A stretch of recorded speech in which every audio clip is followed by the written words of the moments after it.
or just want to share memories, we will have time for discussion at the end. Um, so I'll start by introducing myself. My name is Emily Foster. I'm a librarian at the Oakland History Center at the Oakland Public Library. I've been here just a little over a year, which has been a strange year to get started in a new job. Um, and this is actually my first presentation for the Oakland History Center, so thanks for coming.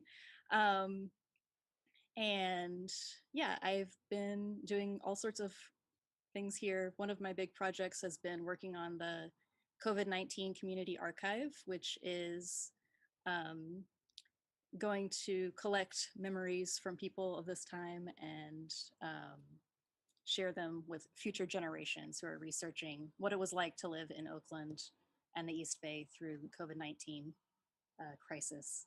So for now, today, I'm going to be talking about amusement parks of Oakland's past.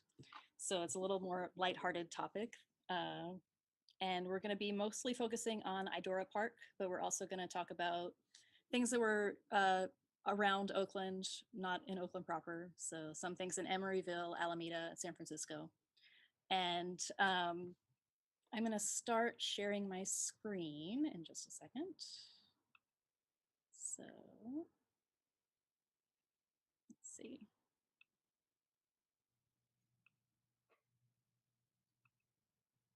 And this is a picture of Idora Park. This is around 1910. And so, whoops, it's automatically gone. So when I was putting this presentation together, I was sort of thinking about what it is. Can everyone see my screen, by the way? Yes. The pictures. Okay, good. I was thinking about what makes an amusement park different from just a park. And I think the main thing is, first of all, it's usually privately owned and operated. And secondly, it's a place where people have just a lot of options when they arrive. So sort of the most modern equivalent would be sort of like a county fair, where you go and you can do basically anything. You can see performances, you can ride rides, you can see animals, anything you can imagine. So in the early days of Oakland, people had to travel to San Francisco for this kind of experience. This picture here is Woodward's Gardens, which was one of the first amusement parks in the Bay Area. This was in the Mission District of San Francisco. And it was there from 1865, which is when this picture is from, until 1891. And it was a combination of amusement park, museum, art gallery, zoo, and aquarium. So there's a lot going on there. And I forgot to mention, all of the images in this presentation, unless otherwise noted, are things that are from the Oakland History Center's collection. So we'll have photographs, postcards, ephemera, newspaper clippings, and a couple of maps too. And yeah, so you can just assume these are all from the Oakland History Center unless I tell you otherwise. So Woodward's Gardens covered 2 city blocks. It was between Mission and Valencia and 13th and 15th. So that's where the San Francisco Armory is now, on part of that land. And we're going to quickly move on to another park called Shoots on Haight Street. This opened in 1895 as well. This was named for the main attraction, which you can see in the upper left there. There's a house on stilts, kind of, and there are 2 long slides going down. Those are the chutes, and people would ride a boat down those slides into a man-made lake. So if you sort of imagine a log flume ride, but very dangerous, that's what it was. And this park moved a couple of times within San Francisco before it eventually closed in 1911 because of a fire. And then the one that's probably most familiar is the area around Ocean Beach in San Francisco. That started to be developed in the 1860s when the Cliff House was built. So this was the first Cliff House, which was there 1863 to 1894. And it's burnt down and been rebuilt a lot of times, but this was the first one. There was a railroad, a steam railroad that went to the Cliff House, And if you've ever been to the trail at Land's End, you may have seen signage showing you where the railroad tracks used to be along there. There was also a pavilion for concerts and dancing, and by 1884, they had a roller coaster there. Then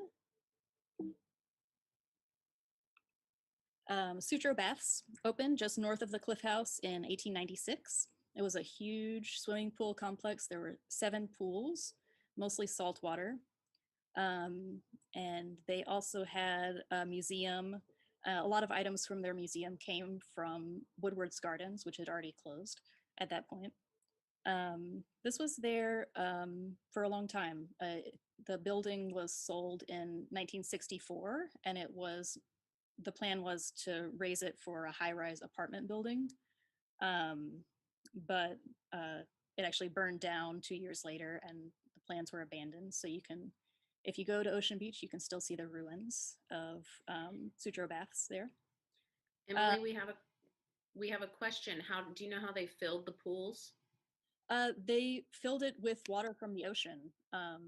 I don't know the exact procedure, but there was a sort of a underground cave, I think, that water came in through. And yeah, it was ocean water, but much safer than swimming in the actual ocean at Ocean Beach, which is very, very rocky and dangerous and cold. So there were other rides here too, and nearby there was a carousel, a Ferris wheel, there was a shooting gallery, a fun house, and a carnival midway. And this next one shows you, this is just captioned Birdman Williams at the Cliff House. Presumably this is 19th century based on their clothes. And he's got a little trained bird act here. You can see the bird on the far left, and it involves a gun and a lot of ladders, it looks like, which seems very exciting, I guess, or terrible. So most of the individual concessions in this area were combined and renamed Playland at the Beach in 1926. And Playland at the Beach was there till 1972. So people who are watching this presentation, there's a good chance some of you probably visited there. And you can, even today, still see some of the things that were once at Playland at the Beach. If you visit San Francisco, there's the Camera Obscura right next to the Cliff House, the ruins of Sutro Baths. And then on Pier 45, there's the Musée Mécanique, which has a lot of the coin-operated arcade kind of games and amusements. So these were exciting places for people in the East Bay to visit, but a little far away. So by the 1870s, we had our own parks opening up in the East Bay. So one of the first ones was this one, Badgers Park, which was in Clinton, now part of Oakland, barely East Oakland now, but technically East Oakland. It's just east of Lake Merritt. So this water below Badgers Park is the Oakland Harbor, and going up to the left on the west side is the opening of Lake Merritt, the estuary. So this map is from 1878. This is the historical atlas of Alameda County. And this park was there 1873 until around 1885. Someone has a question. I can't hear the question, sorry. Are you muted? Where is the park on the map? Okay, so if you see... Oh, I see Badger Park. You see it, yeah. It's sort of right on the waterfront there. There's the dashed line, which shows the railroad. The middle line there is... Hopefully that is enough context. So unfortunately, I don't have any actual photos to show you of this park, but some of the features were picnic grounds, a restaurant, exotic plants and animals, a sailing pond, dance hall, 10-pin bowling alley, baseball diamond, and they had chariot racers with people in Roman costumes racing chariots. So this park was there until the area got even more surrounded by railroad tracks than it is in this picture, and the land was sold for redevelopment. Around the same time as Badgers Park, Shell Mound Park opened up. This is a map from the same atlas, 1878. Oops. And as the name implies, it was built right on top of a sacred Ohlone shell mound. On this map, you can see it's right there on the waterfront. There's sort of a mountainous looking shape. That's the shell mound and Shell Mound Park there. The willow thicket below it was also part of the park. And right across the railroad tracks was the Oakland Trotting Park, which was a horse racing track, later renamed the California Jockey Club. And as you can see, the dashed line here is the railroad track. That's the Southern Pacific line. And you can maybe see directly on the north and the south of the park, there are railroad stations. So this was really easy for people to get to. And this shows you the entrance of the park. Again, there's not a ton of pictures of Shell Mound Park, which is unfortunate, but this is the entrance. You can see the railroad tracks right in front. And the main attractions here were dance halls, there were bars and dining rooms. There was a carousel, swings, flying horses, bowling alley, and the shooting range was a really big deal at this park. They held national competitions and monthly shooting contests. It was a very, very popular part of the park. But it seems like the most well-known thing about Shell Mound Park is that it was a picnic area. So lots of lodges and clubs went there for picnics and banquets and meetings. This is one of the last events that I found for Shell Mound Park in the Oakland Tribune, where there was a picture. This is the United Negro Improvement Association, and it says they led a parade to Shell Mound Park, where the association recently held a picnic and outing. This is from August 1924. But throughout the years, it was an extremely popular place to go for picnics. So any group you can imagine probably had a picnic there. And most of those groups were using this building here. This is the dancing pavilion. And Shell Mound Park was there, I don't know if I said this already, it was 1876 to 1924. So it had a good long run. And this is the racetrack. This was not technically a part of the park, but it drew a lot of traffic to the park. So that was a good thing for the park until 1911, and that's when the state made horse racing illegal. So when that happened, there was a decline in attendance at Shell Mound Park. And in 1920, prohibition went into effect, which sort of really put a damper on Shell Mound Park because people couldn't drink at their picnics and banquets and things anymore. And they finally closed the park in October 1924, and it was replaced with just industrial areas. So there was, I think, a pigment factory was put there. So this picture shows them raising the shell mound in 1924, but a lot of the shell mound was actually still intact until the Bay Street Mall was constructed. This is the Bay Street Mall in Emeryville is in the same place that Shell Mound Park was. So there's a question, yes. When they did the excavations, did they find evidence of Indian remains? They did, yes. And later when they did the further destruction, shall I say, when they were building Bay Street Mall, they found just an indescribable number of Indian remains. And there's still protests every year they have a Buy Nothing Day that the Ohlone people promote, saying this is like a sacred burial ground. Please recognize that you're on sacred land here. And they actually built a tiny memorial shell mound at Bay Street Mall, but it's very easy to miss that it's there. So that's interesting. There's a lot more to read and to say about the shell mounds in the Bay Area. So that's a topic for another presentation, though. So I'll move on somewhat quickly from that. So after Shell Mound Park was gone, and even before that, people were going to Idora Park. So Idora Park opened in 1903 and closed in 1929.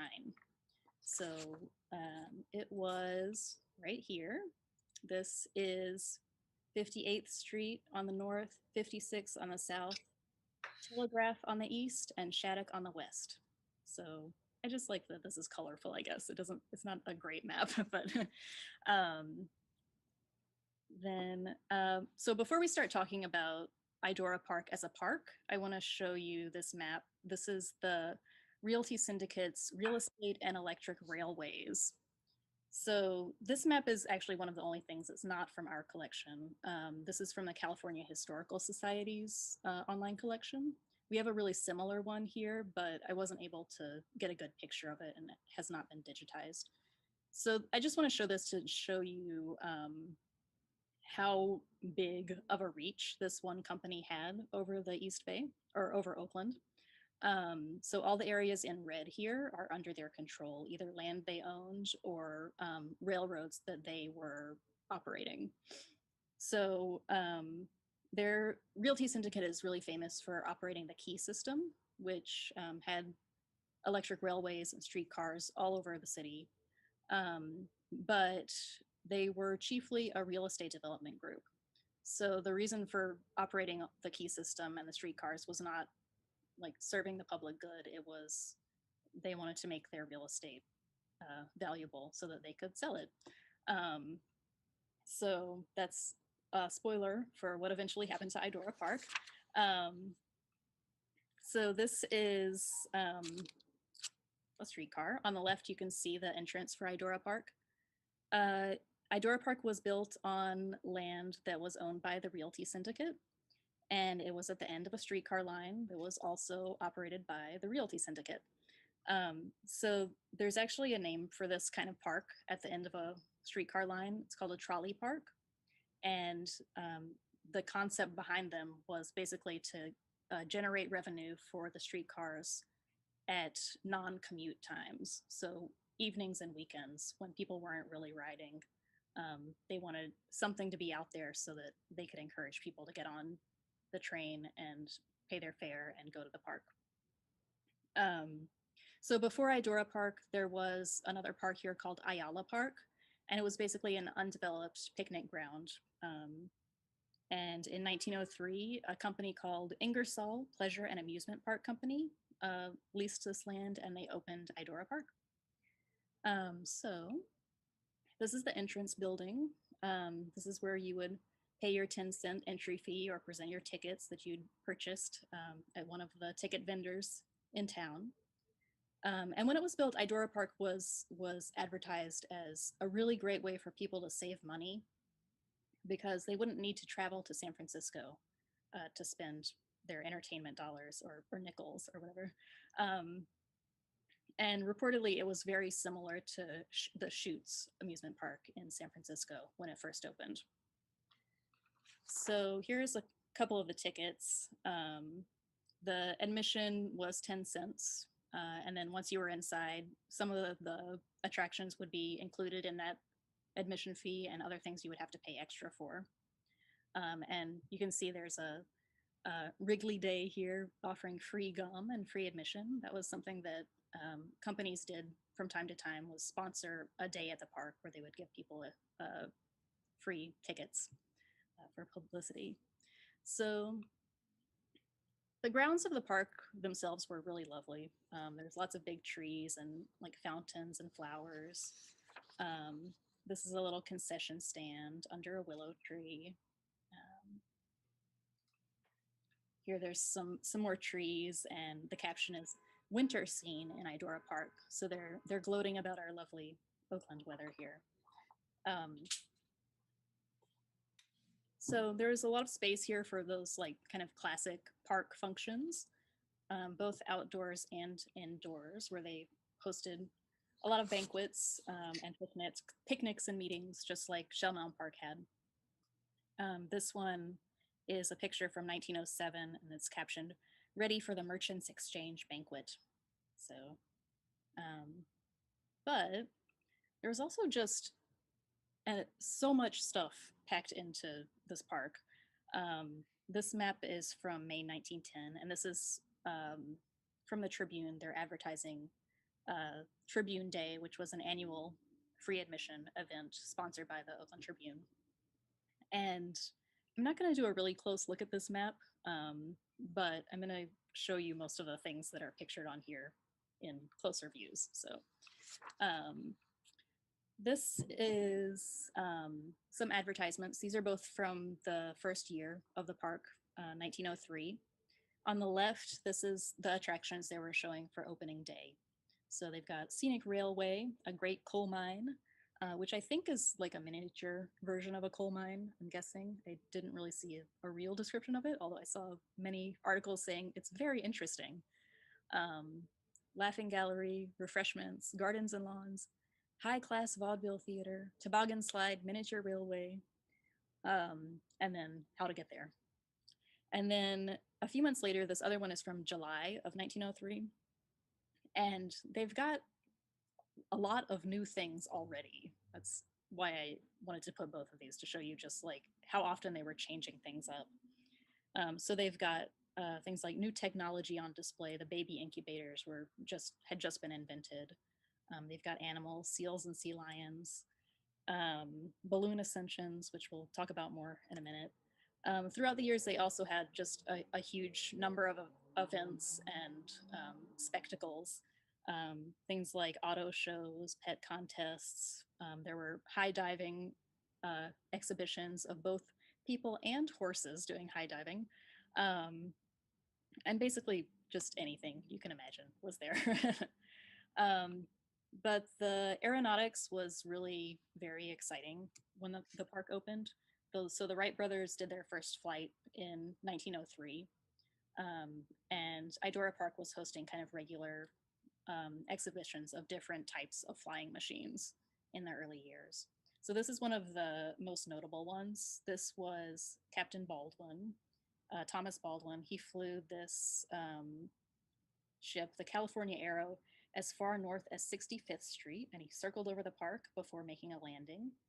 This was the very first successful round-trip dirigible flight in the United States. And he also finished the construction of this ship at Idora Park, and I'm not sure if that was something that people could come and watch him do, or if he just had a garage where he had rented to do that. But that was probably very amazing to see. Here's another. This is a glider that was launched by a balloon and successfully flown by David Wilkie, designed by J.J. Montgomery. That was, I have two different dates written down for this, either 1908 or 1906. Sorry about that. And then there were a lot that were not as successful as well. These are some of the mishaps that happened over the years. So all of these headlines are from 1904 and 1905. None of these people died, amazingly. The person in the upper right, where it says aeronaut has close call, he fell from his balloon onto a live wire, was electrocuted, survived. And another of these people, they had an advertisement about a month later saying they'll be sending a monkey up to do a balloon ascension. So I don't know if he was maybe still injured from his previous accident or just too scared. Either one makes sense. But anyway, so people were still working a lot on trying to figure out new ways of flying. But back on the ground, there was also a baseball diamond. It was added in 1904. This article was from 1906. In After the San Francisco earthquake in 1906, the Pacific Coast League relocated to Idora Park and had that as their home field. So this one is referring to the San Francisco Seals as the refugees, and the Oaks beat them in a doubleheader, won both games. And the baseball teams are Emily, yeah. Can I ask we had a quick clarifying question. What is a laughing gallery? Oh, the laughing gallery, I'm not 100% sure what the laughing gallery was. A lot of these attractions, they were advertised a lot of times and said things like, the laughing gallery is the best place to go for a laugh. But I'm not sure. Someone might have a comment that can clarify. Go ahead. I've been to laughing galleries, and they have weird. It's like a fun gallery at Coney Island. They have mirrors that are twisted, so you see yourself in funny shapes, and they have air that pops up through the floor to lift your dress, and it has all kinds of just silly things like that. So sort of a fun house, I guess. Yeah. Yeah. That makes sense. Yeah. Thank you. So this headline, not as fun. This is after the 1906 earthquake as well. The up to 2,500 people sheltered at Idora Park for about 3 weeks after the earthquake, and they had food and relief supplies provided by the Realty Syndicate. And apparently, everyone was able to sleep indoors or under a roof at least, because they had enough indoor space. They didn't need any tents. And another article called Idora a happy camp, because it was really well run, and apparently very few problems happened there, which is kind of amazing. But this headline is from the San Francisco Examiner in April 24th, 1906, right after the earthquake. So in non-disaster times, another thing that was pretty exciting for people in the early 20th century was getting their photo taken. So this is a photo concession where you would pay to get your photo taken. They printed it on a postcard, and you could send it through the mail or keep it for yourself. We've got a couple of these in our collection, and I just want to show all of them, basically, because I think it's really nice to see a closer look at the actual people who were going to the park. This one in particular had a message written on the back about how amazing it was that this photo was taken under electric lights at nighttime. Can you believe it? It does look very clear. So all of these are from 1908, I think.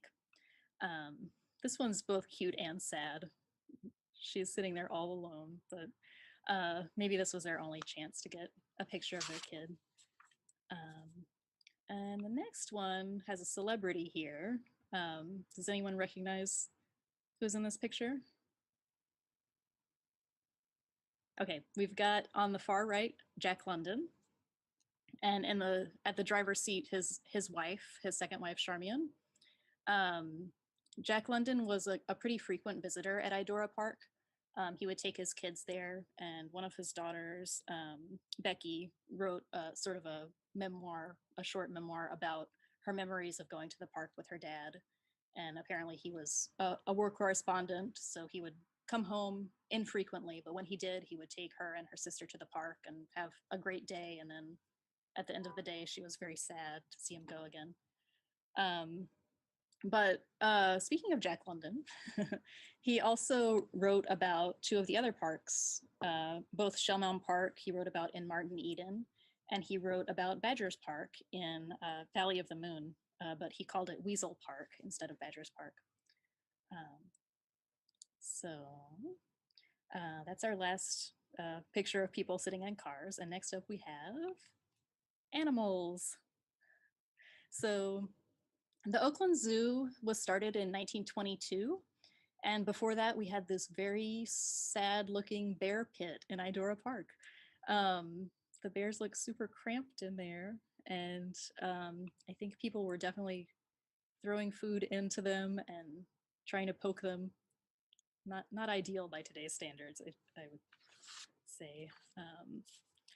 But they did try to do a publicity stunt where they invited a couple to get married in a wild animal cage at the park. There wasn't any report that I found of this actually happening, so maybe no one took them up on it. They said, this was 1912, by the way.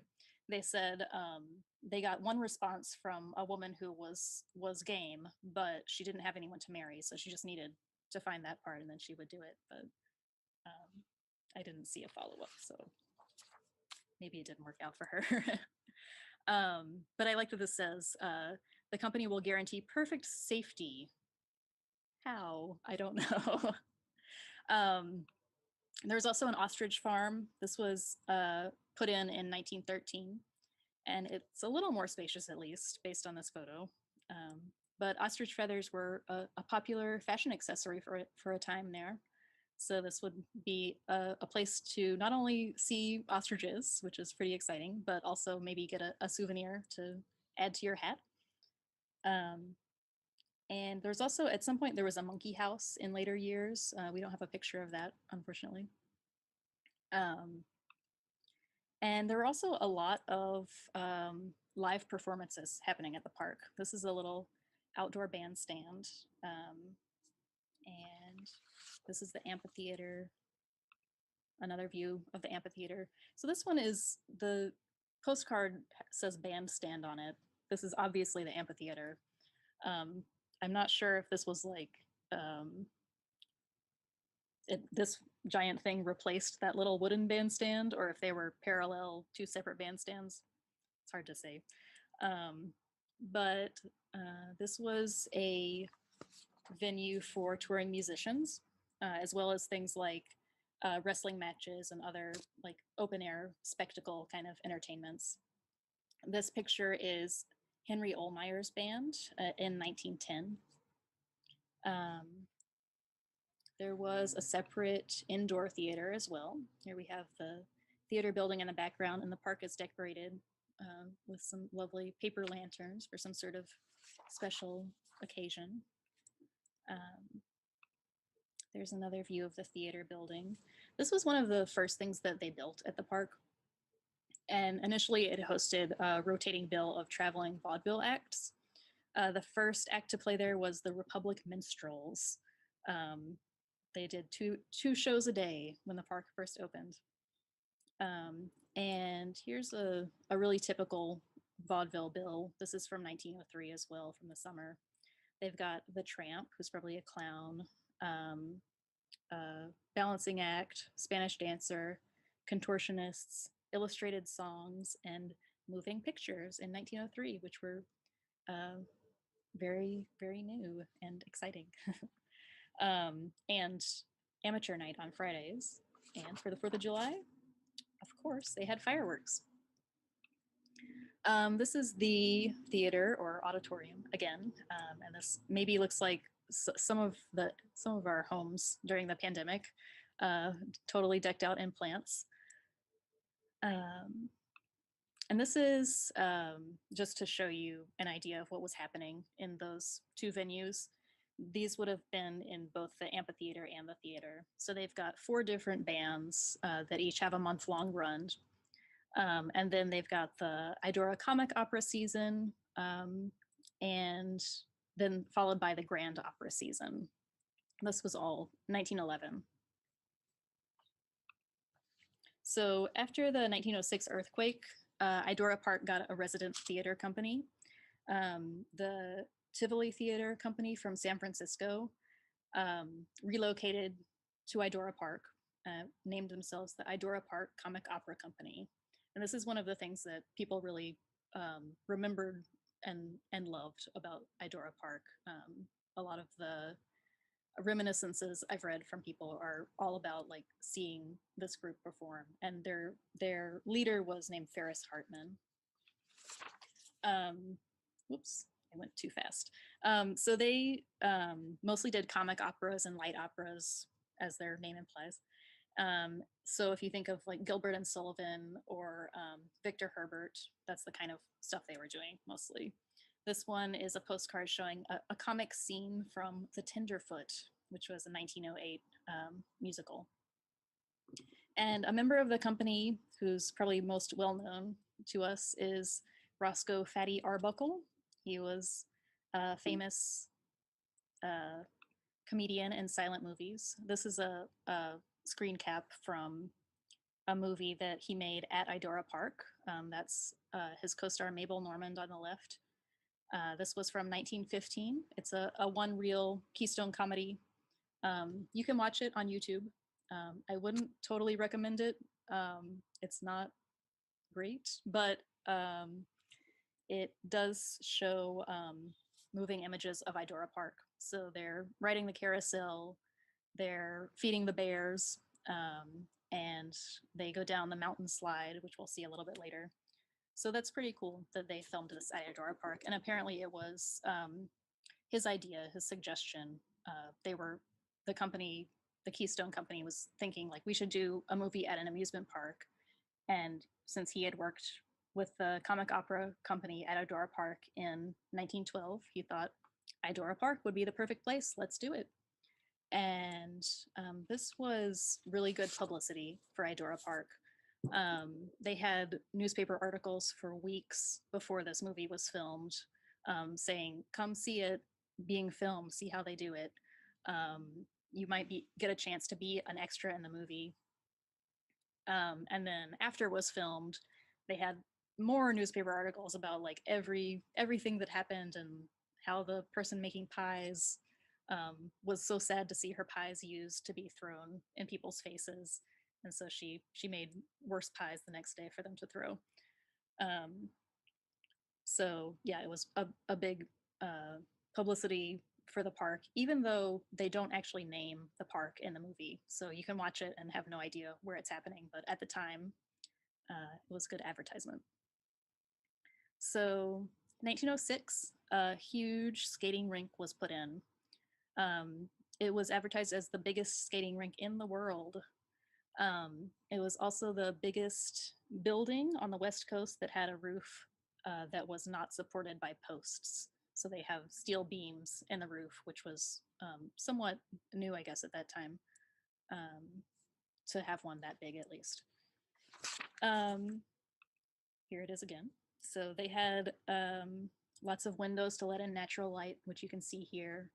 There was a raised bandstand in the middle with another band playing every night for people to skate to, and seats all around for spectators to watch. They had races, lots and lots of skating races. You can see their little trophy at the bottom there that they're competing for, and their wonderful skating outfits. So there's a rumor that Charlie Chaplin was a roller skating champion at Idora Park. I couldn't find any confirmation that he was or that he was ever at Idora Park, but it's possible. He was making movies with SNA Studio in Niles in 1915, and in 1916 he starred in a movie called The Rink, which shows off some pretty impressive roller skating skills. So maybe he was practicing at Idora Park, but I'm not sure. Then in 1916, they added an open air inland beach swimming pool. It had heated salt water. They had slides, diving boards, trapezes, and a sandy beach with palm trees. And they had obviously swimming costumes that you could rent.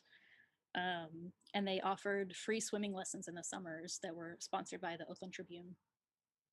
And when it was built, they advertised that they were planning to convert it into an ice rink in the wintertime, but I didn't see any advertisements that showing like come ice skating. So I don't think they ever did, but it's an interesting idea. Seems like it would be hard to convert a saltwater pool to a ice rink, but who knows?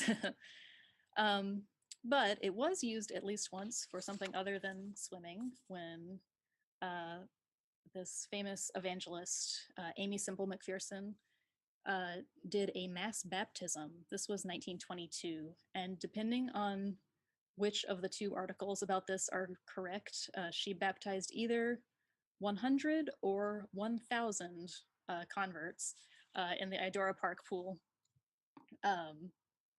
And who knows?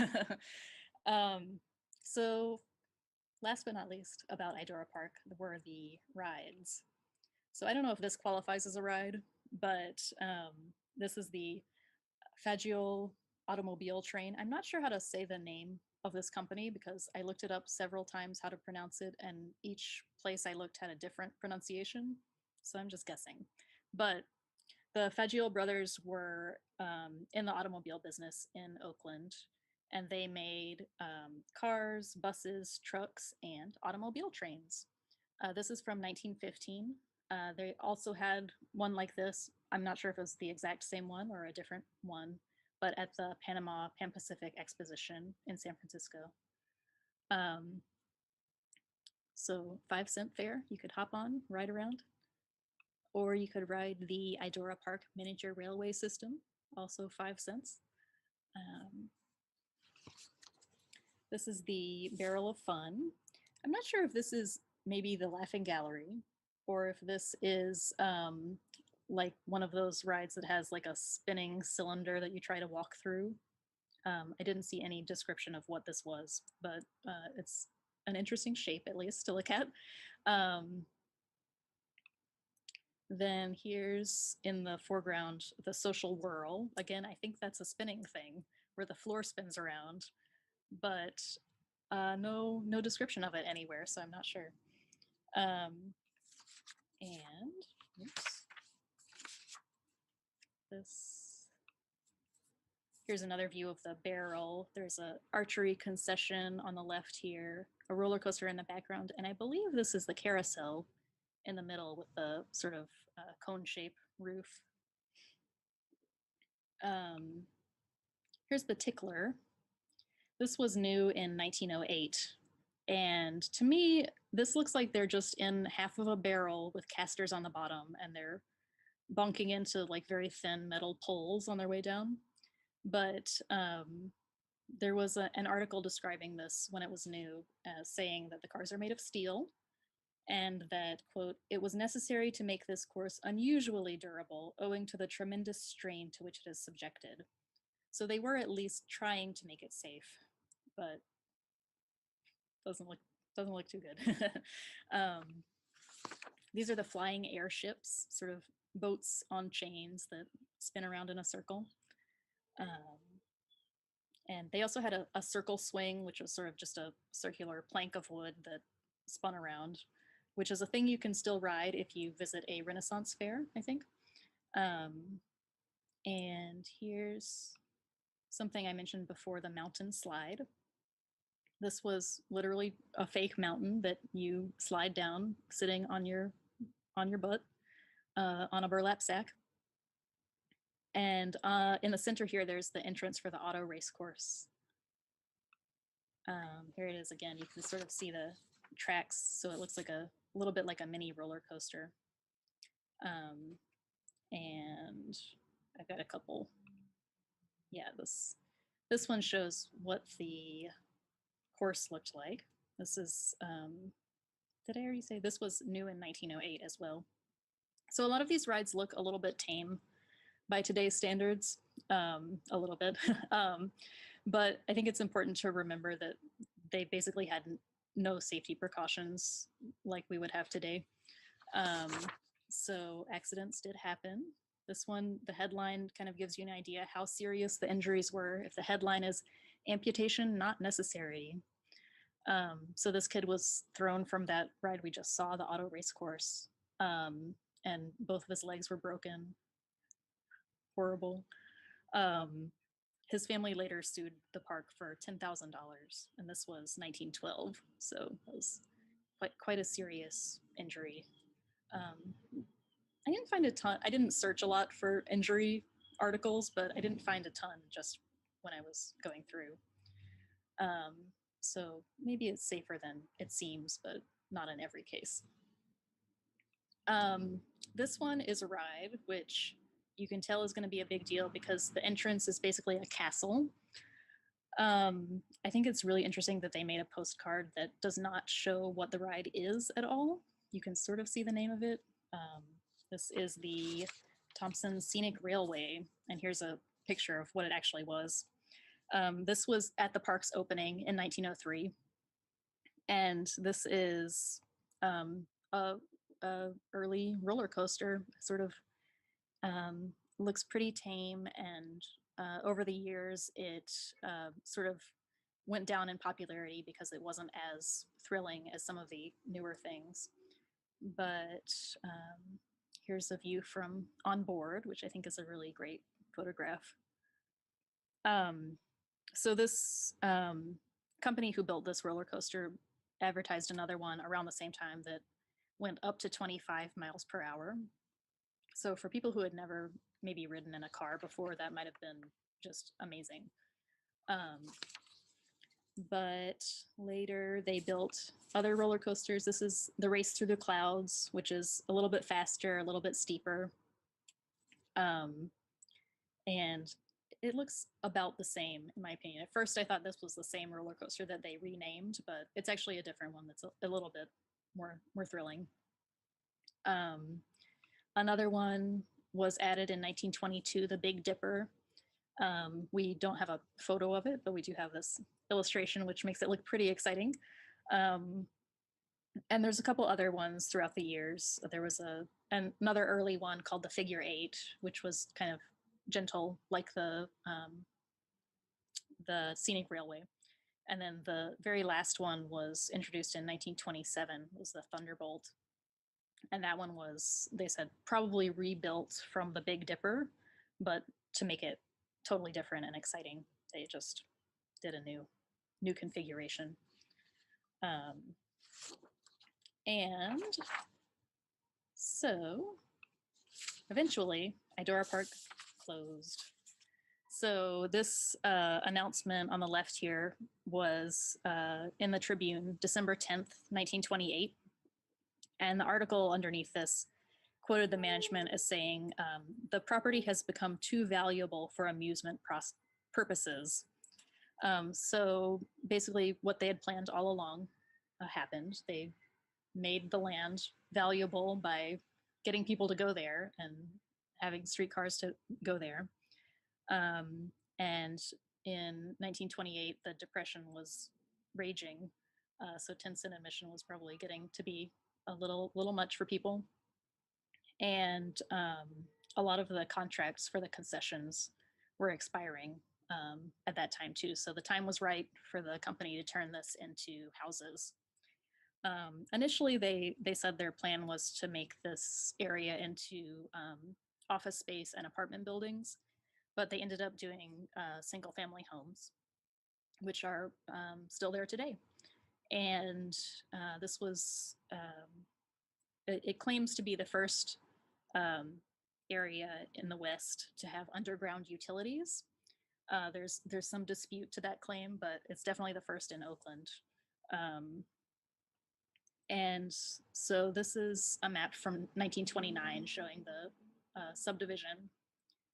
We have a map also from 1912 showing a suggestion for subdivision. So this was a longstanding plan, although it maybe came as a surprise to people who loved Idora Park and were visitors there.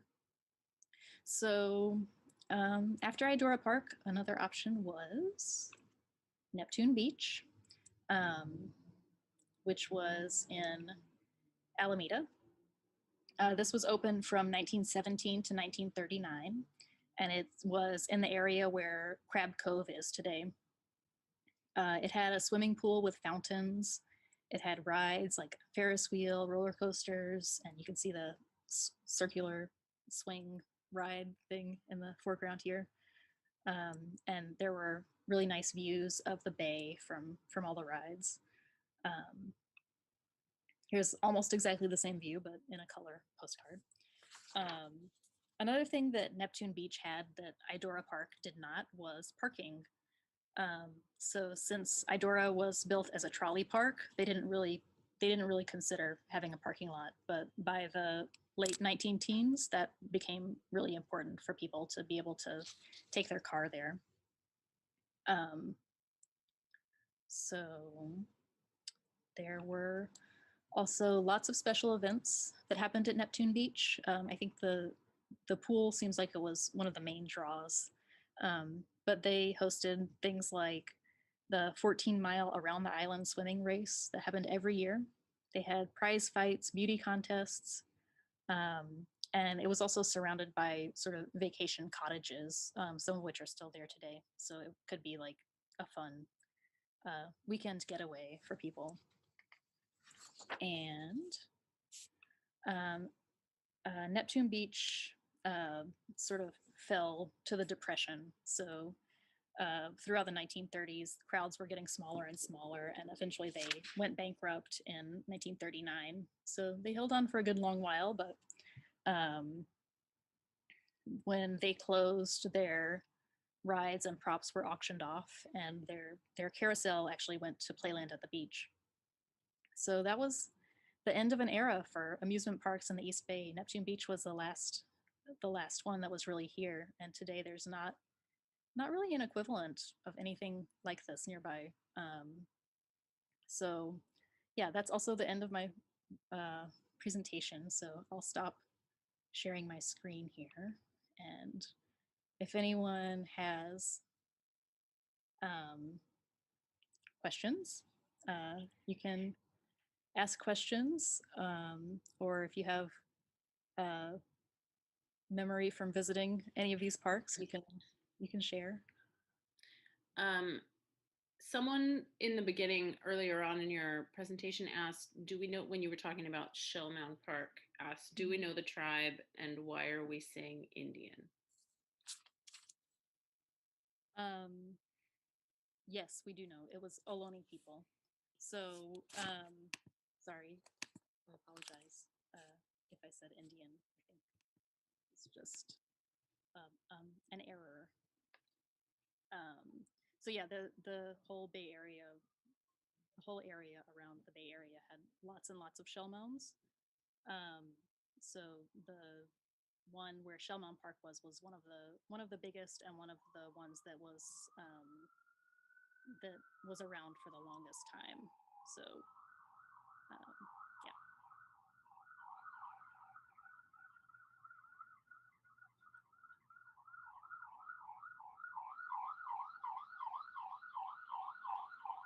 Suzanne, I think, has a question. Can you unmute yourself, Suzanne? Where did they get the name Idora? You know, is it a child's name and they named it after somebody's child? Yeah, supposedly it's named after the.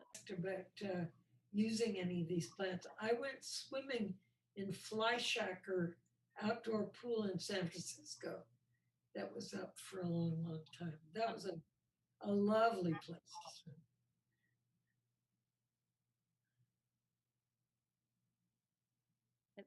Anyone else? I can't see all of you, so Tammy. Hi, Emily.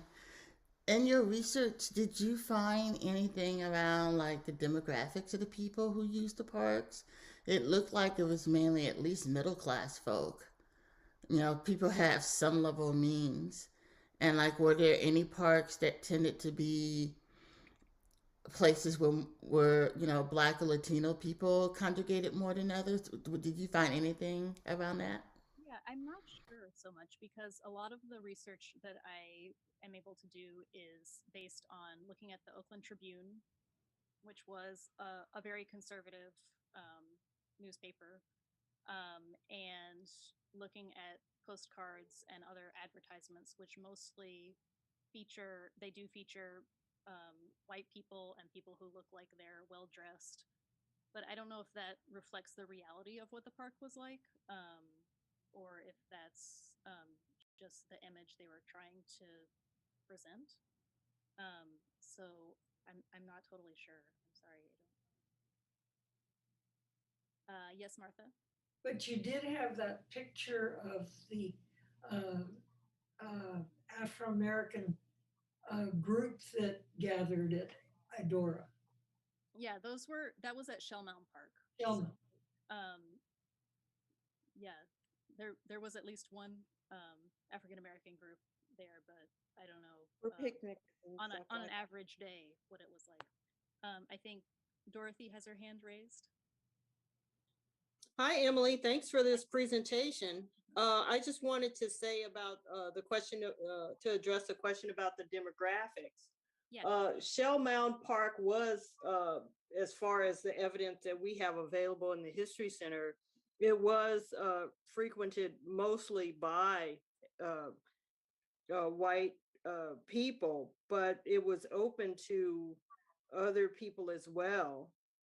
And we don't have a whole lot of physical evidence or photographic evidence of that, but you know, stories about the park include stories from other groups of people who frequented the park. And also they had, unfortunately, I think, people who were part of the amusements, let's say, you know, like dunking and stuff like that, the dunk tank. Mhm. They were used for that as well. Yeah, and I did see there were like when we were talking about the vaudeville shows, there were certainly like minstrel shows and what people described as like coon singers, which is like there were people there who were not white, but was it in the way that like were they there as a participant or were they being exploited in some way? Is- yeah, I don't know.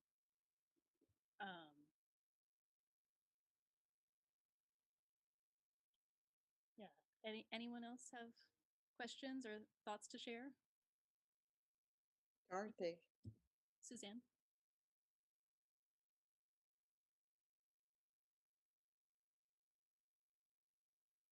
I thought I heard someone start talking, but no. Does anyone in our audience remember Frontier Village, which was more in the South Bay, like Fremont, San Jose, Milpitas area? By the way, Dorothy is the head librarian in the Oakland History Center, so she's an expert on all this stuff too. Not really. Does anybody remember? Well, Frontier Village, I remember being, you know, some parks, you know, like Disneyland are kind of connected to a core group of characters, you know, like the Disney characters, Mickey Mouse and all of that. Frontier Village was connected to the Hanna-Barbera cartoon characters. And it was very Western oriented. My memory says it was in Fremont, but it may have been in San Jose, which is out of our topic area, but one of my fond memories. And there was somebody mentioned something about Idora Park and asking about its name. There is an Idora Park in Ohio, I think Canfield, Ohio. And I don't know if that predates our Idora Park. I'll have to find that out. I think it did when I was looking it up because some people were suggesting that our Oakland's Idora Park was named for that one. But oh yeah, that was the conflicting information. Yeah. Yeah. So some things it's really hard to figure out what's what when you're basing it on advertisements and like sort of press release kind of material. It's hard to tell if you're getting like a really true picture of what was happening and what things were like. But really super interesting to look through this stuff. So as I said, almost all the images in the presentation were from our collection in the Oakland History Center, and we have even more that I didn't have space to share all of, or this would have gone on forever. So if you are interested in finding out more, once the library reopens, you're welcome to come in and browse and research all sorts of things besides just amusement parks. And if you do have questions that you think of later, you can send them to us by email is the best way, eanswers@oaklandlibrary.org. And yeah, if someone there has a question, I think, John? I think you're muted still, John. Unmute yourself, John. Can you hear me? Yes, go Yeah. ahead. Can you hear me? This is Barry. Oh, Barry, go ahead. One of the things that I noticed that you said that the one park, the Neptune Park, stopped in 1939. That's when the that's when the Bay Bridge opened. Is that when people started going to San Francisco? Is that when Playland got going and at the same Well, time? Yeah, Playland started much earlier, but survived much longer. So, but it kind of stole some of the customers that might have Yeah. gone to Neptune Beach. Yeah, so there's all of these parks, there's sort of a narrative like, well, Idora Park caused the shutdown of Shell Mountain Park because Idora Park was more popular, and then Neptune Beach became more popular, and that caused Idora Park to close. But the dates overlap so much that that narrative doesn't really totally ring true because their dates of operation were so overlapping. But I do think like the rise in automobiles, or cars as we call them in modern language, did lead to the decline of these places in some way. You also had with the bridge opening, you also had the fair, so the big World Fair in San Francisco, which sucked up a lot of people for a couple of years. Mhm. That must have been hard on some of the local carnival type things. Yeah. The question I had was about Children's Fairyland. I'm not from around here. Why didn't you include that in the presentation? Or Children's Fairyland is, in my mind, it's not exactly the same thing because it is only for children. If adults go there, they have to have a child with them, and it's been that way since it opened. So it's really more of a children's park, whereas these other parks were really all ages, and it's I think kind of it's Fairyland is sort of a pretty unique place, but I think it is in a sort of a different category from the other amusement parks. I don't know if other people disagree or agree with that statement, but that was my reasoning behind not including it.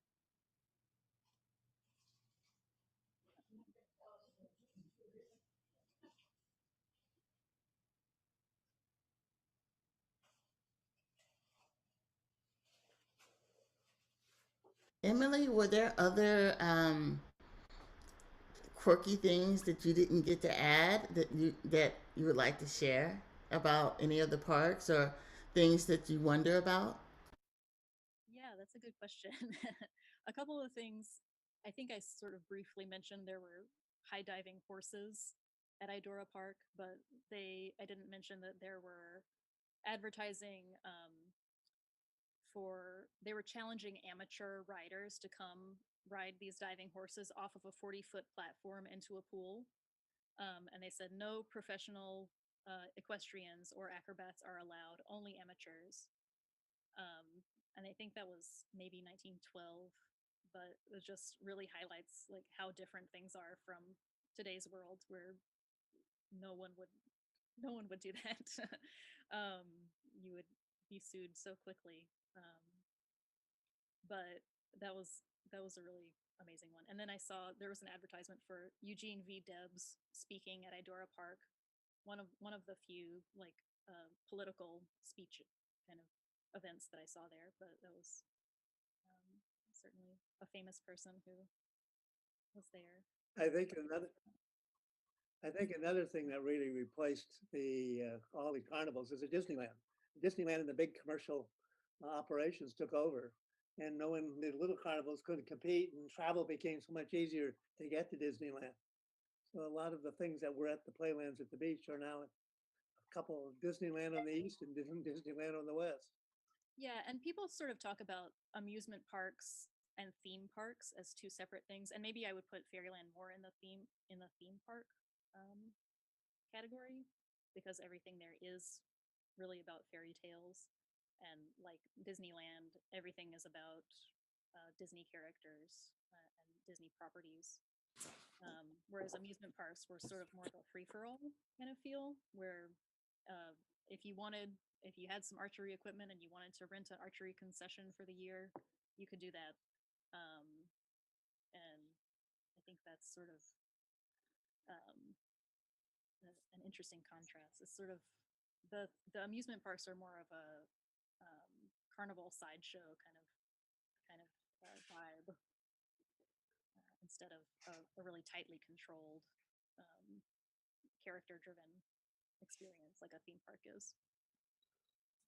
And Emily, I would add that some of the small amusement parks, particularly in the East Bay, went under for financial reasons, but also just the pressure for land. You know, some of these places, you know, Idora Park neighborhood or development is a pretty sizable, and they were trying to promote the land, as you mentioned. And so with the, especially after 1906, after the quake, tens of thousands of people moved to the East Bay. And so there was this real pressure for land, the availability of land. And so there, you know, and also people like Borak Smith, who was one of the developers of the park, was primarily a real estate agent, as you said, you know. So I think that really caused the demise of some of them. Yeah, definitely Shellmound and Idora, I think, are in that category. Shellmound Park became industrial use. Idora Park became housing. Neptune Beach, I think, is interesting that it didn't become. It's still today it's like a beach, but I don't know what. Maybe just they just went bankrupt. Seems like. Yeah, but I think also I've seen people mention like, well, television was becoming popular, but I think it's a little early for that to have really caused the decline. But maybe movies were becoming more popular than live theater and vaudeville for sure. And the comic opera wasn't quite as popular in 1925 as it had been in 1918. So yeah, I think just changing tastes too, and once you've been there a million times, maybe you want to go somewhere else instead, go somewhere new. So yeah, I think unless anyone else has questions, maybe we can end here. And thank you all so much for coming. Thank you. Yeah, and have a really good rest of your day. This is great, Emily. Thank you. Thank you, Tammy. Thank you, Emily. It was terrific. You're welcome. Bye, everyone. All righty. And then I will be muting people as necessary. And there's a couple more people. Let me let them in. So again, thank you for joining us tonight. Our speaker, Mitchell Swartzer, is also our Oakland History Center researcher. So I'm really happy to always see what comes of people's research here. So I'm really excited to have him. But I also want to tell you a little bit about what's happening in the future. We have 3 more programs in this year's Fall History Series to go. And the next one will be a commemoration, observation of the 30th anniversary of the Oakland Berkeley firestorm. I can't believe that it's been 30 years since that tragic event, but we will be commemorating it with a panel discussion featuring, among others, Steve Lavoie, Sue Piper, and former city council person Marge Gibson, among others. And on the 27th of October, we'll have former Mills College professor Bertram Gordon sharing with us the history of Mills College on the 27th. And finally, we will have a really fun program with Gary Fogel, who's written a great book about Park Van Tassel, who was an Oakland balloonist in the early part of the 20th century. And if you've gone to our new website, you'll see on the Oakland History Center's main page, the balloon that Mr. Van Tassel commandeered off of 14th and Franklin. And so he's going to talk about the sport of ballooning in early 20th century on the 28th of this month.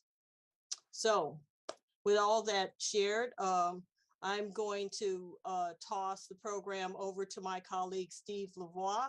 Steve Lavoie was my predecessor here at the Oakland History Center when it was called the Oakland History Room. He came from the Oakland Tribune, where he was their librarian and occasional columnist. And so take it away, Steve. Thank you. Actually, my column ran once a week. It was called Time Capsule. So, and I am so sorry. No problem. I occasionally caught it, but you were busy at work, I see. All right, thank you. But anyway, that's fine. And I'm really proud to present today Mitchell Schwarzer, who's I think in some ways written the book that I was hoping to write, that I always wanted to write, but obviously he has a lot more, he's much more qualified than I would be to write this book, having a stellar education. He received a bachelor's degree from Washington University. This is like the great education that everybody wishes they could have had. Then he went to Harvard, and then he got his PhD at MIT. So I think we could qualify him as a very well educated man. His first experience in Oakland occurred in the very early 80s when he came to live here and was evicted in 1983. So he has some personal experience about some of the issues that face Oakland and have always faced Oakland, and that he's written about. He then lived in the Mission District in San Francisco, went back east again to attend graduate school, taught for a while in Chicago, and then has been here teaching at the California College for the Arts. And he first got hired. It was called the CCAC, whatever that's. I forgot what it stands for already. Arts and Crafts. The vaunted California College of Arts and Crafts, now known as the California College of the Arts, soon to close in Oakland and consolidate all of its coursework in San Francisco, which is sad as far as I'm concerned. And he's been here in Oakland as a homeowner since in a single family dwelling since 2002. And I think he's well qualified considering his he teaches history, and he has an architectural history background. And I'm very happy to introduce him. I noticed that one of the things that caught my attention about this book is that there's an Oakland word in the title. There's in the slang dictionaries of the world, the word hella is attributed to the Oakland hip hop community. I haven't been able to identify who it actually came from, but I know that it's part of the hyphy, and it's in the hyphy dictionary. If people remember the story of the hyphy hip hop movement. But anyway, that said, I'd like to welcome Mitchell Schwarzer.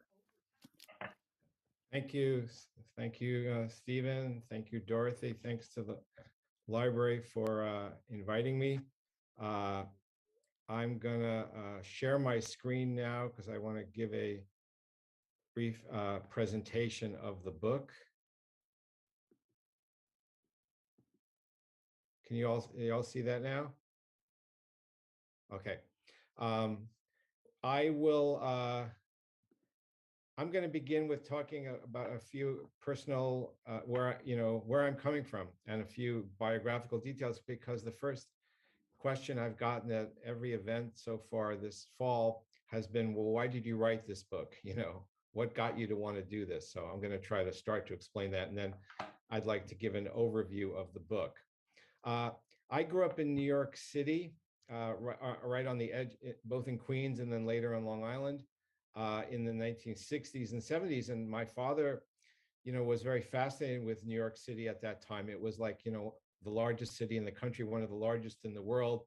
A lot of things were happening. Here's 3 images, the construction of the Verrazzano Bridge. We would go park along one of the parks on the Belt Parkway and watch the bridge, construction, or we drive under the Trans-Manhattan Expressway towers, 4 towers built on top of an expressway, or we'd walk around, Midtown Manhattan along 6th Avenue and look at the new expansion of Rockefeller Center. It was just kind of astounding for a little kid to see this enormous city getting bigger and bigger and bigger and more magnificent in a lot of ways.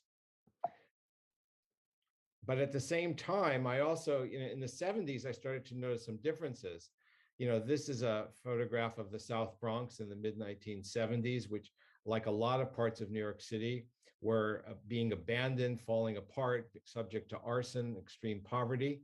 And I grew up, not very far away, about a 25-minute car ride away from the South Bronx on Long Island. And we lived in a suburban house in a kind of, that was built in 1963, a completely different reality. So from that point onward, I was kind of fascinated with the kind of extremes of urban existence in America.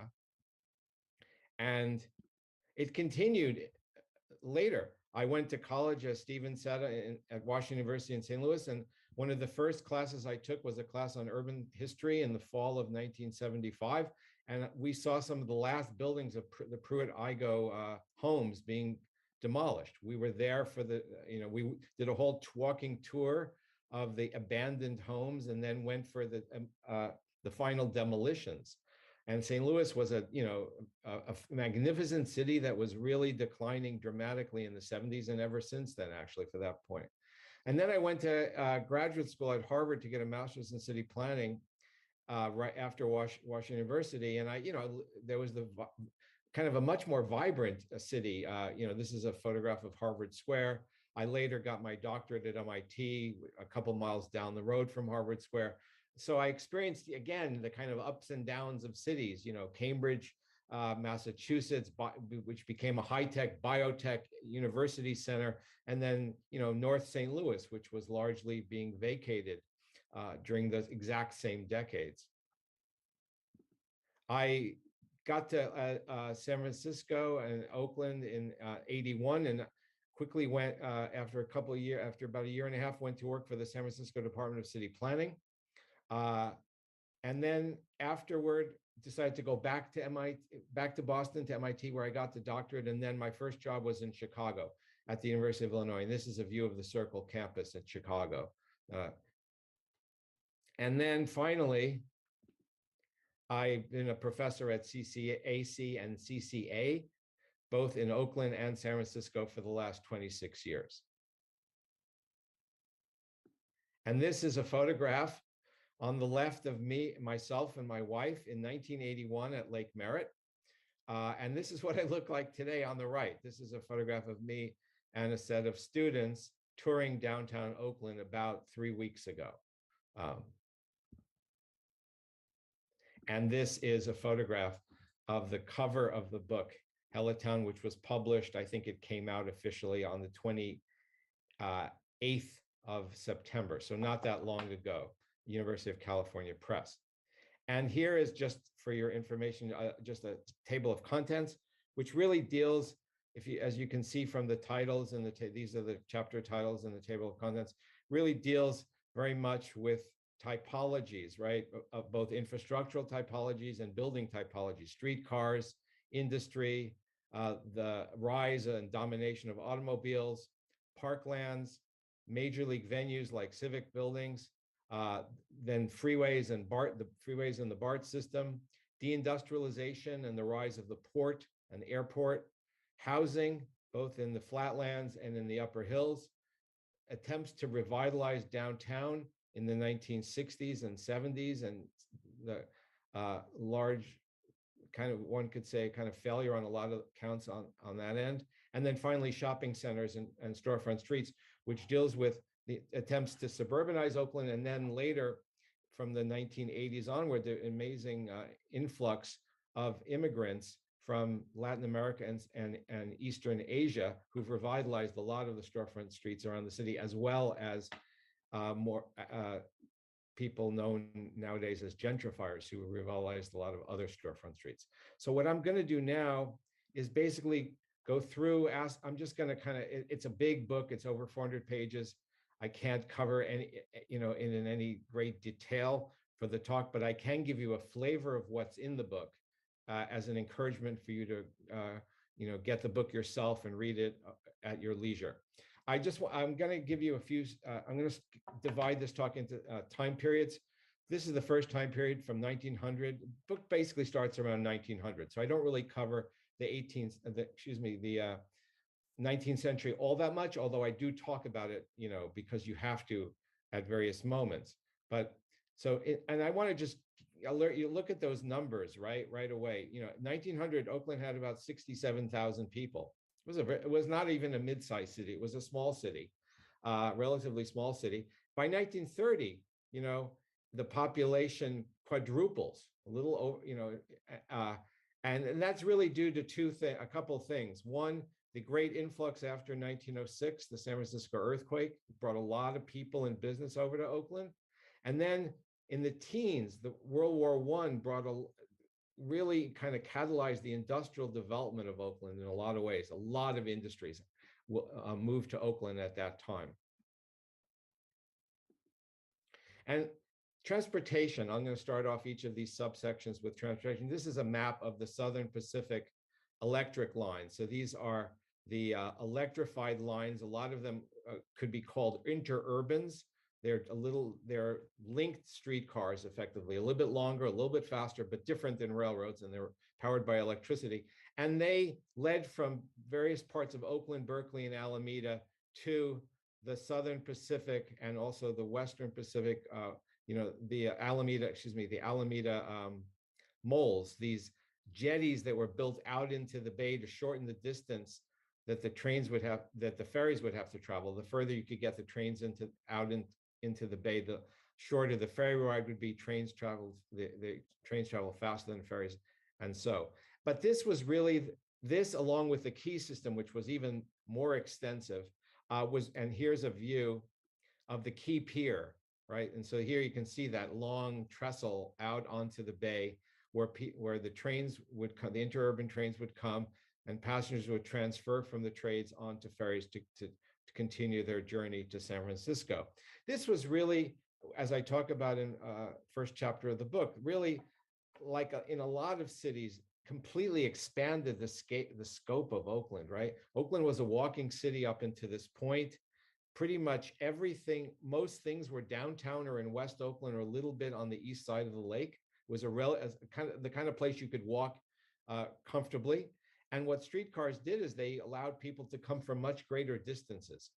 And so they expanded the horizontal scope of the city. And fundamentally, the downtown went from being a multi-purpose downtown, which had everything, which had churches, synagogue, it had industry, it had a lot of residences, it had commerce, it had all urban types. By the 19-teens and already, the downtown is becoming a largely commercial place.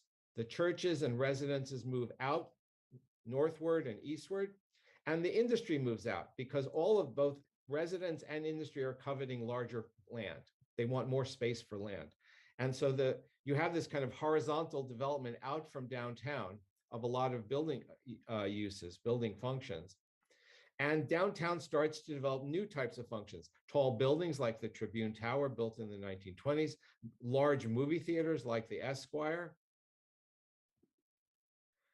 a combination office building, monumental City Hall, which was the tallest building for a while in Oakland, and was really novel. It's one of the first buildings in the country to combine the kind of monumental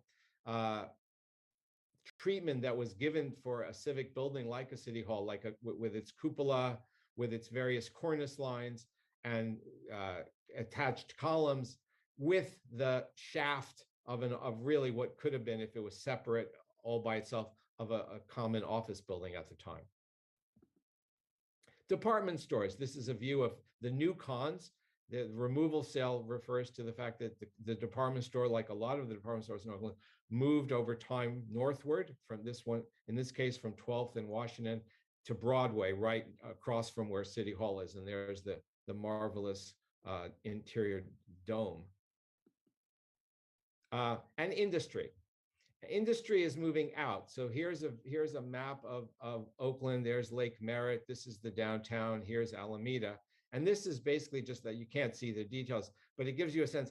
These are all names of industrial businesses all along the railroad lines and shoreline. The waterfront and rail lines were where the industry was locating in Oakland, Alameda, and then all the way up toward Emeryville and Berkeley as well. And here's a view of one of the rail lines. And along these rail lines, a whole set of industries developed. There's a whole chapter that talks about industry. Some of the industries were resource-based. In other words, there were a lot of orchards in the Bay Area, growing everything from peaches and apricots to tomatoes and other vegetables. And it made sense to locate canneries nearby those orchards because not all the fresh produce went directly to consumers. A lot of it was canned, so it could be shipped long distances and preserved for the winter. This is a view of the Del Monte, one of the Del Monte. Del Monte had several canneries along the waterfront. Automobiles were produced in Oakland, and this is a great shot in the 19-teens of you get a sense of the East Oakland Hills completely, undeveloped at this point, right? And this Chevrolet company located one of their earliest branch plants in Oakland and started assembling Chevrolet automobiles. And these automobiles, this is a day's work. And these automobiles were meant to compete with the Model T. Oakland at one point had 3 automobile companies, Durant Motors, Chevrolet, and Fagil Motors, which was located where Foothill Square Shopping is now. The streetcars also developed horizontally, pretty much many of what I would call streetcar commercial districts, storefront districts. This is Piedmont Avenue on the left. This is Fruitvale Avenue in the Diamond District. And each of them, almost every single one, had a really well-designed and sometimes really spacious movie theater. The Diamond Theater seated over 1,500 people. It's gone now. Most of them are gone. There were scores of them throughout the city. I counted at one point there were over 60 movie theaters all around Oakland. Downtown alone had over 24 movie theaters. Great civic buildings were built. One of Oakland's first great civic buildings was a county hospital, which is still there, Highland Hospital. There's a view of a nice shot of it. And then, of course, residential districts, which are really the real estate, which was really the kind of powerhouse of a lot of the urban development in the city. This is Havens Court, which was built by Wickham Havens, the son of Frank Havens. Frank Havens was in partnership with Borax Smith in a company called the Realty Syndicate, TRS, which did they owned over 10,000 acres of property. And what they did is they bought the property, extended streetcar lines to their large tracts, and then sold off the parcels to builders who would build homes. And so streetcars abetted urban development, not necessarily because it was good for the city in terms of where it was being built, but rather it was good for the developers who were making tremendous profits on appreciation on the land. This is Havens Court, which is a little halfway into East Oakland, which was an upscale district, upper middle class district. Here you see some of the bungalow houses that are just going in with macadamized roads, with concrete sidewalks and the like. And then there were the really upscale districts. One of them was called Rockridge Place, which is off of Broadway. They call it a property of the Claremont Hills. Very fancy district it has a series of pylon entries and the like. These came with more improvements, more landscape improvements than the middle class or working class districts. One thing I want to say even before going into the improvements is what's really significant is in the 1920s, in the teens and 1920s, these housing developments were being built for almost all of the classes in Oakland. For working class people, there were working class housing developments, there were middle class, and there were upper class housing developments. So the real estate industry and the building industry were really serving a large percentage of the population, not everyone, but a large percentage, much different than the case today. But they also were very exclusionary. They were exclusionary depending where they were based on price point and class, and they were also exclusionary in terms of racial restrictions. Pretty much all of that, a large majority of the well-to-do lower hills, I call them the lower hills, the foothills of Oakland, which Rockridge Place was one of them. All of these kind of districts had racial restrictions, which basically said for the whole community, we will only, and this is just an example of the language that you would find in these restrictions. Sometimes they say, you have to be of the white or Caucasian race.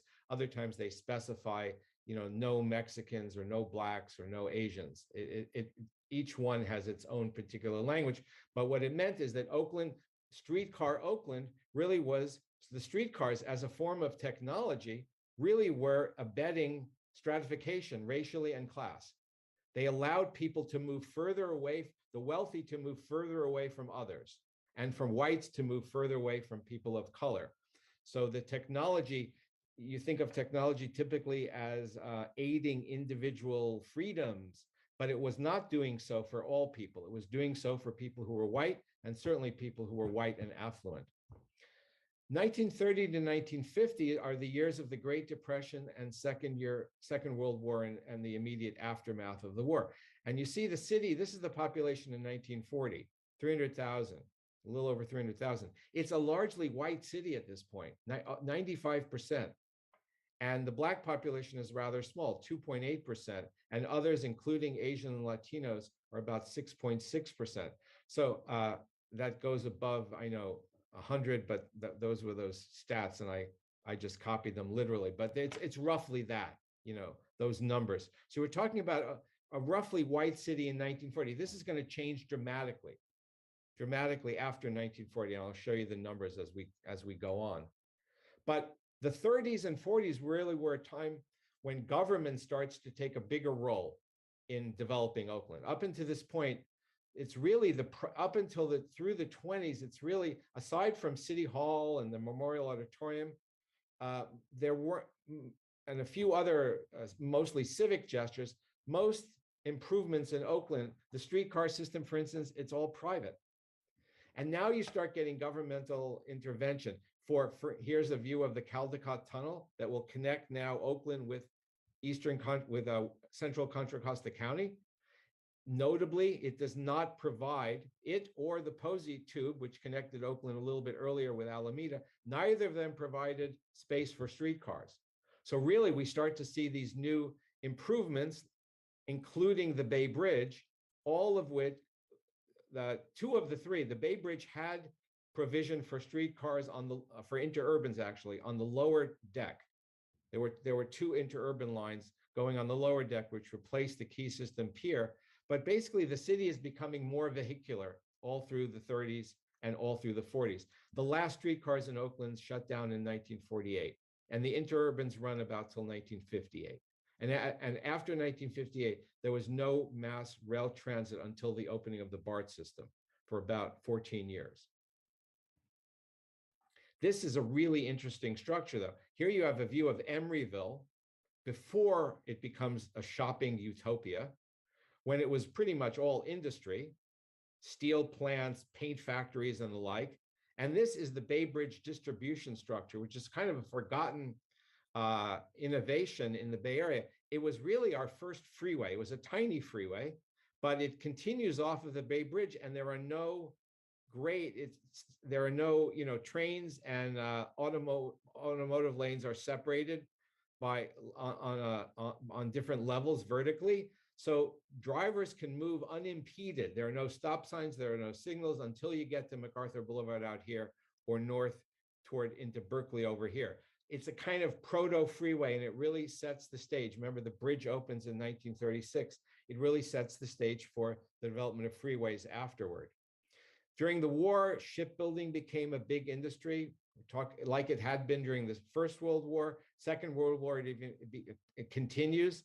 Basically, Oakland does not produce a lot of ships outside of the wartime era.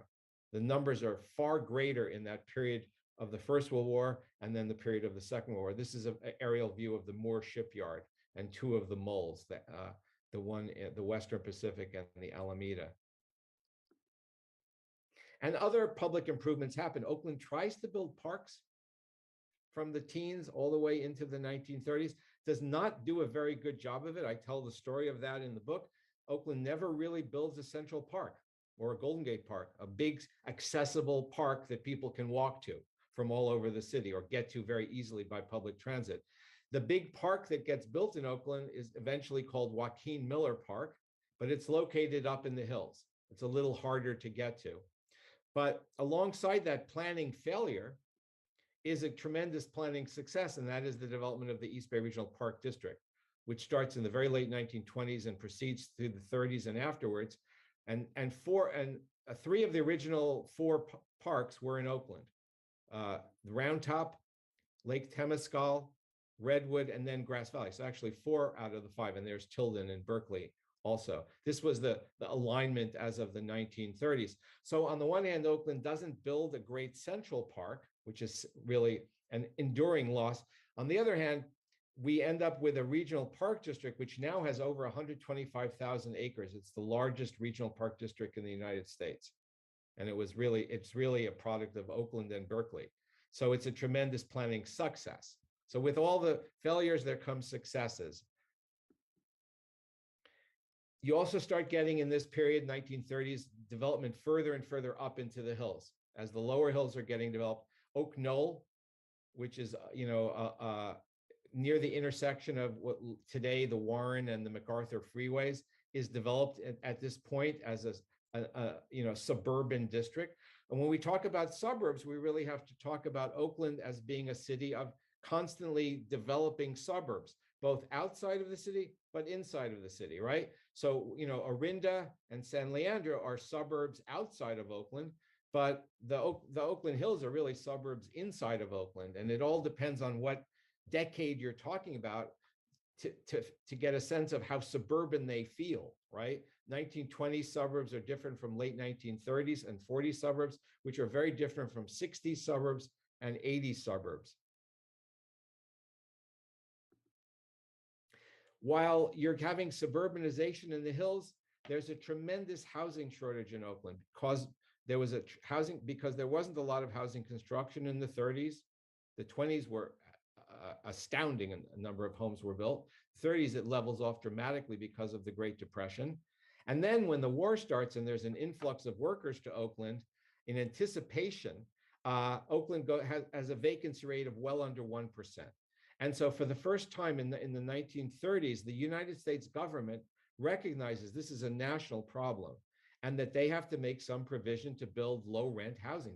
In fact, that's what it's called initially, not public housing, but low rent housing for people who are priced out by the market, and there's just no homes available. And so the United States government begins to actually acquire land and gets involved in the construction of the buildings and the maintenance of the buildings, the management of the buildings. And 3 original housing developments were built in Oakland at this time. 2 of them were in West Oakland. Campbell Village is the first, and Peralta Villas. And then one, Lockwood Gardens, is located in East Oakland near Havens Court. And here's a shot of the construction site. Lockwood Gardens is now under construction in East Oakland. Interestingly, this was to be an all-white project. Projects were segregated. The federal government was involved in as I'll get to in a second, was involved in a lot of segregationist activities. It's ironic, right? You think of Franklin Roosevelt and the New Deal as inherently progressive, but they weren't progressive on all things. And because a huge part of the Democratic coalition was Southern Democrats, it's a very different voting coalition than is the case today.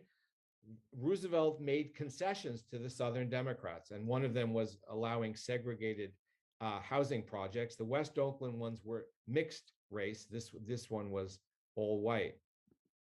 They also came up with the infamous redlining maps, the HOLC, the Homeowners Loan Corporation, which was part of the Federal Housing Administration in the 1930s, drew up maps because what the Roosevelt administration wanted to do was jumpstart housing production. And they jumpstart housing production by changing the whole terms of how you bought a house. You used to have to buy a house with most money down. You had to pay almost all, half the money or more. And you got like a really short time to pay the rest, like 5 years. What we now know as the 30-year mortgage comes into being during this period with a much lower money down. So you could put 10% down as opposed to 50%. So they're trying to encourage home ownership. At the same time, because of that, they're trying to reassure the banks, okay, it's going to be okay if we produce homes for a larger clientele because we're now going to rate them, right? We're going to judge neighborhoods. It was done geographically. And so you can see here the red districts, the yellow, the blue, and the green. The green were considered the most safe for the banks. The blue, the second, yellow, and then red were considered actually hazardous. So banks, and if you look at the map of, here's Lake Merritt, here's downtown, the flatlands, right? West Oakland, North Oakland flats, and the East Oakland flats, the industrial flats, and then much of the rest of the flats are either red or yellow, okay? And the hills are largely green and blue with some yellow outcroppings. So the white parts of town, the exclusively white parts of town, are judged higher. Why? There were basically three criteria that got you into that made your district red. One, if the buildings built were of different ages, that was bad. They wanted, the feds were encouraging districts of all new construction. New meant 10 to 15 years old, okay? Secondly, if there were commerce or industry in the district, that was also a negative. So it had to be purely residential or as close to that as possible. And third, racial. If there were people of mixed race in the district, so if there were whites and blacks or whites and Asians or any kind of mixtures, that lowered that pushed the district toward red. What it meant if you were red is that banks would put onerous loaning terms or no loans at all.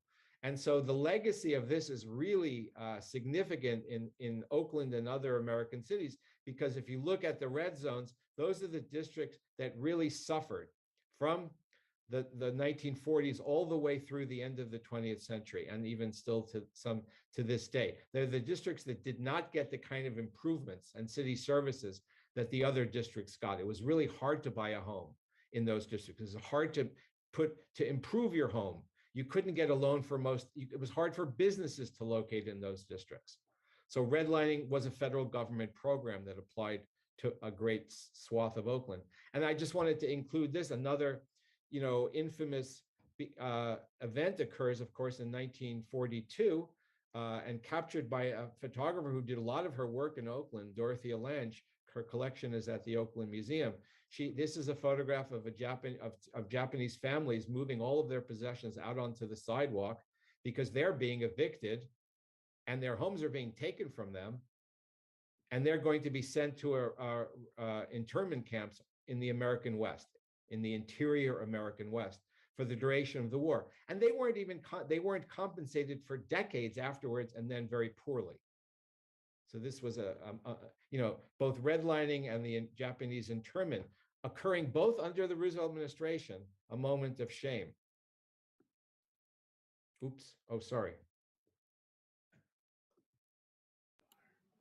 I clicked on the wrong button. Okay, I'm back. 1950s to the 70s, here's the population in 1950, 384,000. 1970, it goes down a little bit. But look at the racial composition, the change in racial, mainly between white and black. Oakland goes from being about 85% white in 1950 to 59 in 1970. And black population rises from 12.5% to 34.5%. So the city is becoming that white city that you saw in 1940 is really changing very rapidly during this period. And this period is probably the most active in terms of massive urban development in Oakland's history. And I want to just show you some of the elements of that massive urban development. One of them is freeways. Oakland builds 4 freeways. San Francisco only builds 2. In San Francisco, there were 10 freeways planned. In Oakland, there were about 8 planned. So Oakland builds 50% of its freeways. San Francisco builds about a fifth. There was a much stronger resistance, both in San Francisco and Berkeley as well. Here's a shot of the first freeway in Oakland, in East Oakland. This is the what was called at that point the 17, the East Shore Freeway. Later becomes the 880 and the Nimitz Freeway. It's Oakland's first freeway, runs along the industrial corridor. And it eventually runs right through downtown, right? Between 5th and 6th Streets, right? Takes out 13 blocks of downtown and then runs right into West Oakland, slams into West Oakland, runs right through the middle of West Oakland. And as the Cypress Viaduct, right? And the Cypress Viaduct is the freeway that collapses in the Loma Prieta earthquake. So the freeway, the very first freeway in Oakland, perhaps not incidentally, runs through the Chinatown in downtown. It runs through the large Mexican population also in downtown, and then runs through the large Black population. The 3 largest groups of people of color in Oakland all have their districts severely disrupted by the first freeway the city built. Here's a view of just what this looks like. This is the 980, the last freeway, right? As it's heading, crossing San Pablo Avenue, and each freeway took out enormous swaths of terrain, right? A lot of land acquisition, buildings either demolished or moved, right? Incredible disruptive activities occurring from, I would say, the late 1940s all the way to the early to mid 1970s when the 980 is finally finished. And here's a view of, here's a view Oakland within the freeway system of the evolving system of the Bay Area. So here's the Bay Bridge, you come off it. This is the 17, the East Shore, right through through West Oakland there and downtown. Here is the 580, which goes through the lower hills, also very destructive. Here's the 24, the Grove Shafter, through North Oakland, which was built in coordination with BART. And this is the Warren here, the 13, which was actually supposed to go along Ashby Avenue, past the Claremont Hotel, down Ashby Avenue, all the way to the 80. And Berkeley said no. Berkeley defeated it in 1962. And then, I mentioned there were other freeways to be built. There was one going to go up Park Boulevard and then up through Montclair, and there was going to be another tunnel called the Shepherd Canyon Freeway that would have gone to Moraga here somewhere. And then there was the Southern Crossing, was this idea for another bridge, because the Bay Bridge was extremely popular and congested almost from the get-go. And there were all these proposals for about, I would say, from the late 40s all the way until the 70s, and even later at times. I remember Dianne Feinstein brought it up a few times. We need a Southern Crossing. Well, a Southern Crossing would have been much more than just a bridge. It would have involved new freeways. And here's a view of one of the ideas, a freeway that would have run, the 980 would have continued right through Alameda and met with another freeway along the bay by what is now the Oakland Airport, and then a bridge to San Francisco in the vicinity of Hunters Point. That didn't happen. Here's a view of the BART system. The BART system, basically the decision to build BART ended the freeway, the Southern Crossing. The planners at B felt that if we build a BART system, which is really, and I talk about this a lot in the book too, the BART is not really an independent subway system. It's really an adjunct to the freeways. The main role of BART has been to get people to the stations from the suburbs and each station has a big parking lot. The only stations in Oakland that don't have parking lots are 12th and 19th. And there's even a little parking lot at Lake Merritt Station. And all the others have large parking lots. Interestingly, San Francisco, there are almost no parking lots in San Francisco around the stations. So you get a sense of what the goal was. The goal was to have people drive to the stations, park their car, and then BART in to downtown Oakland. But as has often been remarked, a lot of people said, well, if there's only 12 more minutes, I'll just go into shop in San Francisco or build my office tower in San Francisco instead of Oakland. And one can argue that the BART benefited San Francisco a lot more than Oakland, even though this early view shows you when Marin and San Mateo County were part of the system. Originally, it was going to be 9 county. And this is a view of when after a few of the counties withdrew, Santa Clara withdrew, and Napa and Sonoma withdrew, and you were left with 5 counties. And so there would have been another line through the city, and then another line down the peninsula. That didn't happen. So Oakland actually is the center now of the system, right? But still, I would argue that the system benefited San Francisco more than Oakland. A lot of land was taken up in Oakland, much more, like with the freeways. So a lot more disruption. Here's a view, one of my favorite views of BART. You see that this is the interchange of the 24 and the 580. Where the 2 freeways meet and all of the different ramps, and then the BART train running underneath them. In the post-war era, downtown Oakland changes a lot too. And one of the big changes is there is a sense, downtown has been moving from the waterfront northward along the Broadway corridor every decade or two. There's been an inexorable movement, and this is the case in most cities too. There's a movement of stores and office buildings. The prime rental areas keep changing because they're newer. And Oakland does something rather remarkable in 1959. This is a view under construction. I like construction photographs because they give you a sense of what things, how they don't look anymore, but how they did look. This is Kaiser Center, right by Lake Merritt. And it's really Oakland's first city within a city, because it's an office tower. It has a 4 to 5 story podium of a parking garage. It has several thousand parking spots. It has a magnificent landscape garden on top. And it also had originally a couple department stores, shopping. So it didn't have residences, but it had a lot of other elements. And it really was designed as a kind of, away from downtown. It's right by the lake. It was all by itself at first. It really spawned a whole set of, copycat towers in the decades afterwards. So the zone, if you want to look at the zone of where most office buildings were built in Oakland before the Second World War, they're built in the vicinity of 14th and Broadway. After the Second World War, most of them are built in the vicinity of the Kaiser Center. It really changes the dynamics. And in a lot of ways, the Kaiser Center is a kind of standalone development, a suburban development on an urban scale, right at the edge of a major downtown.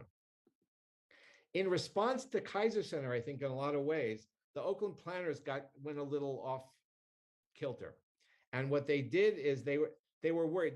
Here you see Broadway corridor, right? And this is where the Kaiser Center is up here, right? Right there. So that, this was the original center for most, this was the kind of center for most. The retail center was along Washington Street. Oops. I can't press too hard. The retail center was along Washington Street over south of 14th, and the office center was around 14th and Broadway. The retail center starts to move to Broadway in the 1920s. Conn's moves up here, and then Capwell's moves further north, and Magnan. So you have a movement of the retail center northward, and the Washington Street retail center is sort of fading. And the planners get really worried about that. And they also get worried about the office market as well, based on Kaiser Center and the like. And all through the 60s, they start planning for a brand new development called City Center. There's a whole chapter about it in the book as well.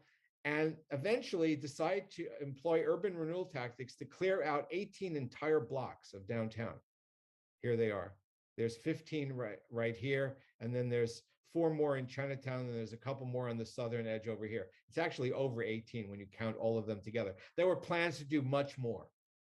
Just like the freeway plans were enormous and magisterial and vast and visionary and crazy, there were plans to do a lot more as well. But they did complete slum clearance. And here's a view from the Clorox Tower, one of the first 2 office buildings completed, of the big empty lot that became that City Center. I'm sure some of you remember, all through the 70s and 80s, even into the 90s, a lot of the parcels were empty. And there The city center planned 5 major department stores. Bullock's, Macy's, Emporium Capitol was going to move there, and they all dropped out for various reasons, largely because they didn't want to go into the center of a what they saw as a declining city, industry leaving at the time, and the shopping center never happened. There was another attempt to build it behind the Fox Theater later in the 80s, and that didn't happen either.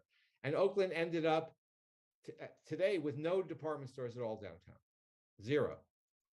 Maybe that's not such a bad thing anymore now that retail is falling apart completely because of online shopping. But for a long time, Oakland went in the 50s from being the retail center of the entire East Bay to, in 2000, it was considered one of the most underserved retail cities in the whole country. There were also supposed to be lots of office towers. They didn't happen either. Wells Fargo and Kaiser and Clorox built their towers, but later most of the other towers on the Civic City Center site were government towers, not private towers. Most of the private towers were built, as I said, near the Kaiser Center. All of this speaks to the fact that this plan was really aimed at a suburban model. They wanted to draw in white suburban shoppers from the hills and the suburbs to downtown Oakland. And they neglected the actual residents who lived in downtown, many of whom were displaced by this project, and the ones who lived nearby in West Oakland and in Clinton Park across the lake. They kind of didn't look at those because they were poor, and the stores weren't thinking about them, and the planners were aligning with, we have to compete with San Francisco, we have to compete with the suburbs, and it failed utterly. Same thing happens in West Oakland, very related. This is a view of, there's the City Hall, viewed from the Acorn site.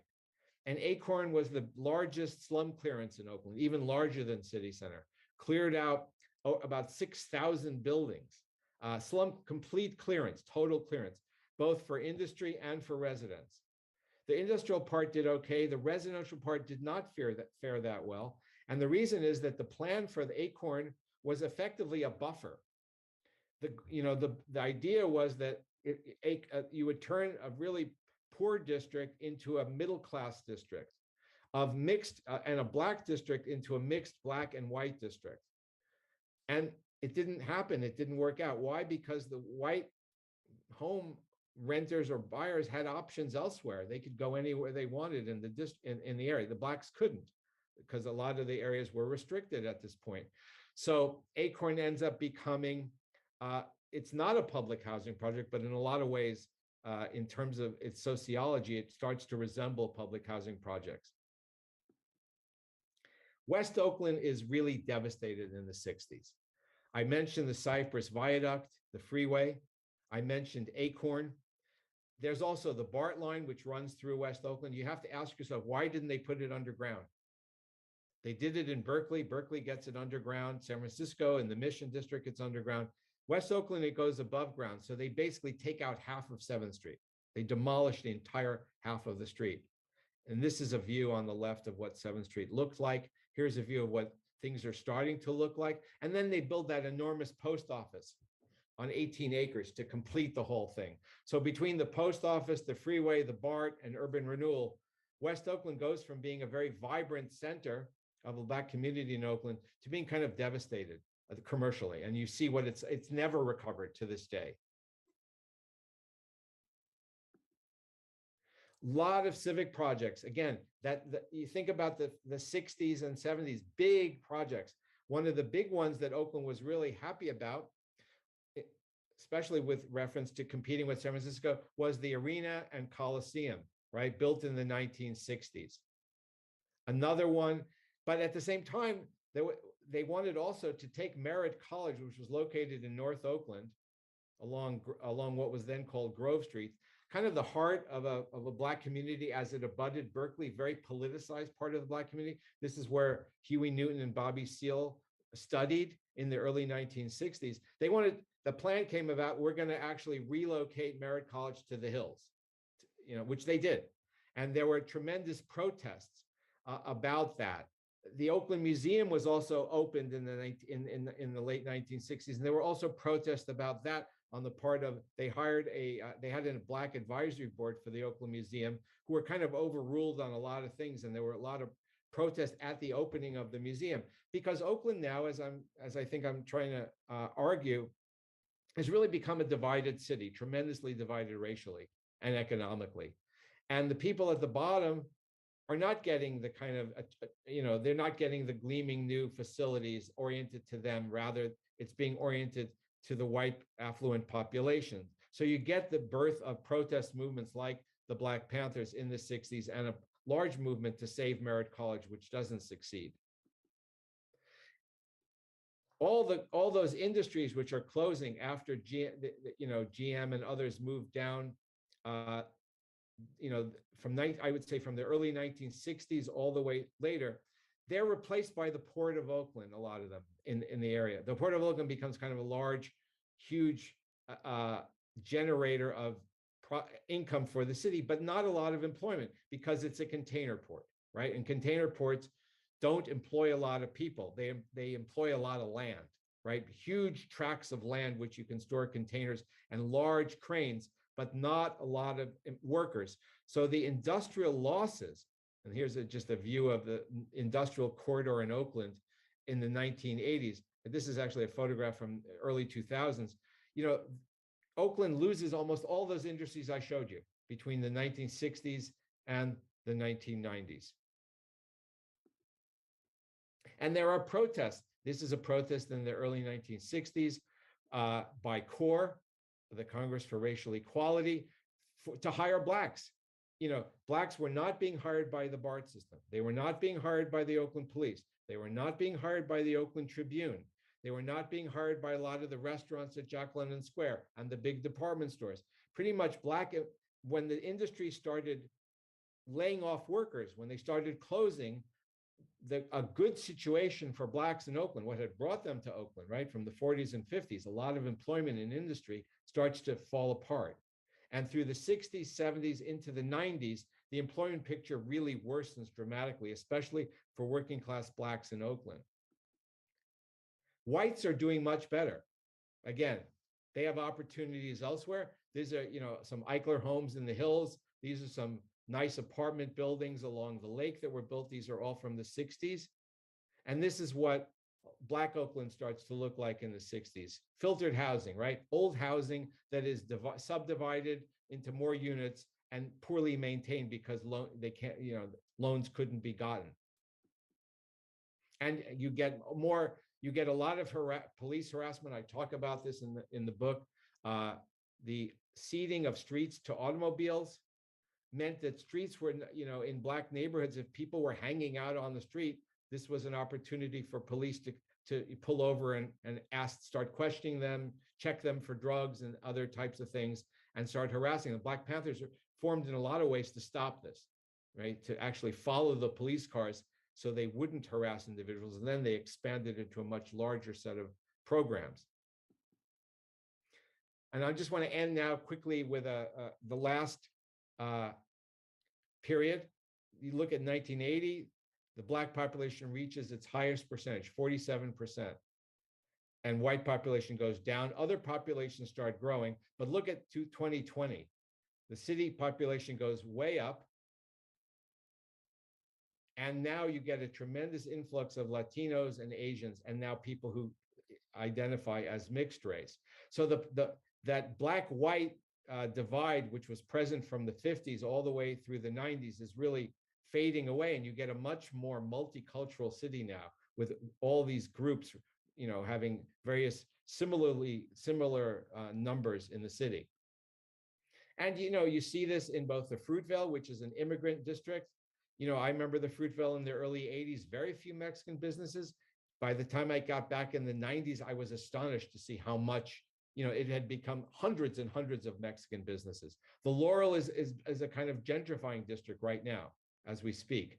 So the two are opposite each other in East Oakland. This is in the lower hills. This is in the flats. But you have the two groups. A lot of people start coming in, more educated and more affluent people start moving into Oakland, priced out of San Francisco, and a lot of immigrants start moving into Oakland. the VN, you start getting Lao Cafe, Lao restaurants, and then Blue Bottle Coffee. Oakland starts having this another kind of diverse set of identities. Downtown revives a lot after Jerry Brown, after 2000. The building of a lot of housing, which is ongoing. The Fox Theater is renovated for concerts. Swan's Market is renovated as a kind of food hall. And condominium and apartment buildings are going up all over downtown and the vicinity of downtown. This is the tallest, the Atlas, which was finished, I think, about a year ago. So the city skyline is changing. A lot more affluent residents are moving in. But the crime rate, especially this year, has not, that's a legacy that keeps on coming, unfortunately, for Oakland. Really bad legacy. A lot of murders. We're on track to have one of the highest murder rates, I think, ever this year, over 130 at the current rate. And then a tremendous housing crisis, right? That you all know about, I'm sure. This is just a view of one of the tent encampments under a freeway. There are some public, I want to end with, there have been some civic improvements in this recent period, but not many. This is a view of the Brooklyn Basin Park. This is a large housing development along the estuary called Brooklyn Basin. There's a very nice new park that just opened. And there has been attempts at street calming all around Lake Merritt to narrow the big automotive roads from 8 to 12 lanes to like 2 to 4 lanes and create bike paths and pedestrian paths. But look at all the other civic monuments that are left to rot. This is the old train station, the great Southern Pacific train station in West Oakland, still abandoned at this moment. Or the school headquarters building on 2nd Avenue, the OUSD headquarters, abandoned. Or the Memorial Auditorium, abandoned. They're starting construction, but it's not going to be a fully public building.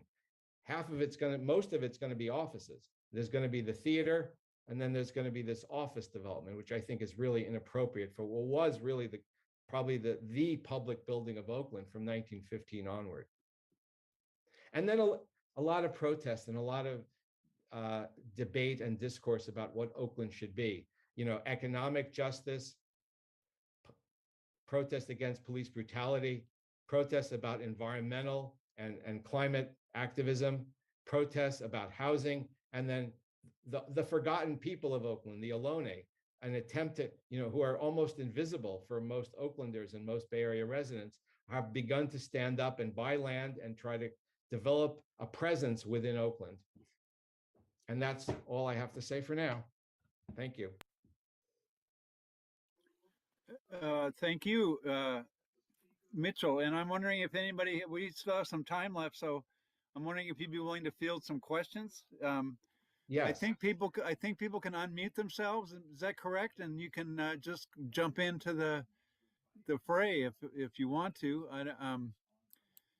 I don't have the unmuting capability yet, so I don't think so. Do we have any questions? Does anyone want to ask Mitchell a question, make a comment? Unmute yourselves or put your question in the chat. I think there are questions. I think the chat has. The chat has some comments, but let's see if there are any questions. Well,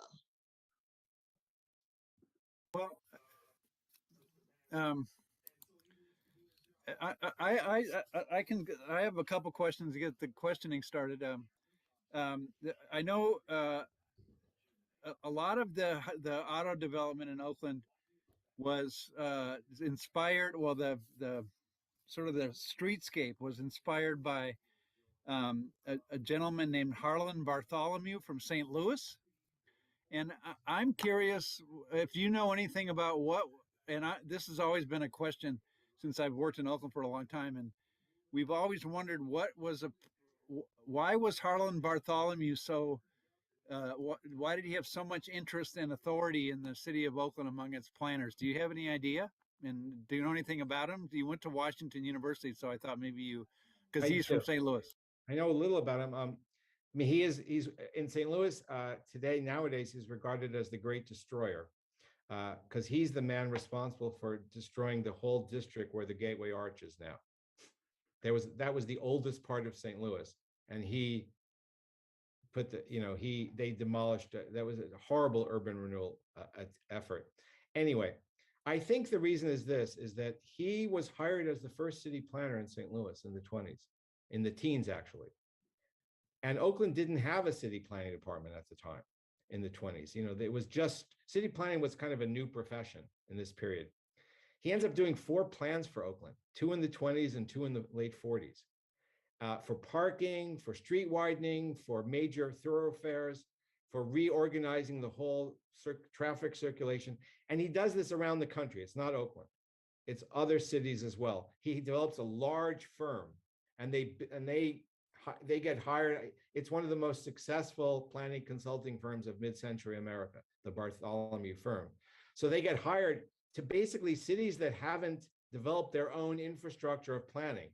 And so in the 20s, he got hired because Oakland didn't have, I think they didn't have that infrastructure yet. They didn't have a planning department with and they considered him an expert. And they liked what he was doing because what he was recommending is what the leading political and business leaders were recommending, which was to turn the street system to make it more accommodating for cars, more parking, wider streets, and then freeways. All the things that they wanted, and so he came, and then he would do a plan, and then they would jump on and do a plan after him, embody what he said. So he kind of was their catalyst in both eras. There's a question in the chat. I'm curious what you think about the A's Stadium conversations. I think it would be really sad to lose the Oakland Athletics. There was a period in the 1960s when Oakland had 4 professional sports teams. The Seals were here in the NHL for a short period of time. The Warriors were here for 40 years or more. And the Raiders were here for a long time. And so to have none, I think it would be really sad. And so the Howard Terminal isn't being used for shipping anymore. It's there. They want to build there. That's the way most cities do it these days. They, like San Francisco, you build you build your stadium near downtown, and the synergy with Jack London Square would be really great for Jack London Square. It wouldn't be bad for downtown as well. So it makes sense. I would like to see that happen. I hope it can happen. Another question is, what do you think about the opening up of the Oakland Museum of California to the lakeside onto 12th Street? I think that's a great thing. And I think that is emblematic of, a lot of you probably remember when 12th Street, 12th Street went from being a dam to being a roadway on top of a dam to then becoming what they called the world's shortest expressway, right? I think there were 12 lanes, right? Yes. And there were underground passages. And I remember walking there at 1 a.m. once from the Transbay bus downtown, or BART. And it was terrible. It was kind of a creepy, awful place. And that's why the Oakland Museum didn't have an opening onto the lake, right? Why would you want to be open? Because they opened the Frickstad Viaduct opened in 1950, and the museum opened in 1969 and was planned during the 60s. So why would they have had an opening onto that viaduct?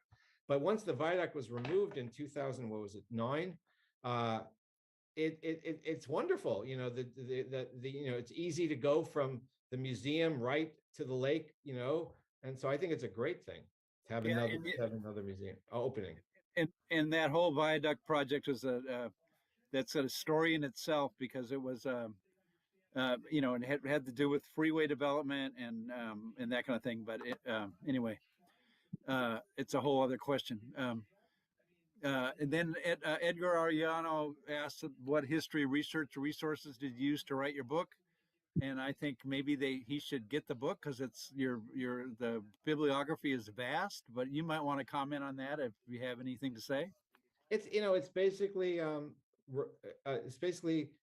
governmental and private reports. It's newspaper articles and magazine articles. It's it's other histories and any published writings. It's the kind of usual set of sources that one with maps, direct city directories and census data, all those kind of things. Given And your the historic... Oakland History Center too. The Oakland History Center was by far and away the most important resource. And the vertical files in the Oakland History Center are a treasure.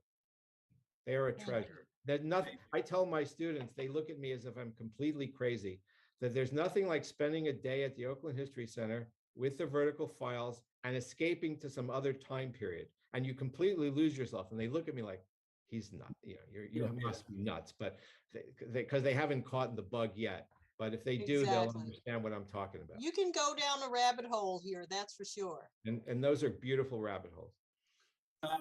Given your historically informed perspective, what vision would you advocate for Oakland going forward? Oh my God, that's so. Like kind of a big question. It is. It's a big question. Obviously, I would like to see more affordable housing. I think housing and transportation seem to be two of the big issues, right? Crime, those have been the big issues for a long, long time, right? How can we build more affordable housing, extract it from developers? Because given that the federal government isn't, building, there's no low rent housing being built anymore. And in fact, Hope 6 program, which while great in a lot of ways, refurbishing a lot of the older projects, took away units. So we have fewer units than we used to have. So we need more units. And all the residential hotels that were destroyed. I talk about Operation Padlock and other efforts in Clinton Park and elsewhere to take away old buildings and old, which were a resource, tremendous housing resource. So I think the city government is paying attention much more each decade to that, right?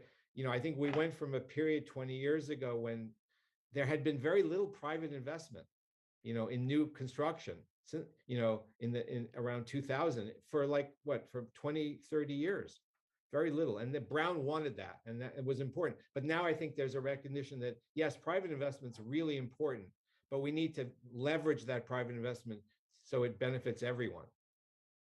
That's kind of, and I think the same thing with transportation. I mean, I'm shocked that one of when I was researching and I kind of looked around the state, I realized Oakland is the Oakland, Berkeley, East Bay, the inner core of the East Bay, which is really one of the major urban centers of California, is the only one in the state not to add any rail mileage since 1974, since the year that BART was finished. San Diego, Long Beach, Los Angeles, Sacramento, San Jose, San Francisco, they've all built light rail lines. We haven't built a single mile.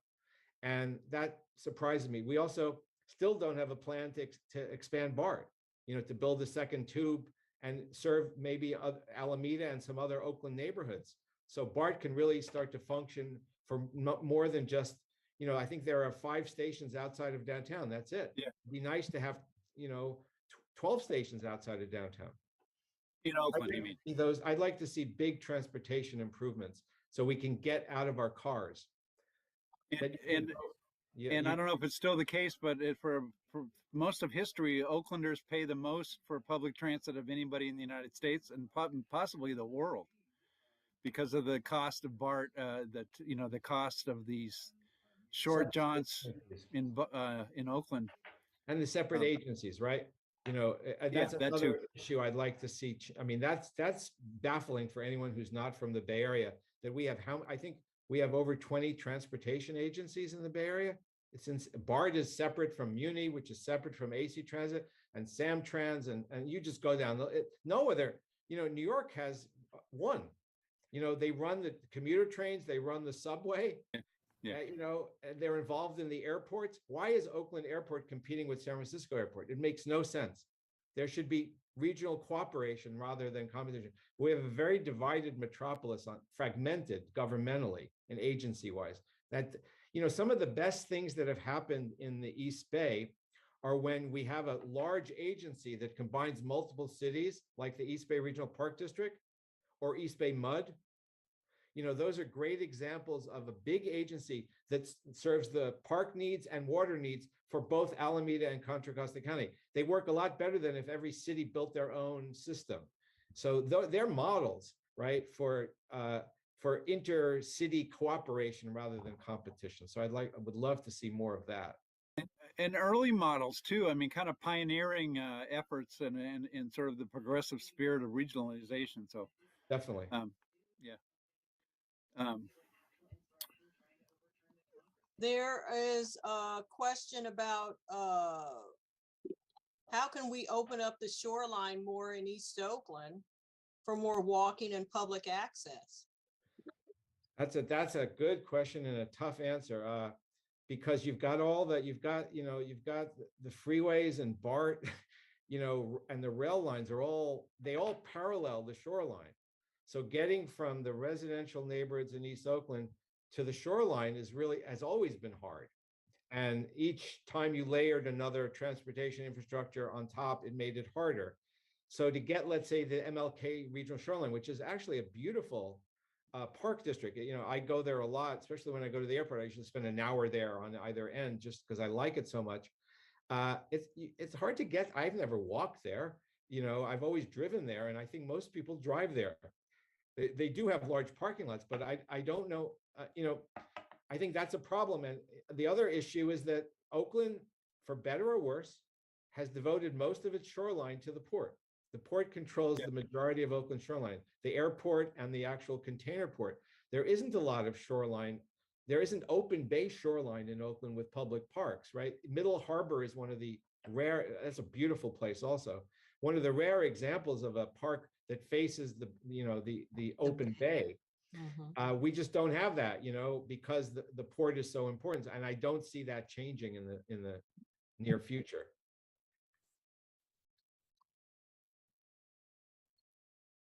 Okay, there's some other questions. And we have about 13 more minutes before we have to shut the whole situation down here. Sure.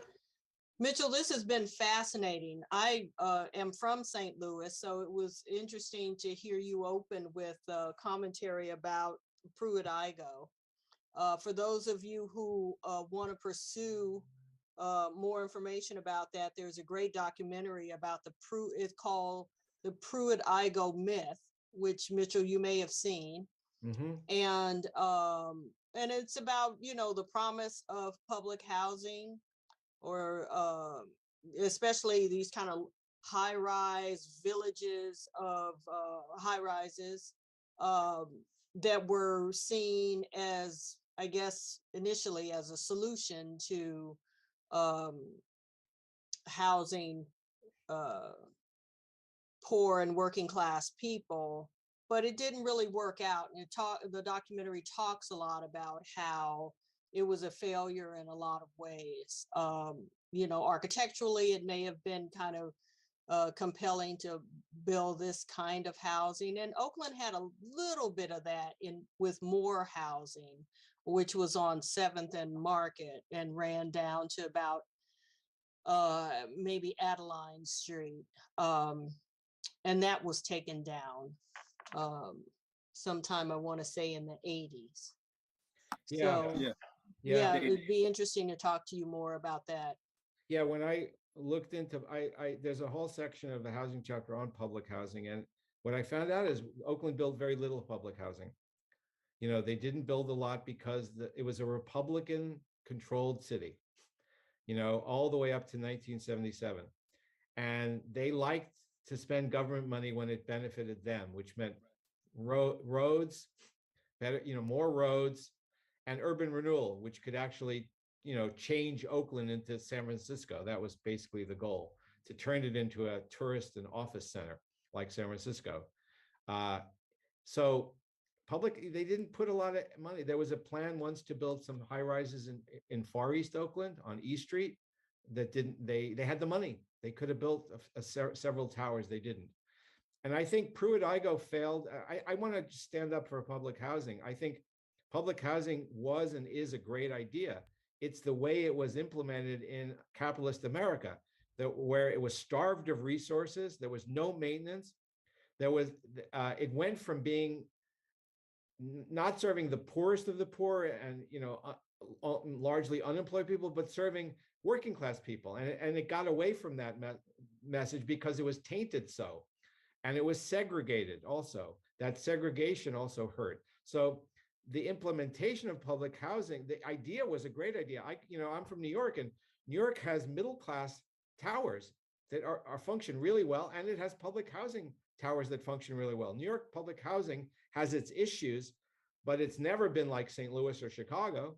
It's much more functional. So I think a lot of it has to do with how a city and the feds, how the country, are we going to treat our working urban poor well or not? That's really the question. Can I just add something about that, about the housing thing? Because although, the odd thing is that the Bay Area in particular had a dearth of public housing, but Oakland was always seen as the place that had the public housing, and it seems like a lot of the cities around it never even considered it. And so Oakland became, the projects in Oakland were sort of notorious, and it I think that that was part of I mean, that whole myth about public housing being somehow deleterious to the economy or bringing down the property values, which was all sort of a Republican diatribe.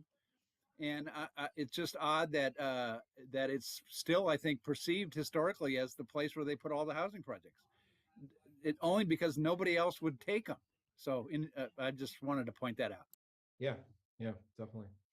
Mitchell, I have a question for you. We do have a few minutes left. Being that this is a book talk, I want to know what are your hopes for this new book of yours? You've had others, but what's your hope for this book? Who do you hope reads this book? Who should read this book?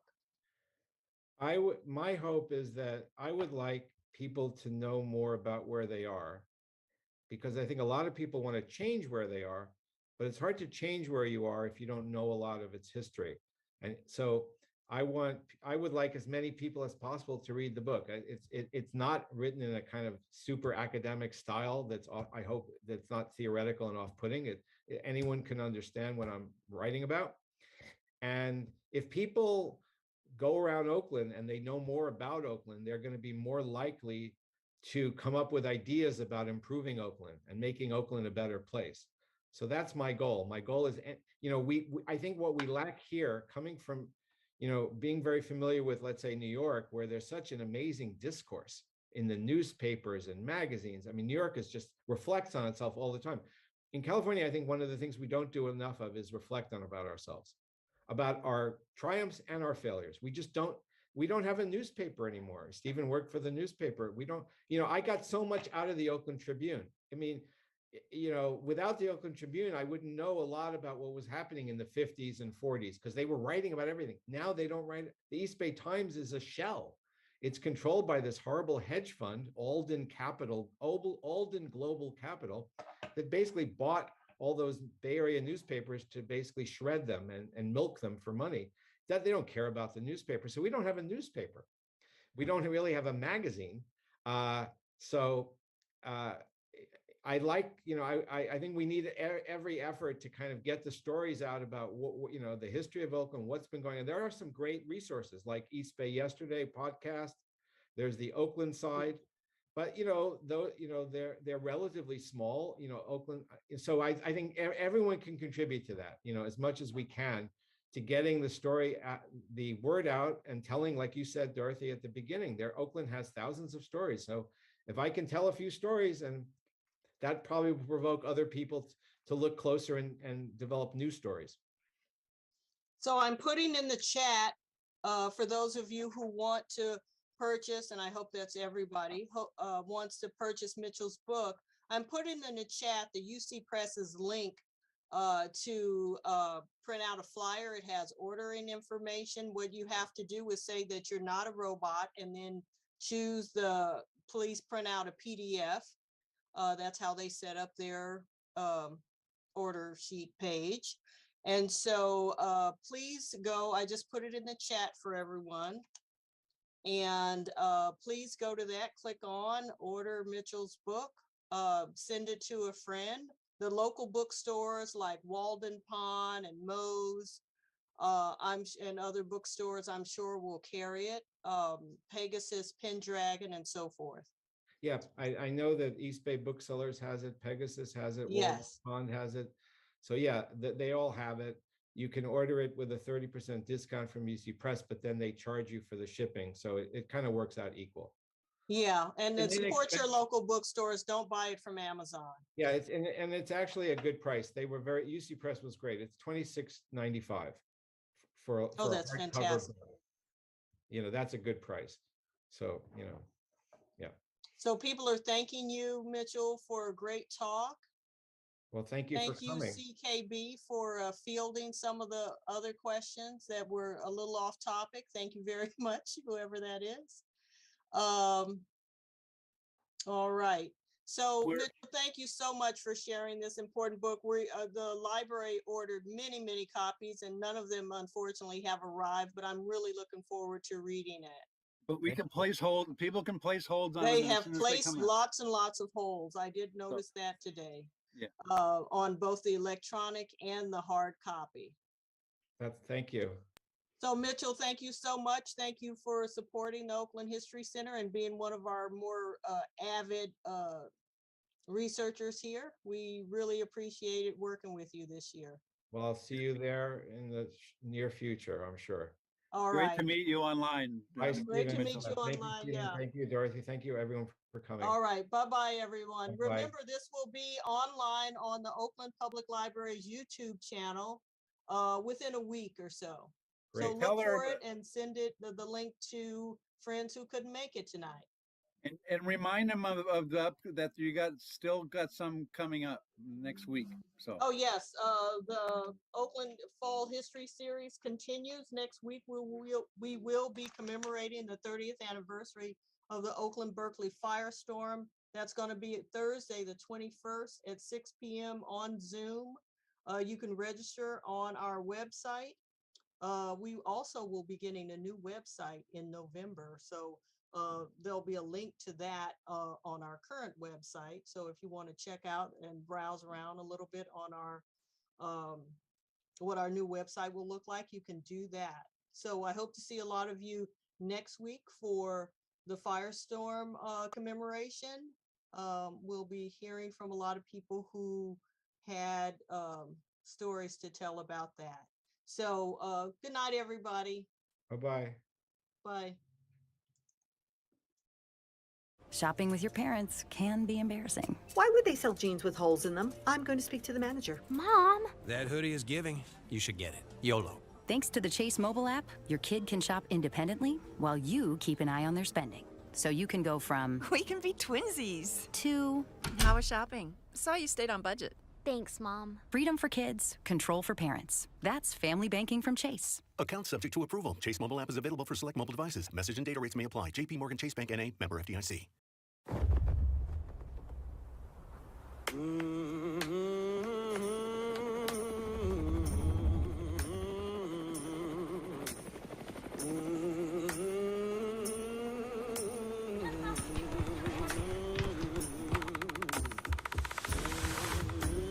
Oakland is a place where only a king lives and never dies. Oakland.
Welcome to Oakland, California, greatest city in the world. Oakland is arguably the most important city in America when it comes to Black history. There's a lot of misconceptions about the city of Oakland. And so I was blessed to come here, invited by the city of Oakland to help tell the story of this city. I'm from Chicago, and I know what it feels like when your city is misrepresented. A lot of people, when I meet them around the world, they say, oh, Chicago, bang, bang, you know, Chi City.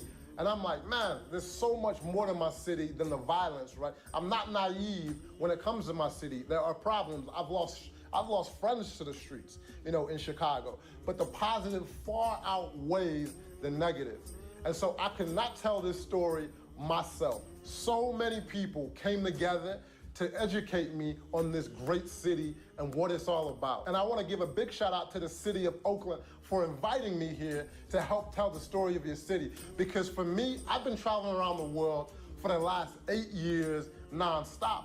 And one of the things that I love to do is change the perception of cities, almost rebranding cities. Because like I said, when I talk about Oakland, hey, I'm going to Oakland, people are like, oh, why you going to Oakland? I was like, man, Oakland's a dope city, and I've been there before.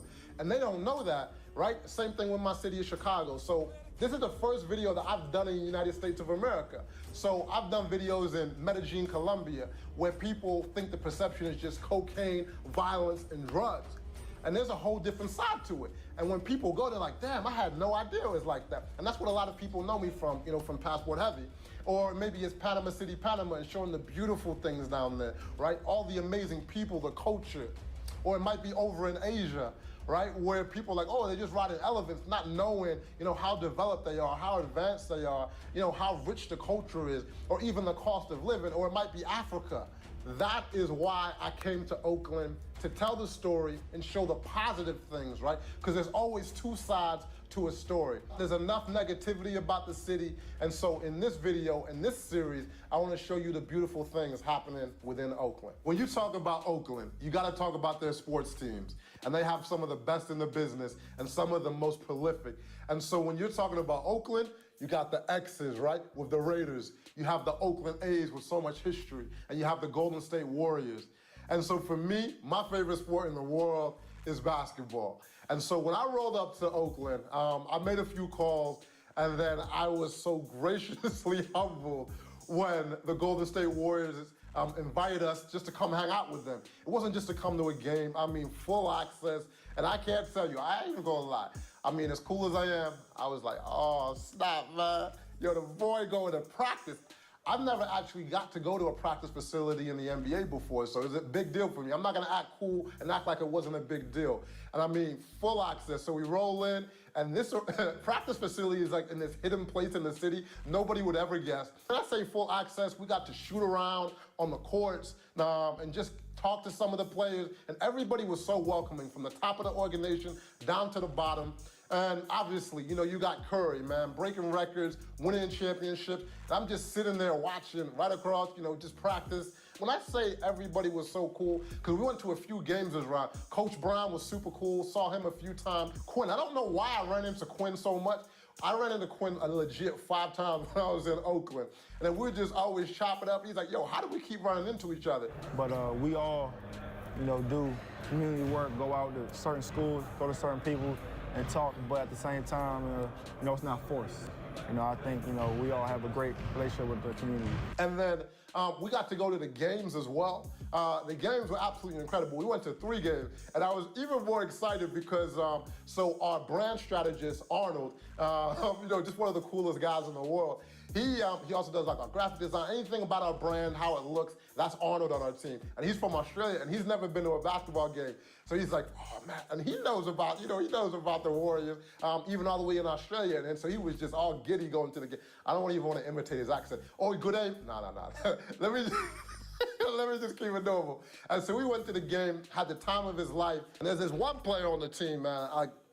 We have this big YouTube channel, and people are always saying I look like this one player. How many times they asked you, were you Draymond Green today?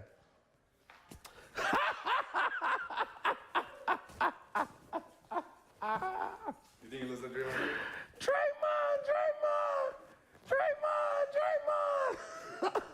I'm like, bruh, I'm older than Draymond. Draymond look like me, man. That's a little bro. No. But yo, I can't thank the Warriors organization enough. We had the time of our lives. The one game we got to go courtside, and I'm like, yo, this is how you're supposed to watch the game. Coming through the tunnels, the experience was, something that I remember for a lifetime. And then, so if you go to Oakland, no matter if you up in the bleachers, if you down low, one of the sad things, they leave in Oakland. So after this season, they're gonna be going across the bridge to San Francisco. So if you have an opportunity to watch them before you leave at Oracle, I definitely recommend doing it. So you can't talk about the Bay and Oakland without talking about the tech scene, right? You got sports, but tech has such a huge influence on everything that's happening in the Bay, and then Oakland as well. All the changes, all the new people coming in. And when you say community, that means everybody, right? And so my guy TJ at Twitter, if you know anything about Twitter and Twitter sports, the relationship with the NBA, shout out to my Wave squad. You know about my guy TJ. And so he told me, you have to meet my guy Charles. And so at the time, he was working at Facebook. As soon as I met Charles, he wanted me to meet him at the Complex building. And I was like, why there? And then once I got there, I understood why. And then the second that I met Charles, I knew this was my kind of people. So where we at right now?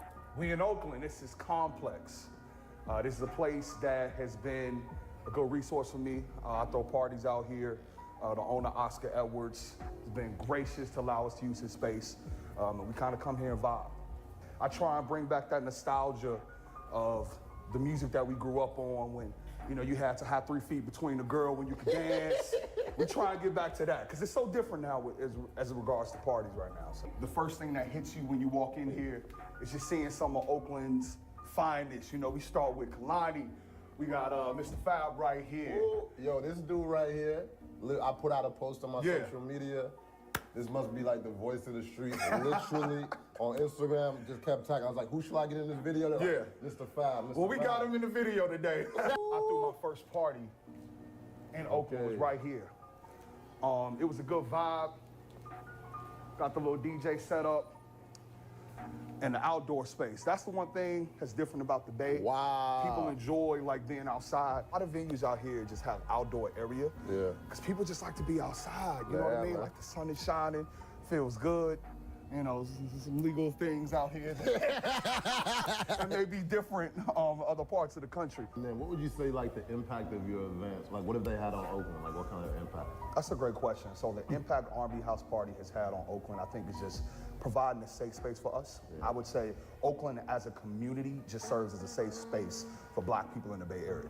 They're like, oh, where you need to get your hair, go to Oakland. Oh, we trying to just find something to eat, go to Oakland. Oh, I just need to see some Black people, go to Oakland. So it's just constantly Oakland is the place that just feels like a safe haven for us. And I wanted to do something out here specifically because I knew that there was an opportunity for us to just build camaraderie and build, brotherhood and sisterhood together. So outside of the fact that, we work and might see each other, or we might be walking down the street and see each other, but just have a space for us to come have a good time together. That was why I wanted to do parties out here in Oakland. I'm a tech recruiter for Facebook. So I hire PhDs in machine learning. Most people don't even know what that is. So it's an opportunity for me to be able to experience both facets, that I could be cool, I could be lit, I could turn up at night, with the best of them, but during the day, I really have a very difficult job of bridging the gap, building diverse hires in a space like technology, where we're still fighting every day to make sure that the people who are making the technical decisions are represented and look like us as well. So that's what I do on a day-to-day basis. The Bay is huge. So when you think about what happened last year with Barbecue back here earlier this year, and the reaction from a place like Oakland to say, cool, this is what's gonna happen at Lake Merritt, how we're gonna turn that negative into a positive is throw barbecues where everybody is in Lake Merritt. So I think the reaction and the way that this community comes together, it is inspiring. And one of the main reasons that, Morgan DeBond and Blavity is moving Afrotech from San Francisco to Oakland is to pour in this community, give opportunities like this building complex to partner with, major brands and have huge influence. And us and our political capital and our money is going to be poured right back into a community that supports us. So I think that's big. And then Charles says, hey man, you can't stay in here all day. I gotta take you to a staple within Oakland. He's like, this thing is on Google Maps. You cannot say you came to Oakland if you haven't been to the taco truck. Thank you so much. That is Live in the fresh, the 15-inch. Thank you. Jabril, this is it right here. That's too much, man. I got goals, bro. I got goals. Go Latin America, you've been to Mexico. Talk about it. Yeah, I've been there. And one of the things that really makes their flavor unique, they have like the authentic, the steak, the pork, the pollo, etc. But then they still fix it up with like the American stuff, the cheese, the sour cream, you know what I mean? Mix it in. Pico de gallo, all of that is crazy. You got it right there. They need you on payroll. They need you on payroll. They're not paying me for this. I'm paying for this myself. And you think about the fact that a food truck is in Google Maps. You know what I mean? Like, this is an Oakland staple right here. Wow. We come here after the club. We come here in the afternoon. People come here for lunch. It's normally a line down the block that you see starting to fill up now. Like, this is the place to go to. And the flavors are impeccable. At the end of the day, it's still about the food. It's still about the people. And they haven't changed, man. This flavor is crazy. Here we go.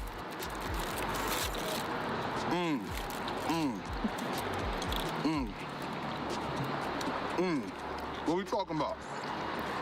Damn. You can't talk about Oakland without talking about the music scene in Oakland. And I was so blessed to be shown around the city by no other than the legendary Dwayne Wiggins. When I say legendary, a lot of people don't even know all of his story. But I'm sure you're familiar with the legendary Tony Tone Tone. But the more I talk to him, it doesn't make sense how humble this man is. He said, if this is something to do with Oakland, I bleed through Oakland. I'm from Oakland. I am Oakland. I was born and raised here, East Oakland. And so if you need anything, just holler at me. And so the more that I hung out with him, I was also learned about the appreciation for being legendary. What's the best advice that you give like these new artists like when they're putting out music? The best advice, man, people step to me all the time like, oh man, can I send you my, you say SoundCloud, can I send you my this and another? And I know how you can get off in the studio. You can, a lot of tricks can be made in the studio as to who you are, but you know, Prince and all the greats and the Michaels and the James Browns and whoever else you may want to say. It's about taking it live. It's about, if you're an artist, it's about inspiring, uplifting. So when people tell me about, you know, they're interested in working with me and want me to hear their demo or whatever, I'm like, why don't you just invite me to a show? Yeah. I was in the studio with him for one night for 4 hours. And they were just working on one song, just going bit by bit with this. And I was like, man, this is the kind of work and dedication people put into greatness. And a lot of people that I talk to, they say there's one place that you gotta go if you wanna hear music. If you're a music lover, I would definitely recommend going to Yoshi's and experiencing whoever is in town. Anybody and everybody comes to Yoshi's. You know, from hip hop artists to jazz musicians to R&B singers, you name it. And so when I got there to Yoshi's, I was like, man, this place is incredible. But if you come to a show, you will see the diversity, the happiness, and I can see why people come out to support a man like Dwayne. And then the other amazing thing about Dwayne is it's not just him. He's made it a family affair. You know, his sons actually perform with him now because he said, hey, I want to involve my family in this, right? So they can continue on the legacy. And we're going to do this in your name. Everybody rejoice in his name. That's it. And everybody say, amen. Amen. It's the first show, y'all already know, right? Yeah.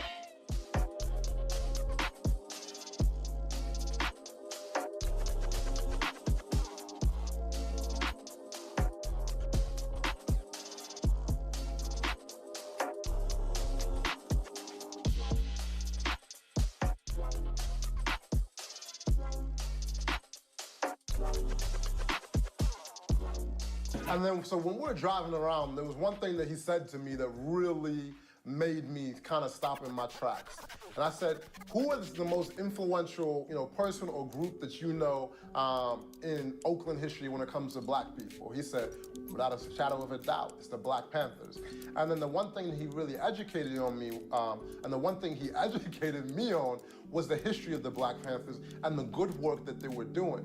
You know, he's like, a lot of people don't talk about, you know, the stuff that they're doing with the kids, you know, the food drives that they were doing, right? The protection that people actually needed, because you're talking about in the 60s, 60s where people were being harassed, right? It wasn't an equal world. They didn't have protection. A lot of times the police were not on their side. And so, he was just really cluing me up, and that was really, I could feel it in his soul when he was talking about the Black Panthers. If you know anything about me, I'm a sucker for good views. And the Oakland Hills have some of the best views in the world. I mean, it just feels so peaceful up there. And one of the most iconic views up there is from the Mormon church. The building, the grounds are just immaculate. I'm like, wow, the architect deserves an award. So I've been talking about, people working for tech companies. And so a lot of people wonder what I do for a living. How you've been able to travel around the world for the last 8 years. And so a lot of mornings before we go out to shoot, I'd have to host, my webinars and conference calls. So I teach a lot of entrepreneurs how to set up sales funnels, run marketing campaigns, and how to, create creative campaigns, and then, run Facebook and Instagram paid traffic campaigns. So play with your eyes. One of the biggest things I tell people is keep testing until you see something that's resonating in the way that you want. And so that's a lot of what I do as a business owner. And also I have a financial education company with my business partner, Tiffany the Budgetista. And we literally have the largest following for African-American women in the United States. We have over 800,000 women in our community learning about budgeting, learning about saving, learning about investing. And so when we have this membership site, and then also one of the dope things about being in Oakland, a lot of our financial partners like Credit Sesame, so like the second biggest affiliate for Credit Sesame, we're a big partner with Ebates, and so a lot of our partners are out here, and I had a chance to go to their offices. So that was another cool thing about being in the Bay. And then talking about people owning businesses, and then so I want to tell you about another very cool individual. I want to tell you about my friend Jerry. I've known Jerry for a few years, and that's how we actually connected, because I have my financial company and he has his financial company. And so he is just so Oakland. Even though he's a transplant, he is so proud of this city. And so I just sat down to him. I went over to his apartment, and he got to share a little bit about what he's up to. And this man is so humble, it doesn't even make sense. The idea that the stigma of I have to give up my credit score in order to do a restructuring, and I have to deal with collections, we're trying to eliminate all of those, sort of the hard pieces of a restructuring, right? And that's what we've done, and that's what we've been able to do successfully. The thing that most individuals who say that, who are in this situation, obviously we're targeting people who have way too much debt, who don't have enough income to really, get out of debt quickly. And so a lot of times you hear, I don't want to give up my credit score, and you're like, but your credit score isn't in a place where you really can leverage it, right? Let's fix that credit score. Let's give you the profile that that will allow you to access credit in the future, right? Not just hang on to this thread of hope, a reality that actually enables you and empower you to make decisions, financial decisions that's better for you and at a lower cost of capital, right? A lower cost of credit. And that's my homie Jerry. And then so that's talking about a difference in the community financially, right, with education and financial products. But there's also a huge need for just being in the community. And there's one name that came up a lot, and that was DB. Before this, I'd never met him, but after I started talking to him for a while, I realized why he's such a respected figure within the community. Then when I was probably noted for being one of the first people to elevate out the streets and start doing something positive, when I created my clothing line, and so that created a connection. Now I'm teaching people this art of being able to use your emotions in a positive way to create positive results and be able to identify when you're having a bad moment and not let it just totally, knock you off your square. So, being a black man, talking about emotions, what I'm saying, coming from the streets, been there before, a lot of violence in my past, so people know I'm actually living it too. I give a lot of passes, for things, so people can appreciate that, so it gives them hope, right? Because a lot of people tend to overreact to a lot of different things, and so this formula that I give them, I'm a credible messenger for it, I would say, and so I think that's, where people are speaking from. It's from one of those 3 to 5 spaces. When if you hear my name come up, it could be from a variety of things, but the core of it is being consistent. you know what I'm saying, with character and being authentic of who I am. And always looking out for people every chance that I get. We've done a lot of community picnics where we just open up to, you know, friends and family, just come out, get something to eat, enjoy the day. The emotional intelligence seminar that I do it monthly. It's free, and I'm feeding folks, you know, and there's music and it's rum punch, and you know what I'm saying, like where do you go learn in those type of environments, right? So I know what our people embrace and enjoy. So they come out, they have a good time, and they learn some dope stuff, you know, and then I bring in other people in the community that are doing good things. And so it's a very unique space that people haven't experienced. And so I'm just very honored to be in that space, though. And then DB said, yo, we can't stay inside all day. And then he told me he was a vegan. I was like, yo, let's go check it out. And there was actually a few people in the city mentioning we had to go check this place out. So one place you always need to visit when you come to Oakland, you gotta check out Solely Vegan in Jack London Square. The only soul food vegan place I've ever been to in my life.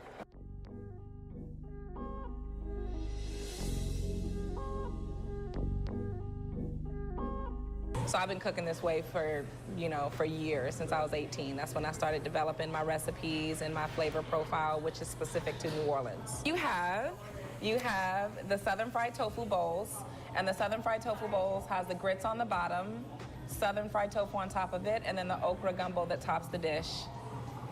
Everything we make here is from scratch, of course. You have your zucchini crab cakes that's made from zucchini. And then you have your remoulade sauce, which is also signature New Orleans sauce. We also make that in-house, of course. And then we have your nachos. And the flavor of the cheese is Creole. So it's not standard, nachos. Really, really delicious. I'll let you be the judge of that, though. And then that's topped with seitan. Seitan is whole wheat protein. And it's just a base. You can make it into whatever flavor that you want and whatever texture that you want. Okay. So we make our own in-house. So it definitely has a nice texture to it. And then you have the chicken and waffles here, which is also seitan, and then the sweet potato waffle. The only reason why we're here is because I believed in what I was doing. I believed in my product. I believe in my message and what I had to offer the world, not just the Bay Area or not just Oakland, the world. And so I would say do what you absolutely believe in, and you don't have to compete, create.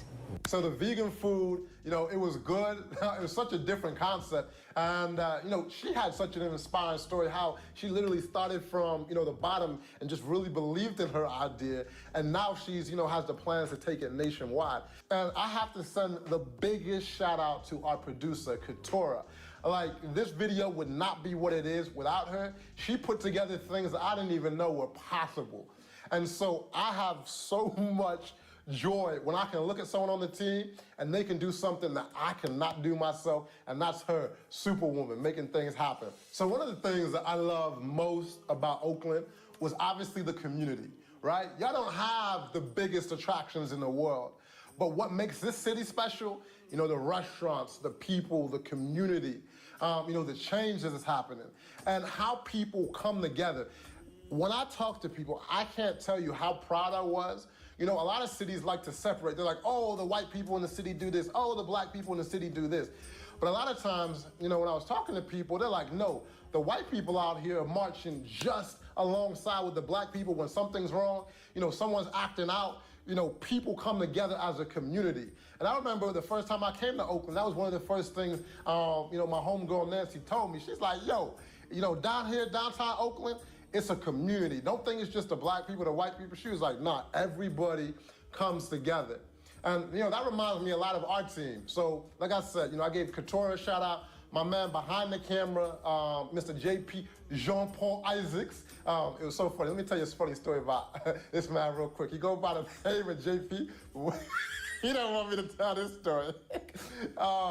He's like, yeah, this is Jean-Paul for the Golden State Warriors.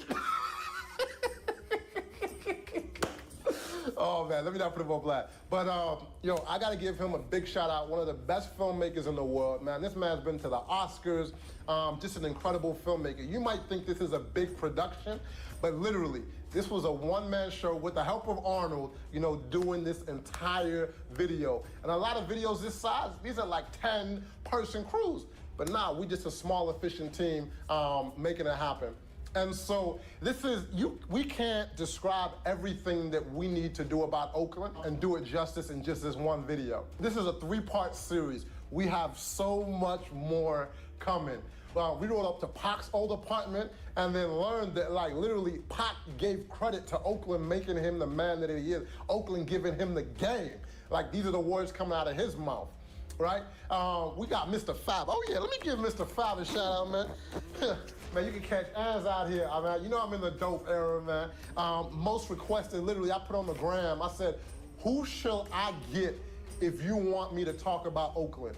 Without a doubt, Mr. Fab was the most requested, and there's a good reason why, but I'm not gonna spoil that. Man, there was so many more people that are coming up in the part 2 of the video, part 3. And, you know, if this is the only video that you watch, I hope not. I hope you watch the rest of the videos. I wanna say thank you to the city of Oakland. It's been such an amazing, amazing experience. And a little side note, your boy loves this city so much, he's gonna end up moving to Oakland. But anyways, man, I'm gonna see y'all in part 2 and enjoy a few words from the people of Oakland. I'm gonna tell you what Oakland means to me. What Oakland means to me? What does Oakland mean to me? Oakland means to me peace, serenity, and most of all, with my folks, solidarity. To us being self-diligent and being able to really build community and invest and pour back into a place that really, really, really focuses on Black culture. In some ways, it's very analogous to me, to Haiti, to the uprising, to the belief that, you know, we all of us are born created equal and should have the opportunity to thrive despite our environment. The perseverance and the humility of this city is incredible. What Oakland means to me is that you're original. What Oakland means to me is that you're creative. What Oakland means to me is that you resist.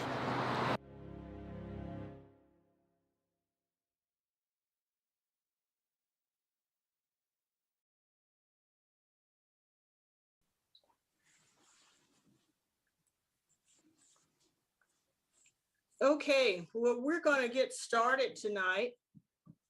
If everyone could mute themselves, I'm going to introduce our speaker tonight.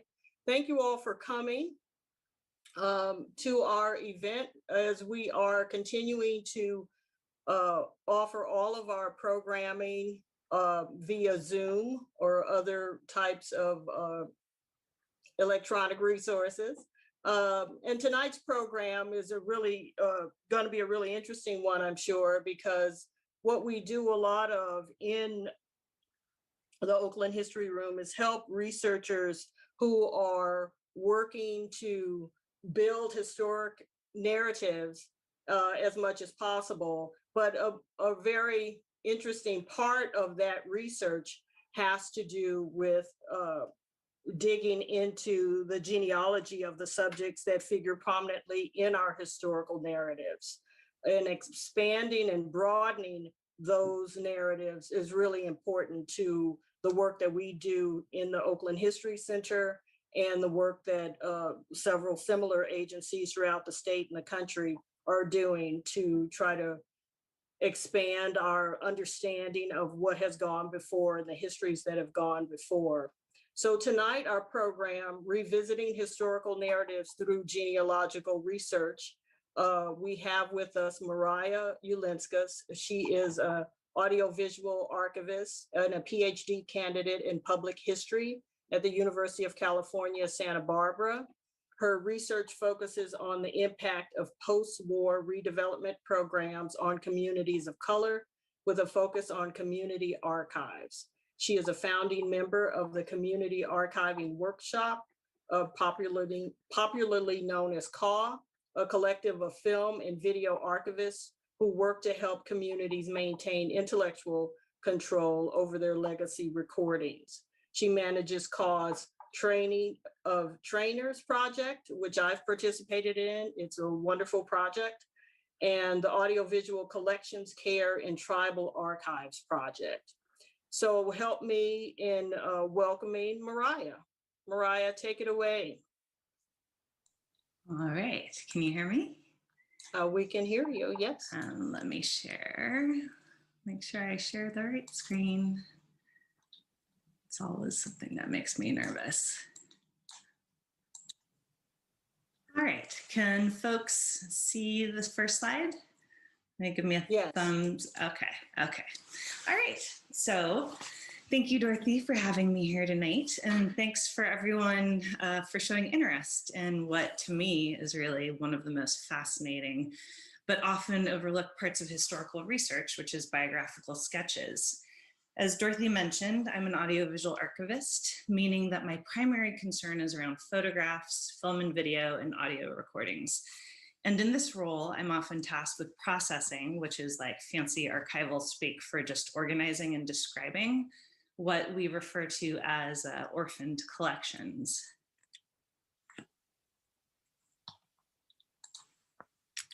All right, so these are papers, photos, and ephemera, which are recognized to have a historical value, but we don't really know much about the individuals who are portrayed in them.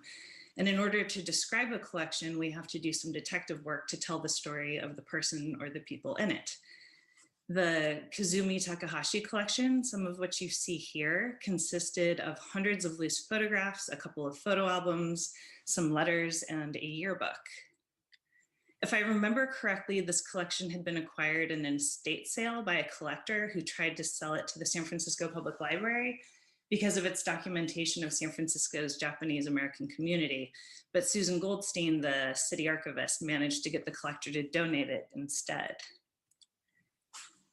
When the collection came in, it was unclear who these people were, and the seller had simply titled the collection Japanese Family Photos. Luckily, the photo albums in the collection have these handwritten captions in them, which served as a great guide. And I basically started memorizing faces as I went through all of the photos. One of the photo albums had written on the inside cover, property of Kazumi Takahashi, which is kind of like the real ding, ding, ding discovery moment, because now I at least know whose album this was, if not the whole collection. The yearbook in the collection was from San Francisco's High School of Commerce, dated 1937. And this was another really solid clue since it identified Masuko, here Margaret Oda, one of the main people in the collection. And it gave me a rough estimate for her age to begin to do genealogical research. I promised Dorothy that I would focus this presentation on Oakland, so we can come back to this collection later if we have time. But I wanted to share it as an example quickly to show you how I start genealogical research when I'm sitting in front of a bunch of unidentified materials. This is from another collection that I also processed at the San Francisco Public Library, and it also has not a yearbook, but a class photo from the same year, 1937, at another San Francisco public school. And this is another one we can come back to later, or I can share a little photo essay that I wrote about it, because Lily Mae King, who you see here, she's marked herself with like a X over her head and a little chevron. She's amazing. She is a woman who fought against San Francisco's redevelopment agency in the Fillmore in the 1960s. And of course, she's just a teenager in this picture, but I feel like knowing someone's background, knowing their origin story is so important for understanding why they chose the paths that they did and why they dug their heels in the way that they did. I like to do this work, and as a public historian, I try to focus on these narratives of fairly regular, everyday people, because it's important to emphasize that most historic movements were experienced and powered by regular people. I also personally find it empowering to know that people who changed the world were single moms, who had multiple jobs and meandering professions. This is something that I personally can totally relate to. History is not comprised of good guys or bad guys. That's way too simplistic. So that takes us to the main portion of what I've prepared to share with you all today. Oops. Which is the Oakland Redevelopment Agency Photography Collection. So in 2016, I was contacted by the head archivist at the Hayward Historical Society, who told me that some boxes of photos had been discovered on the 9th floor of City Hall in Oakland. And city officials needed someone to advise them on kind of what, what they were and what to do with them, how to handle them. And she recommended me, and it was the beginning of what has turned into an ongoing, primarily volunteer project to shepherd this collection to the Oakland History Room. Without going too deep into the collection itself, I will just say that it contains the photographs and marketing materials of the Oakland Redevelopment Agency, documents that really kind of capture the harsh transformation of Oakland neighborhoods in the 1960s, 70s, and 80s. Not to be terribly nepotistic, but if you are interested in learning about the collection in particular and Oakland's redevelopment history, I just put a link in here, and I think Dorothy was going to share it, to a photo essay that I published in Places Journal in January 2019 with lots of that information, because I'm not going to cover it today.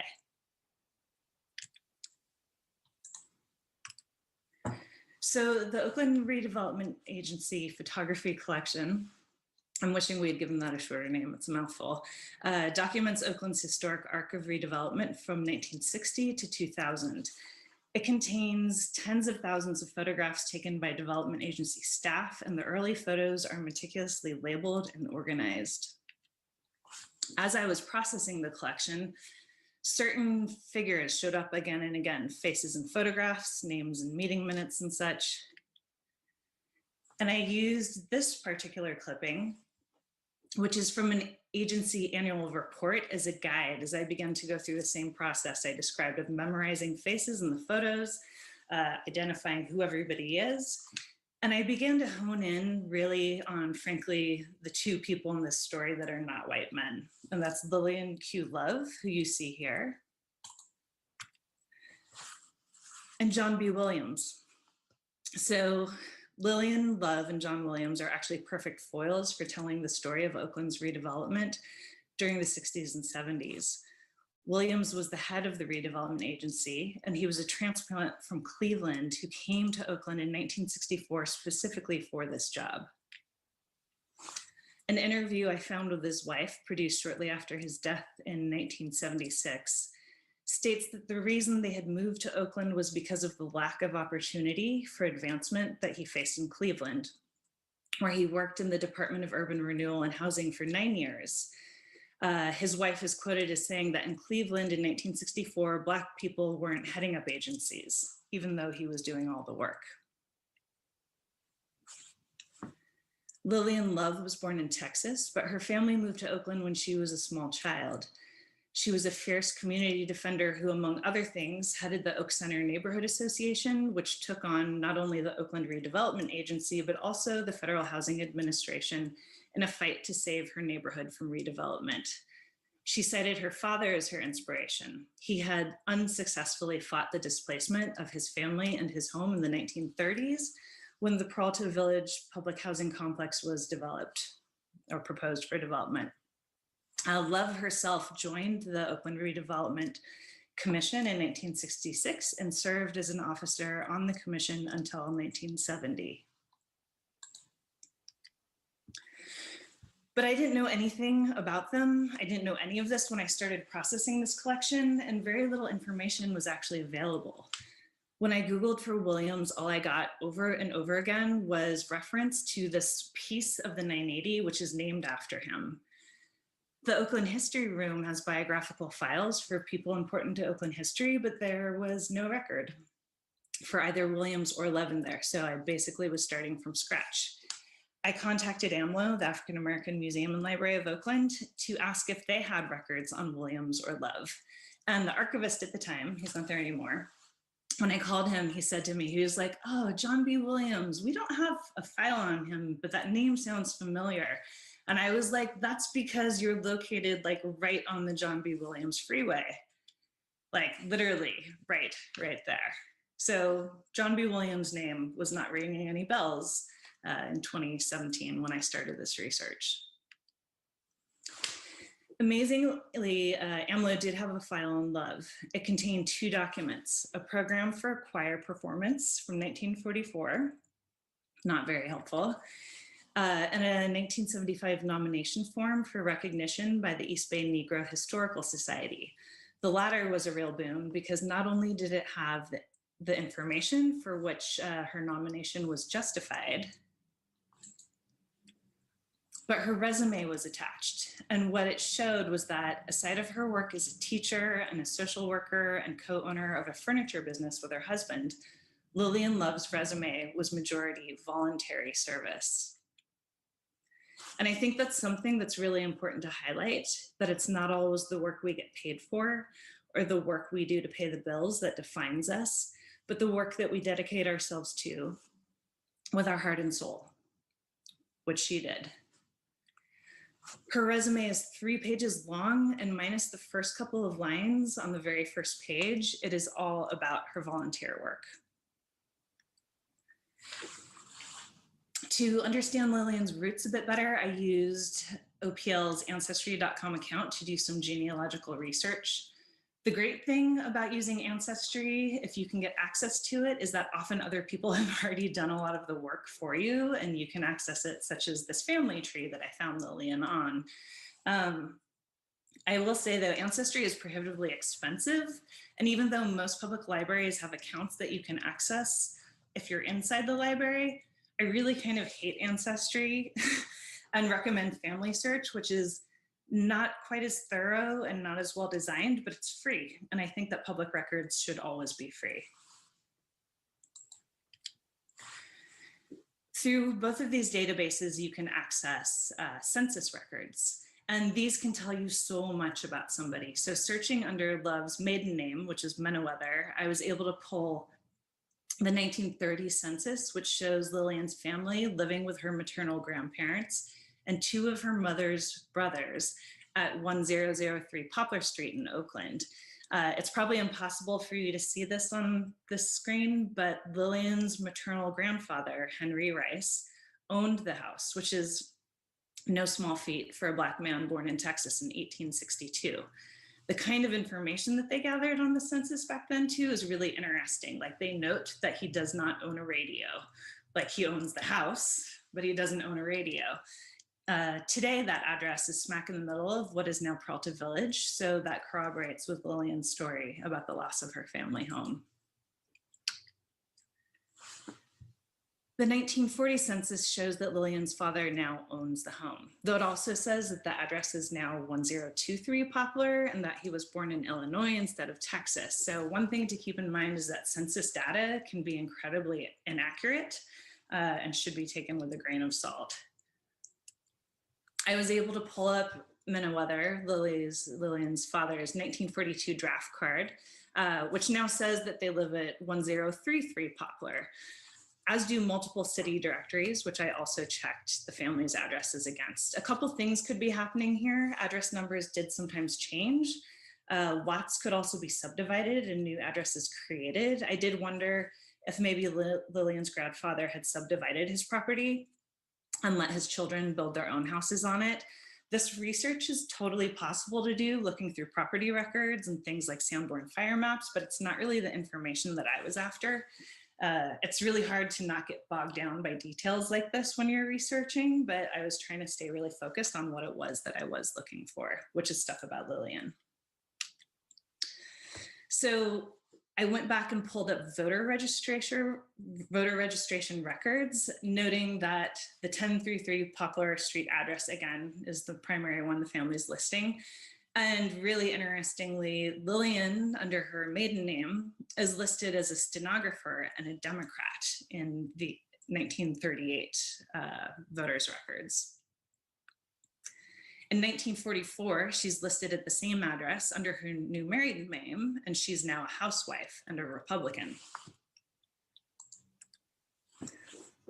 Lillian became a staunch Republican throughout the rest of her life, and would actually later serve as a campaign manager for John Reading's winning run against Black Panther Party leader Bobby Seale in 1973. It's just a little footnote on where her politics went.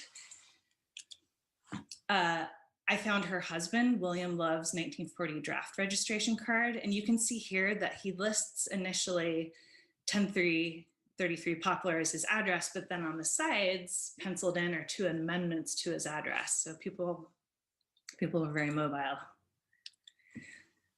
Local newspaper searches are also incredibly helpful. I don't know if it has to do with, pre-internet. People got in the news for all kinds of things back in the day, but Lillian Love was actually an incredibly active community member. And so, if there was a project threatening her neighborhood, she was speaking out about it. If there was a resource being withheld from her community, she was speaking out about it. This here is a newspaper clipping at the groundbreaking of the Martin Luther King Jr. Elementary School in West Oakland. That's her as the MC at a podium. And this actually dovetailed really nicely with the collection as I was organizing it, because there's also extensive documentation in the Oakland Redevelopment Agency collection of this project, the elementary school. So here's Lillian Love on the left, along with 2 redevelopment officers and some residents and children from West Oakland, and a maquette of the school project for the groundbreaking of MLK School. Of course, obituaries are a great resource when you're doing a biographical sketch. It's probably a good idea to start research with obituaries, but you have to keep in mind that they tell you how this person wanted to be remembered. This obituary is totally fascinating to me because it very clearly says that Lillian Love challenged the redevelopment agency originally because she didn't believe in public housing. It actually says in her obituary that she believed that public housing was degrading to the individual and that she challenged liberal Democrats with her Republican credo of self-reliance. Switching gears to John B. Williams. Primary sources for Williams were a bit harder to track down, but there were quite a few lengthy obituaries on him, as well as this really interesting article that was published in the California Voice in 1988, which is a full 12 years after his death. And this article poses a question which I found myself pondering in 2018, which was, why had John B. Williams been forgotten? During his 12 years as executive director of the Oakland Redevelopment Agency, Williams oversaw the development of housing projects in West Oakland, East Oakland, Chinatown, the development of City Center, Oakland, Chinatown's Pacific Renaissance Plaza, and Laney College. He was one of the founders of the New Oakland Committee, which strove to bring together labor, business, and minority groups. He was the first Oakland City official to implement a diversity program to ensure city contracts went to minority contractors, and the first to enforce minority training and hiring programs on Oakland Redevelopment Agency projects. He was also part of the group which established the first enterprise bank, FDIC 14300, the first and only minority-owned bank in Northern California, which was established in 1972 and closed in 1985. When he died, John B. Williams was considered one of the most powerful Black men in Oakland. Lionel Wilson, Oakland's first Black mayor, said in his oral history that before his own nomination and subsequent election in 1977, Williams had been considered the likely candidate to be Oakland's first Black mayor. I'd be curious to know how many people recognize this sculpture, assuming most people on this Zoom are in Oakland, or at least the Bay Area. I literally walked by it at least 3 times a week for much of my adult life and never really registered its existence until I started working on this collection. This newspaper clipping you see on the left is from the Oakland Tribune when in 1987, this bust was installed at City Center Plaza in memory of John B. Williams. That's his widow, Velena, at the whatever you call it when you, when you set up a monument. The dedication, that's it. And then to the right is just a picture today. And people walk in and out of 12th Street Station all day past this. I mentioned that I couldn't find many primary resources on Williams, but I'll share a couple things that I did find that I just personally found really interesting. So I found him in the 1940 census, living at home with his parents and his siblings. He is listed as a fourth-year college student and a government worker and art teacher. I know that he received a BFA in Fine Arts from the Cleveland Institute of Art in 1939 because I found the obituary that the school published in their annual report after he died. I also found his draft card from 1940. He served in the US Army from 1944 to 1946. I know that at the time he registered for war, he stood 5'11.5" and weighed 169 pounds. It's weird how intimate this information becomes. I guess what I'm saying is that you begin to really humanize people when you research them like this, when you get all these little details, when you see them write their mother's name of their next of kin on their draft card. One of the things that I came across in my research was the obituary for his father, Reverend Edward Nichols Williams, a Mississippi native who graduated from theological school at Morehouse College in 1914. Reverend Williams also died at the relatively young age of 59. That's how old John B. Williams was when he died, also after a sudden and short illness.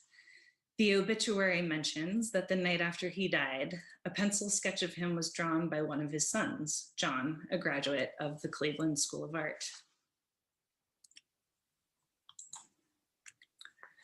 It's really interesting to me how no one really wants to touch on remembering John B. Williams. I'm guessing because all these years later, the legacy of redevelopment agencies is largely a negative one. Since I started working on this collection, it's been referenced and the photos have been reproduced in a handful of really great articles about Oakland's history of redevelopment, gentrification, and displacement. And in most instances, people get sort of caught up on these binaries of redevelopment bad, community resistance good, but I think it's really not that simple. This article by Zach Haber for the Oakland Post last year does a good job of pointing out that Williams actually collaborated with Love and the Oak Center Neighborhood Association. He gives Williams some credit for establishing and enforcing the city's first minority training and hiring policies. Meanwhile, referring to Lillian Love as a housing activist should get teased out a bit. She was a housing activist for people who already owned their homes. It's pretty challenging to try to draw a narrative arc from Williams and Love to where we are today with the housing and homelessness Oakland is experiencing in tandem with rampant condo development across our skyline. But that is a whole nother topic. So Dorothy, I put in a break here if we want to do Q&A about this particular part of the presentation or collections. Yes, I would love to stop a bit and back up a little bit and talk about some of the things you've pointed out. First, I want to say, just to add to what you've said about how delving into the genealogical or biological research of particular individuals in our history and in our communities really kind of humanizes them and makes historic research just so much more approachable and interesting and complicated. And what I always strive to do is to find how we can complicate these stories, because we so often, you just recently said, there's this dichotomy between how we view redevelopment and what makes the story that you're telling tonight so intriguing to me. And you and I have had many conversations in the Oakland History Room about redevelopment, because you shepherded those pictures to the Oakland History Center. Connecting redevelopment and a redevelopment agency with Black people, and not just as the victims of redevelopment, but connecting it with the administrators in a redevelopment agency, that complicates the story of redevelopment and how Oakland really changed. And there were people who were you know, on the redevelopment agency board who we don't know their stories. Like you say, we've all walked past that statue untold number of times. Who was John Williams? So it was really important that you, when you brought those pictures to us, to see how engaged these two African-American people and possibly many others were in getting those kind of more modern 1970s era housing developments built, as well as city center. You know, they were all involved in that too. So I just think it's really interesting how complex a fuller story can be. I also think it's interesting that you have included a picture of Miss Oakland, which I think the woman featured in the picture, I think they're on Broadway. And she has this big bouquet for people. Yeah, she has a big bouquet of flowers. And, you know, we were just, me and my coworker, Ron Heckert, were just in conversation about, because we're processing right now, the Junior Chamber of Commerce collection in the Oakland History Center. And he brings to me the other day a Jet magazine. For those of you who don't know, Jet magazine is a African-American, very many decades old African-American, what would we call it? A magazine, but a little tiny magazine. And the Chamber of Commerce had sponsored the Miss Oakland pageant. I know I'm getting off on a tangent here, but they sponsored the Miss Oakland pageant, but after 3 successive years of Miss Oakland being African-American, the one selected being the African-American, they stopped giving the pageant, which I just thought was just strange. Anyway, she's there with Mr. Redevelopment, John B. Williams, and some other people. Anyway, I just want to Can I point out something about one picture also to all of you? Yes. I'm going to make you dizzy by scrubbing backwards really fast through all these slides. But this picture, can you see my cursor? Sorry, I can't tell what people. Okay, so you know who this is right here that I'm circling around in this photograph. This is the groundbreaking for Acorn. Is that Joshua Rose? That is Robert C. Weaver. This is another case of I have become a human facial recognition machine around certain people. He was the head of HUD, yes? He was the very first head of HUD. He was also the very first cabinet member, African-American cabinet member, right? In US history. So African-American history and redevelopment are incredibly intertwined and complicated. And I do think it's important, like you say, to sort of try and break away from this binary narrative of like redevelopment was something that people of color were all the victims of. Yeah, redevelopment was terrible and it did terrible things to many, many communities. But and this is something that I'm trying to flesh out more and more in my research, is like, I look at someone like John B. Williams, right? And I've done research about his history and his own experiences and really like his philosophies and his ideals for what he was doing. And I think we have to get away from the idea that everybody involved in these schemes were out to destroy communities. I do think, you know, and especially, it's evidenced in the work that he did in terms of developing all of these minority training programs and implementing these early expectations for hiring and stuff like that within the ORA. I do think there are people who actually did believe that they were doing the right thing for communities, people who really thought that progress really did mean blank white architecture and harsh, you know, 90-degree angles and all of the things that like modernism was going to promise people that they thought was going to somehow lift communities out of poverty. I think it's a very, very complicated history. And I don't think we do ourselves favors by creating these polar narratives, because then what are we going to learn from that, and what are we going to walk forward with? Yes. So I want to, since we're going to break here for this first half, or maybe more than half, I just wanted to find out if anybody had any questions so far that they can put in the chat. Anybody? Or say out loud, unmute yourselves. Anyone?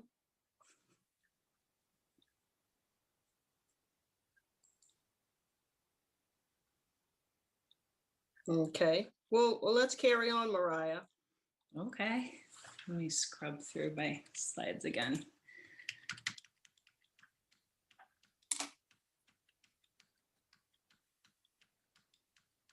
One of the things that I noticed in your Takahashi collection, the Yabukis were there. Dean Yabuki is one of our, I can't call him a regular patron, but someone who regularly comes to the Oakland History Center, and also who was a member of the Oakland Heritage Alliance. He comes in often and sits and goes through our Oakland Japanese photo collection and identifies people, you know, family, friends, distant relatives of the Yabuki family. And I noticed that the Takahashi collection at San Francisco Public is part of that. So Dean Yabuki is great in identifying, because he has a very long history, his family does, here in Oakland, and is connected to so many different families. So he's a great resource. He isn't always in Oakland. He lives elsewhere, like I think in another country, part of the year. So yeah, I noticed his name on one of the scrapbooks that you mentioned in this collection. Cool. I actually didn't catch that. So you just made a whole new connection that could reopen that whole project. For sure. I'm going to answer a really quick question that Jean just put in the chat right before I switch back to present, which he asked how many of the photos from the Oakland Redevelopment Agency collection were in the cabinets outside of Anna Lee Allen's next to her desk. We don't even have a solid count, Jean, on how many photographs it is, because we have only really measured them by linear foot and then tried to do guesses. If you'd ever been inside the 9th floor of City Hall before they redesigned it, there was an area next to Anna Lee's office, which is also where the copier was. And there were a bunch of file cabinets, and then there were a bunch of shelves, and they were all packed with boxes of photographs. There's tens of thousands, there might be hundreds of thousands. And we did not take them all to the Oakland History Room. Dorothy was very clear about that. I spent probably the first 3 or 4 months trying to make selections of what absolutely had to get moved. And it was all mostly the older photographs over to the Oakland History Room. And I believe that the rest of the photographs were moved into the basement of City Hall, but maybe somebody else knows. Okay, should I talk about this collection now? Yes, let's continue. All right. So the Kazumi Takahashi collection, which I talked about a little bit earlier in my intro, came to the San Francisco Public Library as a donation from a bookseller who had acquired it as in an estate sale. The History Room was interested in the collection because it clearly contained photographs of Japanese Americans who lived in San Francisco before and after World War II. But that is basically all we knew about it when we started, or when I started on it. Processing orphan collections is a lot like doing private eye work. You're supposed to figure out who these people were, what is the story of their lives, and how is that significant to the larger story of American history. I love this photo. You see the little kids like photobombing from behind. To me, it is incredibly important that we do everything we can to shed light on the stories of the historically underrepresented in American history, and that we create new sources which speak from their perspective. I started with this collection by sorting the photographs by shape, color, and size. This helped me get them into somewhat chronological order, and then I looked for clues, which were sometimes written on the backs of photos or included in the photo albums in the collection. I amazingly was able to use the Google Translate app on my phone to translate texts that were in Japanese written on the backs of photographs. And then I did just a huge amount of this genealogical research to figure out who these photos were. So born in San Francisco to Japanese parents, both Kazumi Takahashi and Masuko Ota were interred at Tule Lake, then at Topaz War Relocation Center between 1942 and 1945. There is an 11-year age difference between them, so I'm guessing that they met in the camps. There are no photographs in the collection of the two of them together before 1945, I'd say. The collection contains the yearbook of Margaret, or Maggie as she's known, from high school in San Francisco, as well as a junior high school graduation certificate for Kaz, as Kazumi was known, from the junior high school at the Topaz internment camp. Interestingly, the collection contains signed photographs from both Japanese and Japanese American soldiers, which really speaks to the complexity of these women's experience and allegiances during World War II. There are no photographs from their period of internment, as cameras were not allowed in the camps. Kaz's graduation certificate from Topaz is the only direct reference to the internment in the collection, but I was able to cross-reference the War Relocation Authority records to confirm that both women were interned at the same camps at the same time. After the war ended and Japanese Americans were released from the camps, like many Japanese Americans returning to the West Coast, they found their homes occupied by migrants from the South who had moved to take war jobs. These two women, along with many other Japanese Americans, moved to Hunters Point in San Francisco and lived in temporary housing, which had been constructed for shipyard workers during the war effort. Kaz went on to graduate from George Washington High School in San Francisco in 1947. So I showed you this before, but here you can see Maggie and Kaz. They're both to the far right in this photo from 1952. And there's Dean Yabuki as the baby. Oh, he's the baby. Oh man. Dean Yabuki. I should share this with you so you can share it with him, because I'm not sure that he knows about this collection. I'd be surprised if he didn't, but certainly I would love to share this with him. He might be able to actually really help figure out a bunch of things. I don't know, because I can't see who's on here. Christina Moretta, the photo curator from SFPL, oversaw my processing this and was going to try and join us today. I'm not sure that this finding aid is live yet. So that would be a really interesting thing to figure out. Cool. So, oh yeah, so I learned through Ancestry that Kaz married, let me see, where is it? He married a man named Franklin Watanabe in 1958. There's a letter in the collection from Frank to Kaz in 1957 where he's saying he wants to announce their engagement. And there's also, I don't know if I should say this, an unfinished, unsigned breakup letter in the same box from her. So you could kind of use your imagination. But then there's Polaroid photographs of Frank and Kaz's wedding in which Maggie appears by her side as the maid of honor. Kaz and Frank then relocated to Southern California, which is sort of where this collection ends.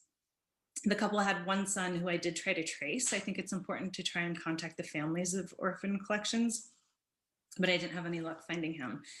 I do know, because I found her death certificate, that Kaz died in 2007. I don't know anything about what happened to Maggie. I like to believe that their friendship, this incredible bond that was born under the duress of the internment camps, outlived their marriages.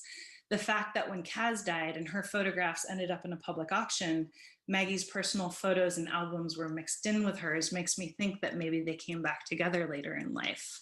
That the story didn't end in 1958. I'd like to return to the collection and do a deeper dive and write that history. And maybe, Dorothy, now you've given me a lead to be able to start this, go deeper into this project again. Dean Yabuki is an incredible collector and preservationist of Japanese American history in the Bay Area. His family was very well connected.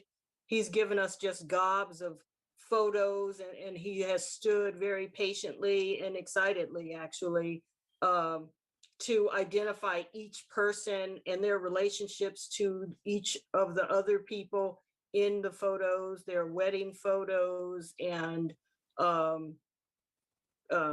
just casual pictures of families together in their houses that he's given to the Oakland History Center. And he's also tried to connect us and has connected us with other people in the Japanese American community to encourage them to also donate if they are willing to their photos too. He really wants to preserve that history of that community.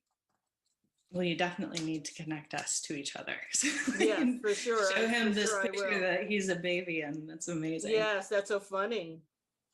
Okay, so the last collection that I'm going to share with you, also from SFPL, is the Lily Mae King Ransom Family Collection. I like this photograph as a way to segue between these two projects because, as I'm sure you know, when San Francisco's Japanese Americans were forced into the camps, their homes and businesses were largely reoccupied by African American migrants from the South.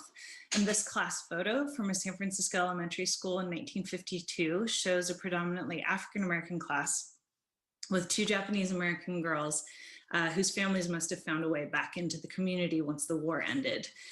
So if you look in the back row on the right, you see Lawrence Ransom, who is the youngest of the four sons of Lily Mae King. Not to be mixed up with Lillian Q. Love. I'm going to write a whole book on the Lillian Lily leaders of the world. Raised in San Francisco's Fillmore district, Jesse Jr., Leonard, Christopher, and Lawrence Ransom were members of the Knights of Peter Claver, dedicated Boy Scouts, track stars, choir boys, spelling bee champions, and all of this was with due credit to their mother, Lily Mae King. Lily Mae King was born in Texas in 1920 and moved to San Francisco as a young girl. I showed you all the class photo at the beginning of the presentation that she's in. She graduated from San Francisco's Girls High School in 1937 and met a sailor named Jesse Ransom, who appears in some snapshots and on birth certificates, but seems to have mostly disappeared from the family before Lawrence's birth. She worked as a nurse and as an apartment building manager and was secretary for the Western Addition Community Organization, known as WACO. This organization fought the city of San Francisco's redevelopment agency in an effort to stop the displacement of Fillmore residents as the area underwent aggressive redevelopment. On December 26, 1968, WACO filed a lawsuit against the agency, the San Francisco Redevelopment Agency, which actually resulted in the withholding of federal funding until a satisfactory relocation plan was in place for community residents. At the time, Lily Mae King was widely recognized for her advocacy and community organizing work, specifically regarding impact of redevelopment on her neighborhood. On March 19, 1986, the San Francisco Board of Supervisors sent this letter to Lawrence, letting him know that they had adjourned their regular meeting out of respect to the memory of his mother. Lily Mae King had died of a heart attack a week earlier at the age of 66. Lawrence died 12 years later at Leland House, a Catholic shelter for the chronically homeless, and a single jumbled banker's box of his belongings was later donated to the library, primarily because of the documentation in it, which contained relics of Lily Mae's work with WACO. The box included Lily Mae's communications, rosters of WACO members, community organizing materials, tax documents, meeting minutes, zoning study plans, and the organizational ledger. One of the things that I really love to point out, let me see if I can find it, under the expenditures, if you can see where my mouse is, is here you can see that Waco made a donation of $100 to Cesar Chavez. This is December 1968, I believe. No, August 1968. So this is like at the peak of the farmers boycott, the UFW boycott. So I like to look at this and I like to think of like, when you think like, oh, this little donation that I'm making to this cause, does it really make a difference? I like to look at this and think like, yeah, it does, it does. The collection also included personal items like her ration book from World War II, her son's birth and baptism certificates or copies of, their well baby books, their report cards. There's endless documentation of their childhood and high school years. Lily Mae was a diligent conservator of her son's histories. The irony that Lily Mae's youngest son died in a homeless shelter was not lost on me, and the possibility that the history of Lily Mae King and everything that she stood for may have faded out of memory in that shelter too horrified me. One of my main goals in organizing this collection and writing the archival description for it was to balance my attention towards Lily Mae's role as a community activist and as a mother. We are so accustomed to seeing these American histories that are comprised of these like spectacular individual heroes and built on American exceptionalism, but in truth, I believe that American history is largely the result of collective action of ordinary people, and that our archives should reflect that. So I do know that this finding aid is live, and hopefully people have begun to access it. You can access it through OAC or searching through SFPL's database. But yeah. That's it for the other two. That's incredible. That's incredible work. And I just want to say to everybody that Mariah calling this work detective work is not an exaggeration. It's actually one of the most fun parts of my job is to try to figure out how we place these items that come to us, you know, in a very willy-nilly kind of way. You know, oftentimes I'm just given a box of something because someone has died. And it does take, first of all, some compassion to see that there is cultural and historic value in these materials, even if they're not people who held political office or not people who were born of titled or well-placed families or rich families. But what's so fun about the work, for those of you who are interested in archival work, is piecing together clues from the photos as they are. You know, maybe a car will help you date a thing. Maybe clothing will help you date an image. Maybe a street sign in the background, kind of insignificantly or just haphazardly captured in the background, will let you know what area of town you're looking at. So it is a lot of detective work. It can be an awful lot of fun when you are dealing with Sanborn maps or having to go to the city directories to find out what people did. How do we place these people in history? So I appreciate your work, Mariah. And if you could, I'd like to ask you a few questions about how you got involved in archival work to begin with. Yeah, a very weird sideways way. I was for many years the youth programs director at the Bay Area Video Coalition. My background is actually in youth media.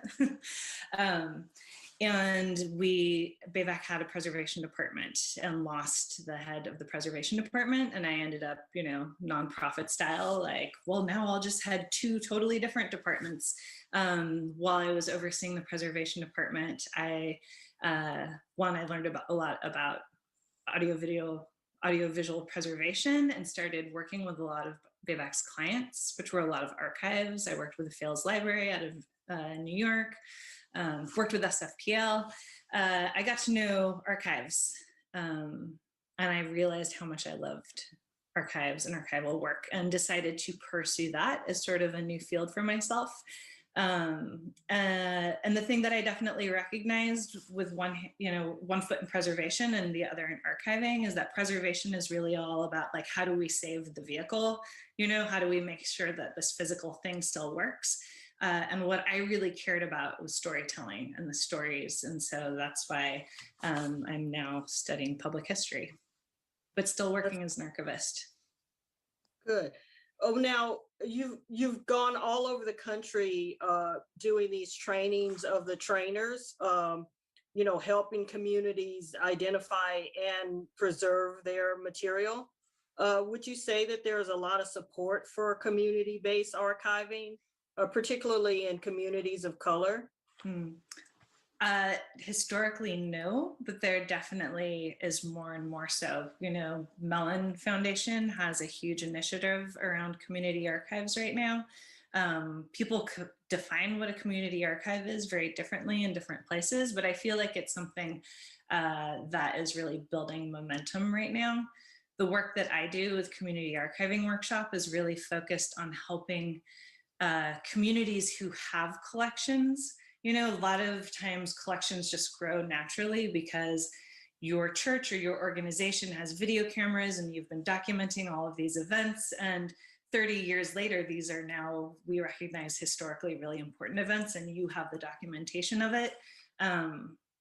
Really what we try to do is help communities learn to care for and process their collections themselves and make decisions about whether or not they can care for it. A lot of small organizations think that the only thing that they can do with their archive is donate it to save it to somebody else. And that often means taking a collection away from the community who produced it and making it inaccessible to the people who it's most important to.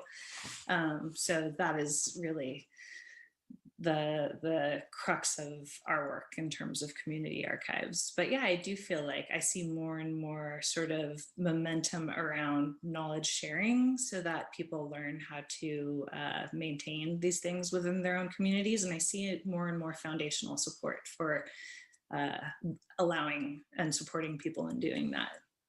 And what do you think is the inspiration for that growing support that you're seeing now? What do you think inspired that?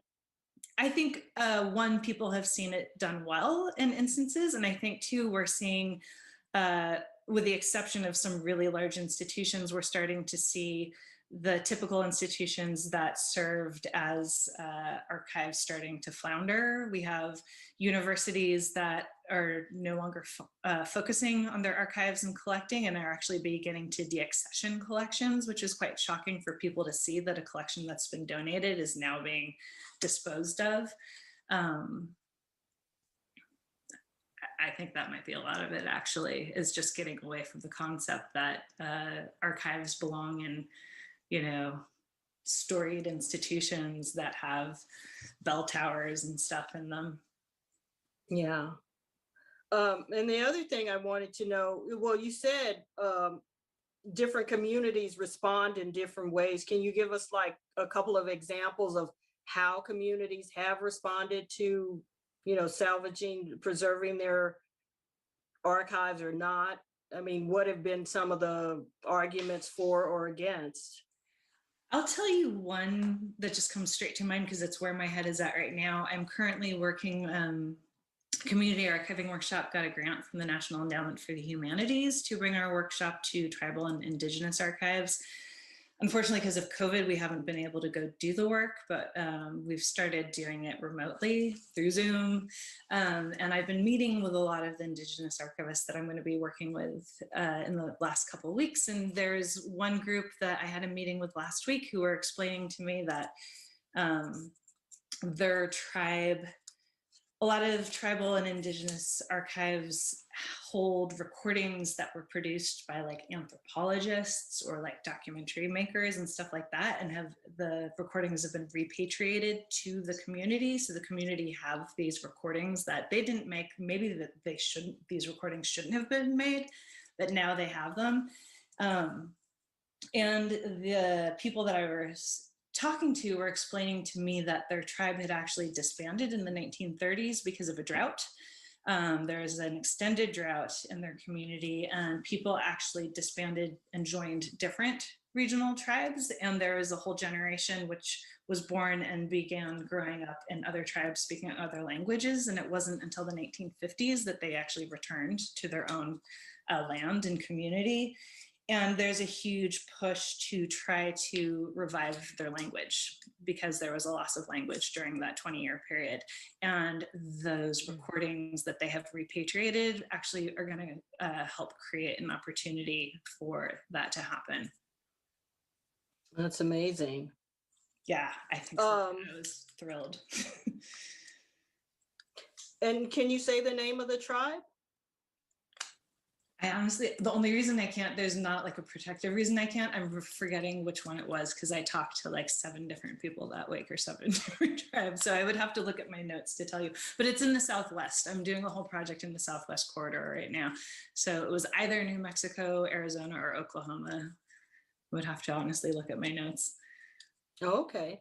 Now I'm going to ask you a question that's a little kooky, but if there was anything that in the world that you could save and archive, what would it be if money was no expense at all? Anything? And time. What? Well, yeah, just anything. I don't want to limit you. I mean, this isn't quite the answer you're looking for, but I'll tell you the sort of like keeps an audiovisual archivist awake at night. I wish that somebody would invent a machine that can scan magnetic media because people don't realize that like videotapes are actually much more endangered than film. You know, people think because film is older that film is a bigger issue, but film is a stable medium that you can always like hold it up and look through it through light and see the image. But magnetic media depends on this technology that's disappearing, and there are formats where there's not very many players anymore, and there are so many recordings in the world. There are so many recordings that we haven't played back yet or digitized or know how essential or important they are. And if I could do anything, if like I had like one, you know, AV archivist wish, it would be for somebody to invent something that can actually read magnetic media without a VHS player. Yeah, any of it. Mariah, can you tell our guests tonight, can you describe for them a typical CAW? You know, what the participants learn to do and the processes that they're introduced to in a typical CAW?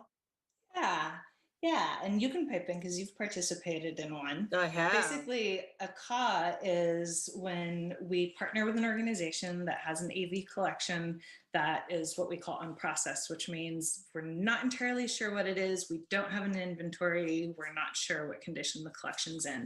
And CAW members, who are all AV archivists, partner with that organization's staff, volunteers from their community, and we teach them. We have a real quick slideshow that we do that teaches people how to, you know, recognize different audiovisual formats. And then we sit down together and it's like data entry. We essentially pull out all the boxes of material and we start inputting, creating an inventory or a spreadsheet that captures all of the information off the labels of the recordings and the formats of the recordings.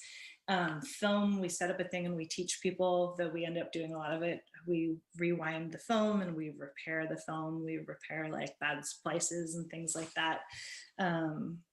But I mean, you've done it. It's a work day. It's like a solid work day. We don't let people leave for lunch breaks. We always have them catered because we don't like people to leave the room for fear that they won't come back because we work everybody so much. But what happens is by the end of the day, you have a single inventory for the organization that documents their entire collection, that has all of the information from the labels, that captures as well as we can without playing the media what content is in the collection. And we highlight the things that are at the greatest risk so that they can prioritize for preservation. That is all of what we did. And it is like a work day. I participated in a CAW, I want to say it was 2019. could have been 2018, but I'm thinking it was 2019.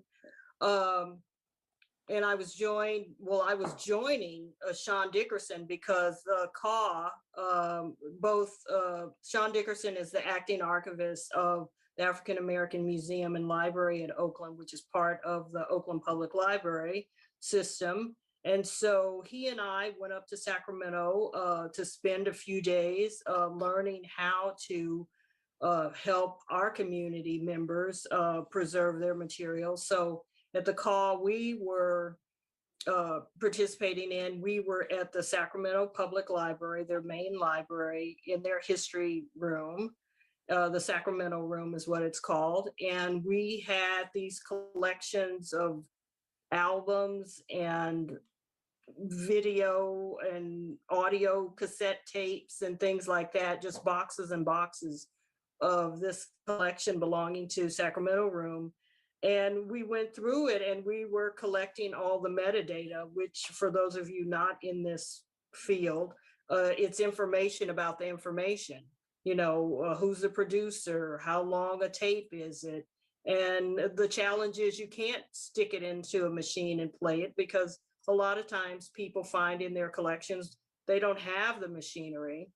And we were invited, I should back up a little bit. We were invited to participate in this call because the Oakland Public Library, our two departments in the Oakland Public Library, both AMLO and the Oakland History Center, are partners in California Revealed, which is a state-funded initiative working to preserve audiovisual medium. And we're still supposed to do a call with you, with OPL. Yes, we are. But you know, we also have to deal with this pandemic now. I know. So it was very instructive, you know, learning to identify, you know, what side of the film the sound track is on, and you know, how to splice film and things like that. It was really, really instructive, a little intimidating because we don't want to mess up anybody's materials, but we learned a lot in those few days. And the lunches were also quite good. Yes. So Mariah, do you want to share any other information about your work or future projects, or are you going to come back? I should also say that Mariah was kind of, in a way, interned at the Oakland History Center in that it took a bit of time for her to not only get the material, the Oakland Redevelopment Agency materials down to us, but put them in some kind of order. So thank you. I want to thank you publicly for doing that work. I totally notice your commitment to it. And it's not done. It's still not It's not done. It's a lot, though. It's a lot. It's a lot. It's huge. Yes. So I'm going to check the chat to see where we are with answering any questions. Does anyone have any questions or comments? People are saying, bring on Betamax. Great. Love that magnetic media scanner idea. We have a few folks ready to sign up, Rashid says. Oh, good. When we do the workshop in OPL, Rashid, we're going to call on you for your volunteers. And then again, I want to say California Revealed is a state initiative that can help your community organizations preserve their archives. And then I think there also has to be some kind of recalibration of what we think of as archives. A lot of times, if things are generated by a family or an individual who's not connected to the academy, we can think that it doesn't have any cultural value or any informational value. And I think we really have to work as a society to kind of shift that, because all of those great history books are kind of built on those little bitty stories. You know, I mean, think of Ken Burns documentaries. I mean, what he's doing is just building story after story after story and using individuals' photographs and records and so forth. So, Mariah, you bring it home. Well, I just want to answer, Trisha had a question about approaching family archives. Not my thing at all, but I will say there used to be an annual conference, and I know it happened in San Francisco a few times, the Internet Archive, called Personal Digital Archiving. And they put up extensive documentation that you can probably find on the internet that's all about people who are trying to deal with family collections, and they focus on really like accessible resources and accessible workflows. So I would look there. And also, was it Trisha who had that question? Yeah, Trisha. There are also Family Tree is putting out books now on how to preserve your records once you find them, how to preserve your family photos and so forth. I'll try to put that in the chat before we end tonight. Any other Trisha, can you hear me? Yes. Yes. I just wanted to pop in and fill in the blanks here. So my question is really, you know, my mother is 82 and I am now the trustee of her estate. And I was going through her security deposit box recently with her to inventory it. And I photographed everything, and, you know, I plan to make a spreadsheet of its contents. My mom is a really incredible archivist herself. So she has documentation of when she came over from the Philippines. She was maybe 9 years old, and she didn't have any paperwork attached to her. And the corporation, the Hawaii Planters Association in Hawaii that my grandfather worked for, had to vouch for her identity. So she has the piece of paper that, you know, served basically as her passport paper or visa or whatever you want to call it, in the absence of ID. So, you know, I kind of feel like there's a bigger story to tell there, and I'm not quite sure like what I'm looking at, or, you know, whether it plugs into an archive that's existing. I mean, I'm looking, she's an incredible archivist. How do I even begin to approach this ephemera, like to organize it? And, you know, where do you start? That's really my question. Is the question about preserving the physical object or about using it as sort of a launching pad for finding more information? I think it's the latter. I mean, because she's done a great job of preserving it. It's been in a safe deposit box for 40 plus years. So it's in fine condition, but it's really about like, how do I, you know, as the future caretaker of this archive, you know, really begin to study it and begin to understand and begin to, you know, kind of chart, like, you know, I guess like spreadsheets, or like, what's the kind of framework and infrastructure that you use to, that kind of supports the research that you're doing as you begin to dive into these archives. Like when you looked at that, you know, family archive that you were just, the Japantown one in San Francisco, how did you start? What did you know? Did you just call it photo one, photo two? Totally. I mean, it was like, I think the yearbook with Maggie Ota's name, that gave me actually a sense of how old she was, because I figure out, you know, you graduate from high school when you're 17 or 18. I just started plugging her name into search fields. And honestly, I know I'm like, I hate Ancestry, but like Ancestry works really well for stuff like this, you know, because it's connected to the National Archives. They've done a lot to make sure that they have pretty exclusive access to all of our historical records. And if you have somebody's, you know, close enough, like approximate full name, birth dates, and birth location, it will begin to generate a lot of information for you. I bet anything that your mom's records are tied and available online through these national databases. Okay, thanks. I know you. I can help you with it. She's all pretending to be like just some random person in the thing. Rashid had a question that I'm really curious about, but Rashid, could you pop on and say your question and sort of explain it? Sure. So, Peace, thank you. It's nice to finally meet you. Dorothy actually shared your piece in places with me and was extremely excited about it a few years ago. And that, Dorothy, that may have been close to the last time I got to see you in 3D. Yeah, I'll share a little bit, and I'm trying to be mindful of how I'll speak about it.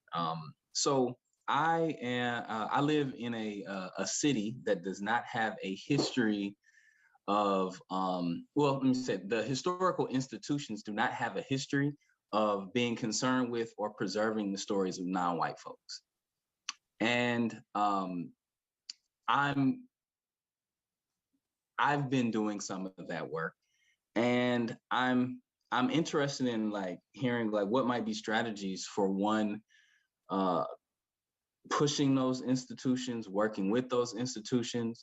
But yeah, that's the first question. So you know, and I can be more specific and say which board I just got on, but nah, I don't want to do all that because it's recorded. I think, you know, the thing that's going to immediately get attention and support is just to do it really well yourself. One of the things that I always say in terms of an argument for preservation at all is as soon as you can make the outcome of preservation visible, people get really fired up about it. So this is, you know, I'm usually speaking about like AV materials. Like once you digitize one recording and you do a screening of it and people see it, then they begin to realize what is possible and how rich all of these documents and resources are.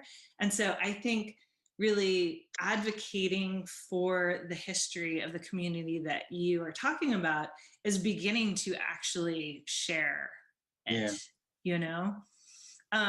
Honestly, like as soon as, if it's something that you believe in, as soon as you show that and you share it and you do that with pride, those institutions are going to want that to be theirs. And you're going to be in a situation where you're going to be questioning. I don't know.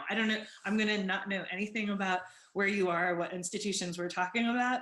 But, you know, there's been like a reverse process that I've been seeing, which is really interesting, which is communities of color going into civic archives and demanding the materials to take out and bring it and to create their own archives and their own museums and their own spaces.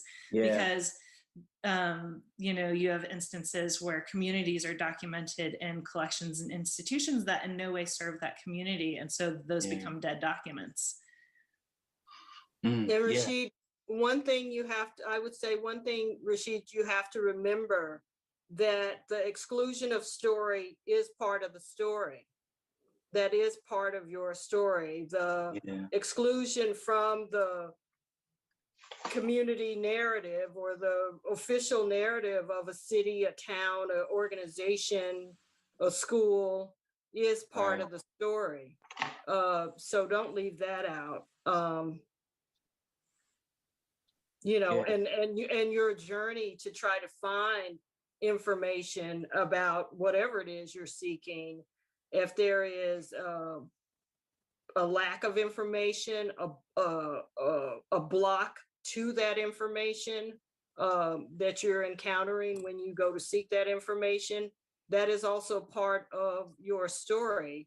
I think what's been interesting in reading histories that are being currently written, recently written, is that people are incorporating into their historic narratives the process by which they could tell this story. Thank you for that. And I think, I'm sorry, Mariah, we're gonna add something.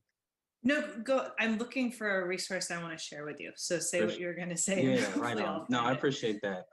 And thank you, Jean. Yeah, Jean created a wiki for me to do on this city some time ago, and I have not taken up on that writing, that epic writing task. You know, the other thing you mentioned were people going into, you know, I'll say the archives, right? These more official, institutionally backed archives and reclaiming those. And the other thing I think about, I worry about, is for those that have, you know, more unstable housing situations. So like, I have a archive here, but, you know, I'm a month out from, you know, missing, you know, well, we had an eviction moratorium right now, right? But post-COVID, missed the rent, I'm in court. So I'm curious about the opportunities for those who have, housing insecurity or vulnerabilities. How we can, actually build and sustain a place as an archive. Yeah, I have no idea. I mean, that's such a good question, and that speaks to that last collection that I shared, Lily Making collection. That collection came from a homeless shelter. Like, her last son died in a homeless shelter, and those were the last belongings he had. He had held on to a single box with those photographs and those documents that she had saved their whole lives. He had kept holding on to them. If you can imagine, this man who was like chronically homeless managed to protect this single box to the day he died. Like, that's kind of the terrible place that we're at, with how precarious some of these collections and some of these histories are. And I don't have an answer for you at all for that, but I recognize your question and the really big issue.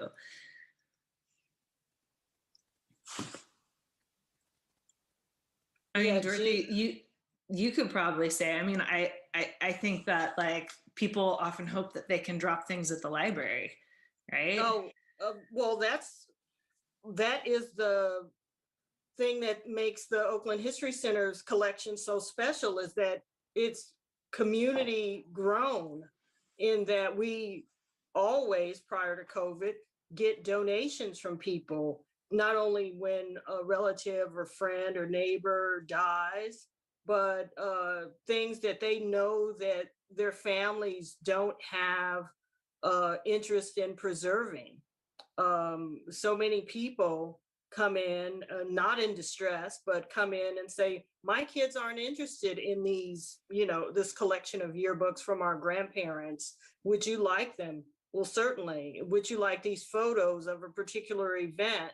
Certainly. Of course, we do, as a library and a place of finite size, we do have to acknowledge when we can't take something. We were offered a big collection of the Oakland Tribune photos, and we just couldn't take it because we just didn't have the space to accommodate it.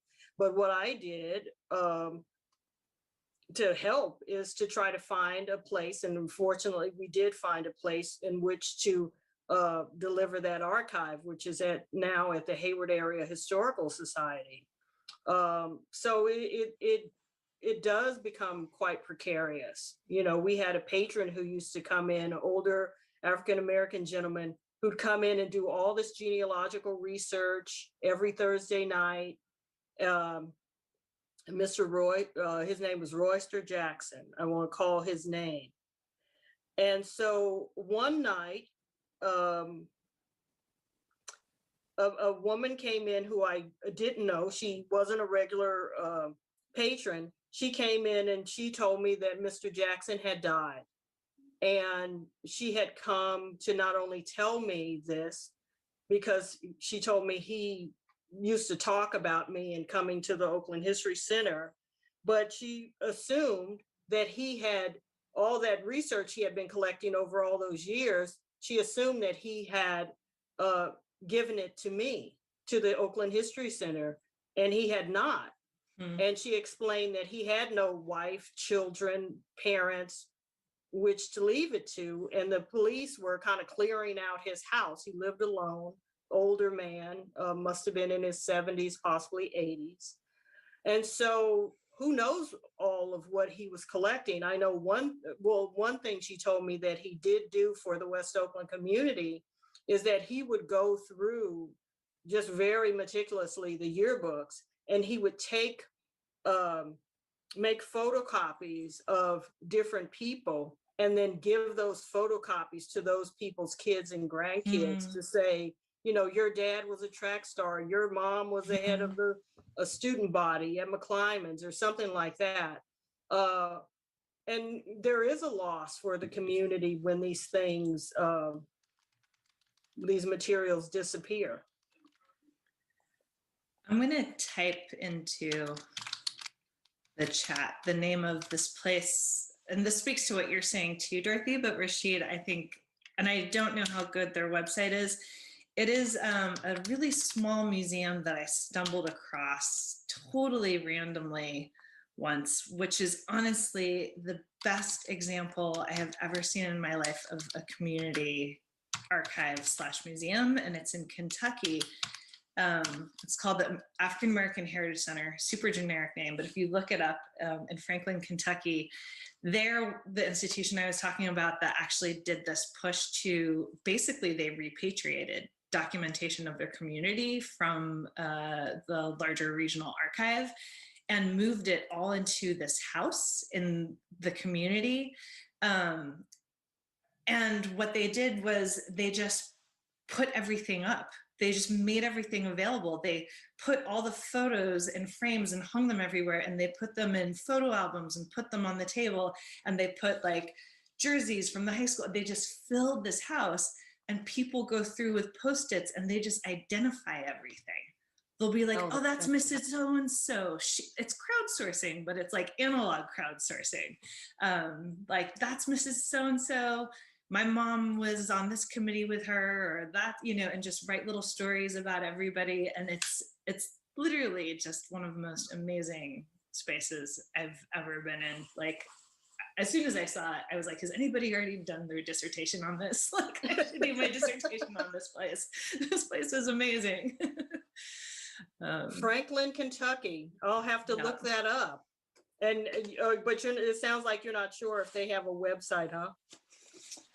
They might, but I bet it's not very reflective of, I mean, there's no way it can be reflective of the experience of going into the space, which is a home that they managed to buy together, you know, and fill with all the documents and ephemera that they can that represents the community that was originally in that neighborhood.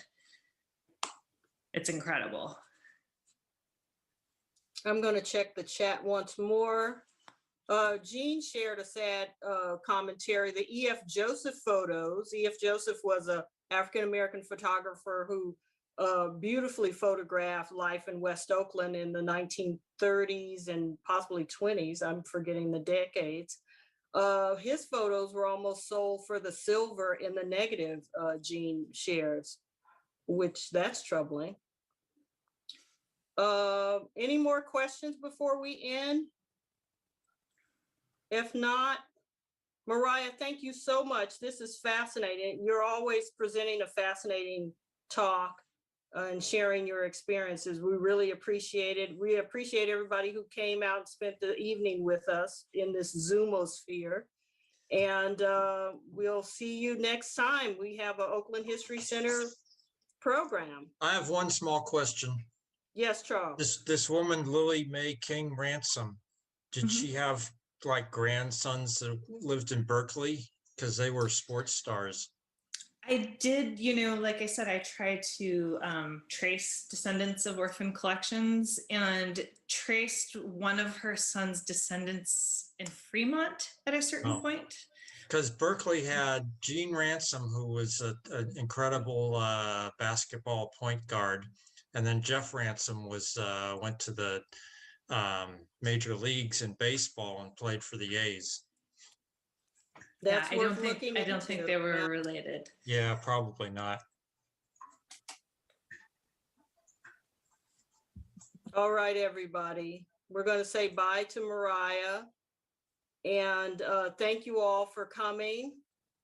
And thank you, Mariah, for sharing your expertise and your experiences. That was a pleasure. All pleasure. right. Bye-bye, everybody. Bye.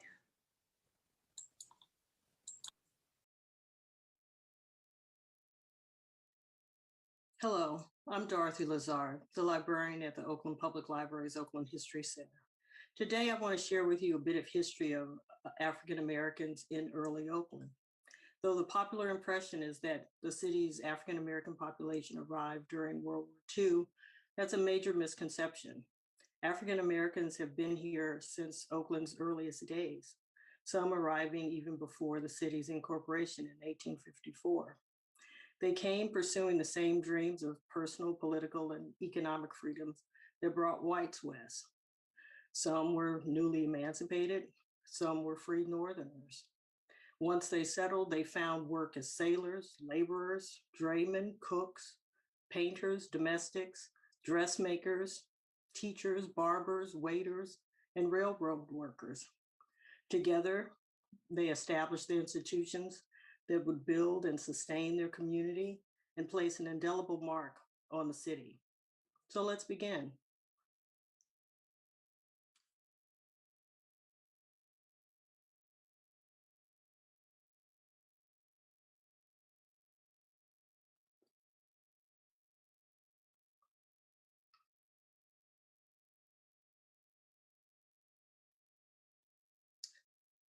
Here you're seeing a picture of Oakland as it appeared in 1869.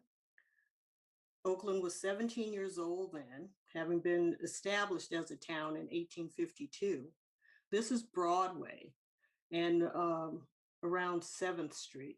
1869 is a particularly important date in Oakland history because it was selected to be the terminus, the western terminus for the Transcontinental Railroad, bringing thousands of people here to the city and really growing the city, not only in population, but in enterprise, in businesses, in housing stock, and so forth.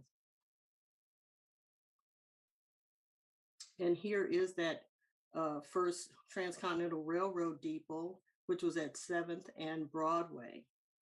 This would make 7th Street a very important street to African Americans in that the trains, the Transcontinental Railroad had also by 1869, by the time of its completion, had employed Pullman cars, and the Pullman Company, founded by George Pullman, who was a Chicago-based industrialist, he employed exclusively African Americans to serve as Pullman porters and maids. The importance of this is that he knew that coming out shortly after the slavery era, that people would be used to African Americans serving them.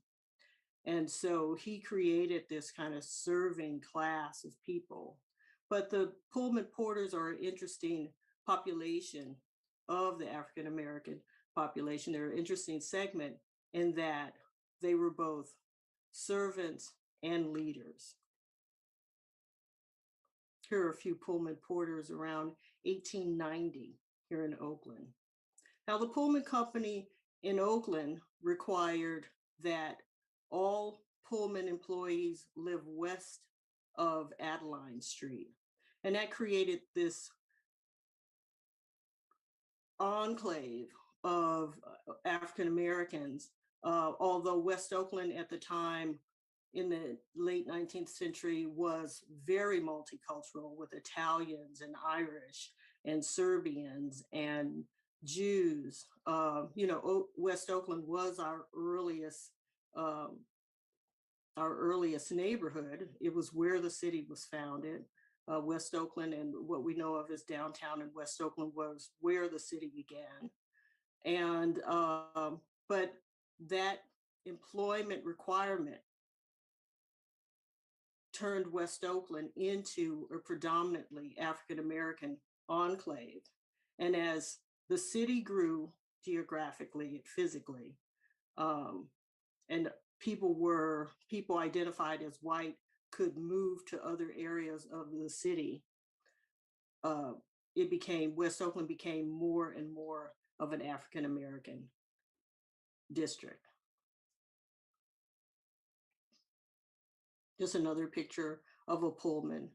The Pullmans were comparatively a well-paid segment of workers in that they weren't given a salary. They were not salaried employees. They relied on tips for their work, and they worked very long hours. At the beginning, they had no salary at all. And then as the century turned, they were given a salary, but a very low salary. But comparatively, they were better paid than your average agricultural or domestic worker. or day laborer. So they took brought not only money to the West Oakland community, they also brought information. The Pullmans traveled all over the country. They were very savvy in that they were exposed to not only talk, but also newspapers, informing them of what was going on in the country politically, what was going on in other segments of the country as far as culture and opportunities for African Americans. And, when you think about this whole network, national network of men and women who were being exposed to things that they certainly wouldn't be exposed of in educational settings of the time, they brought back to the Oakland community, some very important information about self-determination and advocacy and politics, and also a lot of economic information. The Porters became kind of a merchant class in that they could forward some of them to purchase houses and businesses in West Oakland. And so they kind of created a Black middle class for the city. I want to talk a little bit about the importance of education, since I mentioned the Porters. This is a picture of Jeremiah Sanderson, and the picture next to it is of his daughter, Mary, along with the pupils of the Brooklyn Colored School. Now, the Brooklyn Colored School was important to Oaklanders. Brooklyn at the time was a community